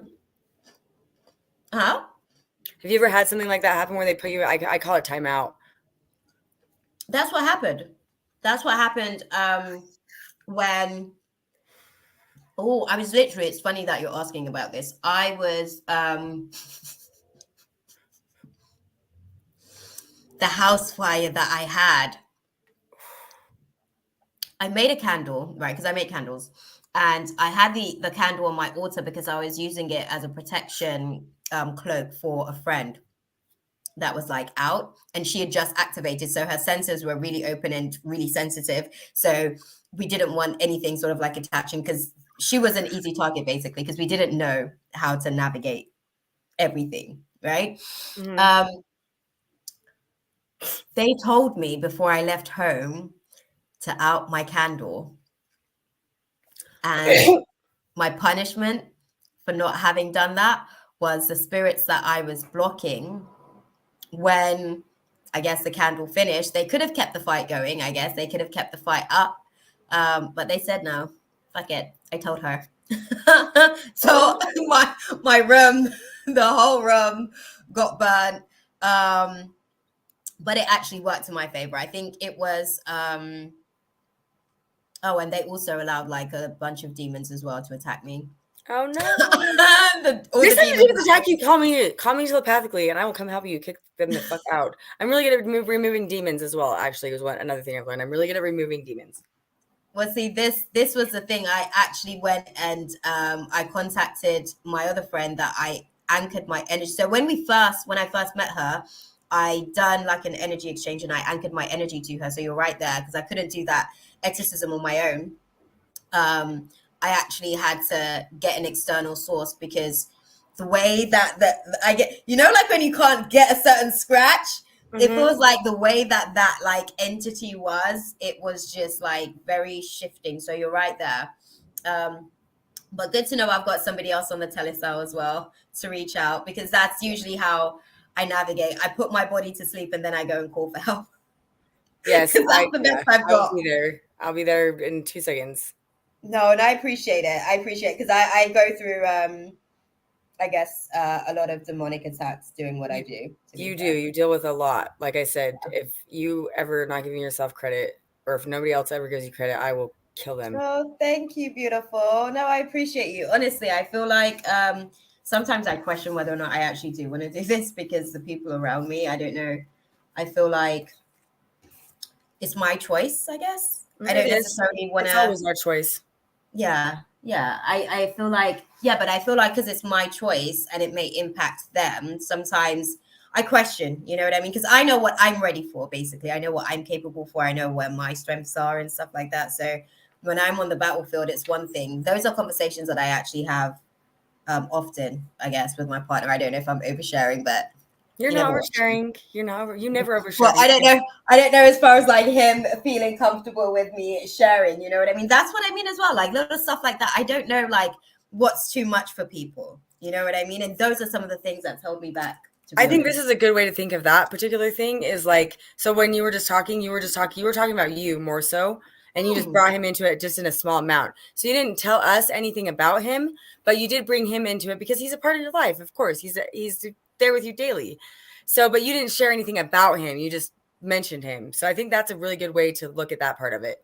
Thank you, because that's literally what I said to my friend the other day, but people still get triggered. But you don't even say anything about them. How could they get upset? Be surprised. Charlie, I'm telling you, beautiful, you would be surprised. I'm like, how could that trigger you? You really like. Girl, that's we need like some spiritual midol. Spiritual midol. We will become millionaires. These people, they all need a freaking. I'm gonna go put buckets of spiritual midol in their goddamn asses. They need to just like get over it. Jesus, were you gonna have your period all goddamn month? It's only supposed to be for a week. Honestly, people are really, really sensitive, and I think they're too sensitive. It's ridiculous. It's ridiculous. I can't with people. I'm like, oh my god, what in the hell? No, I know. No. I know. I think it's honestly just one of those things where you never know what the line is. Or I don't like care sometimes about the line. If they don't like it, they can remove themselves from my presence. I have conversations sometimes where I'll be having a conversation. I never know what is like, oh, can you say that? Or, oh, you shouldn't say that. Because for me, nothing's off limits, but I'm willing to have any conversation, really, to be fair. Me too. It's just like, okay, let's go there. For me. I like having and starting conversations to make people very uncomfortable. Oh, sometimes. I've got that little spirit as well. I navigate her intentionally though, because sometimes she can go into a room and be like, bang, bang. I do bang, it and I don't care. I do it and I don't care. I have fun with it. My chart ruler is also in my 8th house in Aries. My Mercury is in Aries in my 8th house, which is my chart ruler. Okay. I have a lot of Scorpio tendencies, okay. Scorpio-ishness in me. Bang, bang. You go into the room. Bang, bang, like, I'm bored. But no, I don't. But I am sensitive and I am whatever, blah, blah, blah. I don't try to hurt people. I don't, whatever. No, definitely. That's the thing. But I also push people a lot and I don't care if they're uncomfortable. They can deal with it. They'll learn something. I do. I think like I'll ask people, I guess, and take it at their pace. Because sometimes it feels like, like how they have the Me Too movement now. I feel like eventually we're going to get there with spirituality as well. She poked my demon. Oh my God. I cannot with people. People, wake the fuck up. Do you realize what we're going through now? Do you realize what's going on? Open your eyes and look around. Open your eyes. Start feeling something. Yeah, try that. It'd be great. And then tell me you're sensitive. Shut the fuck up. Well, this is the thing. We're in a really, really like interesting time at the minute because people, I don't know, nobody wants to actually like do anything about like their internal stuff. They really just want to keep saying, oh, you hurt me, you hurt me, you hurt me. Well, how about you optimize as well? Because I don't want to stay here. Like, I don't want to stay at this level of experiencing life. Hurt? What did I do? They won't tell you when you really did nothing. They just want somebody to blame so they don't have to feel their emotions. Right. And I'm like, I can't be in this type of environment. It's just not safe and it's not healthy, actually. It's just not healthy. Not even for you. It's not healthy for you. How about you get out of this environment, But yeah. I cannot deal with people anymore. I mean, when I say I'm isolated, I'm not joking. Like I have nobody. I literally have nobody. Nobody. Zero. So actually that's when I guess I just tell myself, I always tell myself there's what I have to work on. Yeah. Yeah. As far as like thinking back to Daniel or somebody that I date and I'm weird though. Like I will be attached, but I also am not attached. Like it's weird. It's hard to explain. But because I'm not like like I've dated people where they say they don't feel like I give them enough attention. but I'm also really attached, if that makes sense. It's hard to explain. No, I get you. But yeah, you can't be dating people and then be the only thing in your world, because that's just not healthy. I mean, Definitely. well, that means I'm just not healthy alone either. So whatever, they just get unhealthy. Oh well. Oh, definitely beautiful. I think that there's probably like a lot to dive deep into on that discussion as far as where we are as a collective and how keen we are to actually heal. It's so Because I bad. don't think we are. People don't want to heal. Ignorance No, is bliss. they don't. Ignorance is Well, bliss. ignorance is bliss, beautiful. I agree with you on that. To be fair, I And think that hurting, they're and just not healing willing. hurts. Sorry. Healing does hurt. Healing does hurt. Like a motherfucker. Healing does definitely hurt. I think they're not willing to go there, unfortunately, because a lot of the times it was easier to just move past it, and we haven't moved on as a collective from a lot of the stuff, I guess, that we've been doing. But I hope, and I pray. I'm going to continue to pray. I'm that, that cheesy, corny. That's me. That's me. I think Same. it's my little like Aquarius cusp as well. Like just to, I've got like this ultimate. I think the Aquarius and Pisces actually, because Pisces tends to be dreamy, and Aquarius, I'm trying to kind of like intellectualize like the probability and the potential, and all of that universal maths and science with it. But yeah, I'm on the other end of the spectrum because I'm the Aries cusp. So I'm like, I'll punch her in your face. You better just start doing it now. What the fuck are you doing? I didn't realize. Because I'm on the Aries cusp. Yeah, I'm on the Aries cusp. Oh snap! That makes sense as well, actually.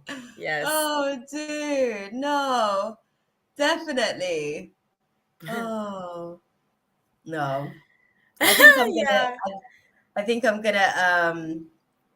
I guess wrap this space up because they're saying to me I've got. Yes, you have to go to sleep. Oh, that is But one thing. they're saying to me, obviously they're gonna have to wake me up tomorrow. Thank you. And if I'm like too far into this stuff, I'm not gonna be able to actually wake up. Interestingly enough, though, are you ready? My final question to you before we go, like, are you ready? Like, I know like there's some resistance there, but if I'm with you. Yeah, I'm ready. I'm always ready. It's just a matter of, I mean, I was going to say one last note too, that I just thought about. One thing that's hard being us is that when we're talking about triggering people and stuff, is that, like I'm like dating wise or friends or anything, like I'm easygoing, and I am like, I'm not always wanting to talk about issues or whatever, but I'm a huge trigger for everybody I meet. Everybody. Huge trigger. Yeah. Which kind of sucks because that's not something I can even help or change. Then people don't like me. That part. It's obviously Pisces, like if we're operating in our like authentic self and how we were designed, we're very honest. And I think that people just aren't actually very honest with themselves, unfortunately. So I find that I have the same issue sometimes as well when I do meet people. Like it's so hard not to trigger someone because you see something. We're designed to obviously observe through the subconscious. We're mirrors. We're mirrors, and there's nothing we can do about it. We can't change it. It's just, it is what it is. But it does make it really difficult. It does because there's a lot of things that people choose not to see about themselves, and then sometimes you want to speak about those things because you're willing to see it within yourself and kind of like move through it. But I think you just gave me a good idea of what I'm going to be praying for tomorrow morning. Actually, I'm going to be praying for the collective in being open to receiving their reflections, because I'm telling you, that's a tricky. Hey, Crowns, we're actually finished. We're actually going to be signing off at the minute, my love. Did you see my name, by the way? Huh? Did you see my name, by the way? Did I see your name? Mm-hmm. Oh, I know. I didn't see it. I didn't see it. I actually saw the I saw what was it? The other one before, and then I saw you tune out into this, but I saw Sprinkle and I didn't really sort of like take heed of the rest. Oh no, that's okay, Crown. It's cool. You can just tune in next week. We're gonna be around. Okay? But thank you for stopping in on Thank that you. I note. love you. You're amazing. Thank you, beautiful. You're And amazing. You're amazing. Damn, like reflecting. I think I'm gonna make a video tonight about Yeah. love. Yeah. Yeah, I think I'm gonna do that. They've been wanting me to do it since last night. There you go. That's what they said this trigger was about. I'm gonna do it. So I think I'm gonna make a video about love and about how because a lot of people in a situation like what I went through, they're gonna get mad at the person, they're gonna get angry because they didn't respond. And it's like, or if somebody says I love you and people don't respond, people get upset. But that's not how it should ever be. Love should be unconditional and it shouldn't have those sort of expectations or attachments. And if you love someone, you love them regardless of what. So I think I'm gonna make a video about that. Yeah. Yeah, go for it. Go for it. If that was already sort of like put out there, get it done. They're pushing. They push. I'm here for you, girl. Don't worry. Like we can do the work, together as far as knowing that it's a job that requires a lot and pays little. Unfortunately. Oh, I think it pays everything. Because non-monetary, like abundance. My definition of abundance is love. That's all I've ever wanted in my life is love. That's my definition of abundance. Beautiful. No, and I get you. I think when I say pay nothing, I think there'll be times throughout the process where you will feel cheated, where you will feel like it's not necessarily the odds in your favor. Because a lot of the times it feels like that. But you go anyways. you go back to work the next day. Yep. Yep. Yeah. It's No, we're gonna invent something. I know. Me and you are going to invent something, and it's going to be very, very good for us financially. I don't know where that just came from, but yeah. Anyways. Oh no, I agree with you. Cool. It's actually in the works. It's in the works. It would be lovely to sort of like, I guess, touch base and kind of like figure out what parts, I guess, where we'll because me and you are going to do very, very good financially from that. Yeah, definitely. Residually as well, actually. It's a residual sort of like situation. On that note, we are going to sign out, guys. We can't keep you guys out here in the YouTube streets giving all our little gems away. Okay. Have a good day tomorrow and sleep well. Thank you. Enjoy your what time is it now? 6:20. Oh, you guys have got it. It's so good, girl. It's early, yeah. It's early here. We're 12 hours. We're 12-hour difference between me and you. Okay. No, it's not 6:30 there, is it? No. It's 1:23. Yeah, 1:20. Okay, so it's not a 12-hour difference. I don't know what that is, but anyways, I gotta let you go to sleep. Okay, good night. Love you, I will keep talking forever. I'm bad. Okay. I'm the same. I have the same issue. I'll go off on many tangents. It's fine. Go to sleep. Go. Okay. Me too. I'm doing the same thing. Right. I'm going to bed, beautiful. Thank you, guys. I will see you guys next week. Take care. Bye, guys. It was awesome having you guys in the space. I'm sorry, obviously, we had to just kind of like let the space flow tonight. So we're going to tune out and tune in next week for more of the awesomeness. All the things they said to hold her back, they never seem to leave her head and tend to keep her mind at war. All the things they said to hold her back, they keep her locked inside of all the times when she's been hurt before. Bye, guys. Catch you later. Love. Mwah. God bless.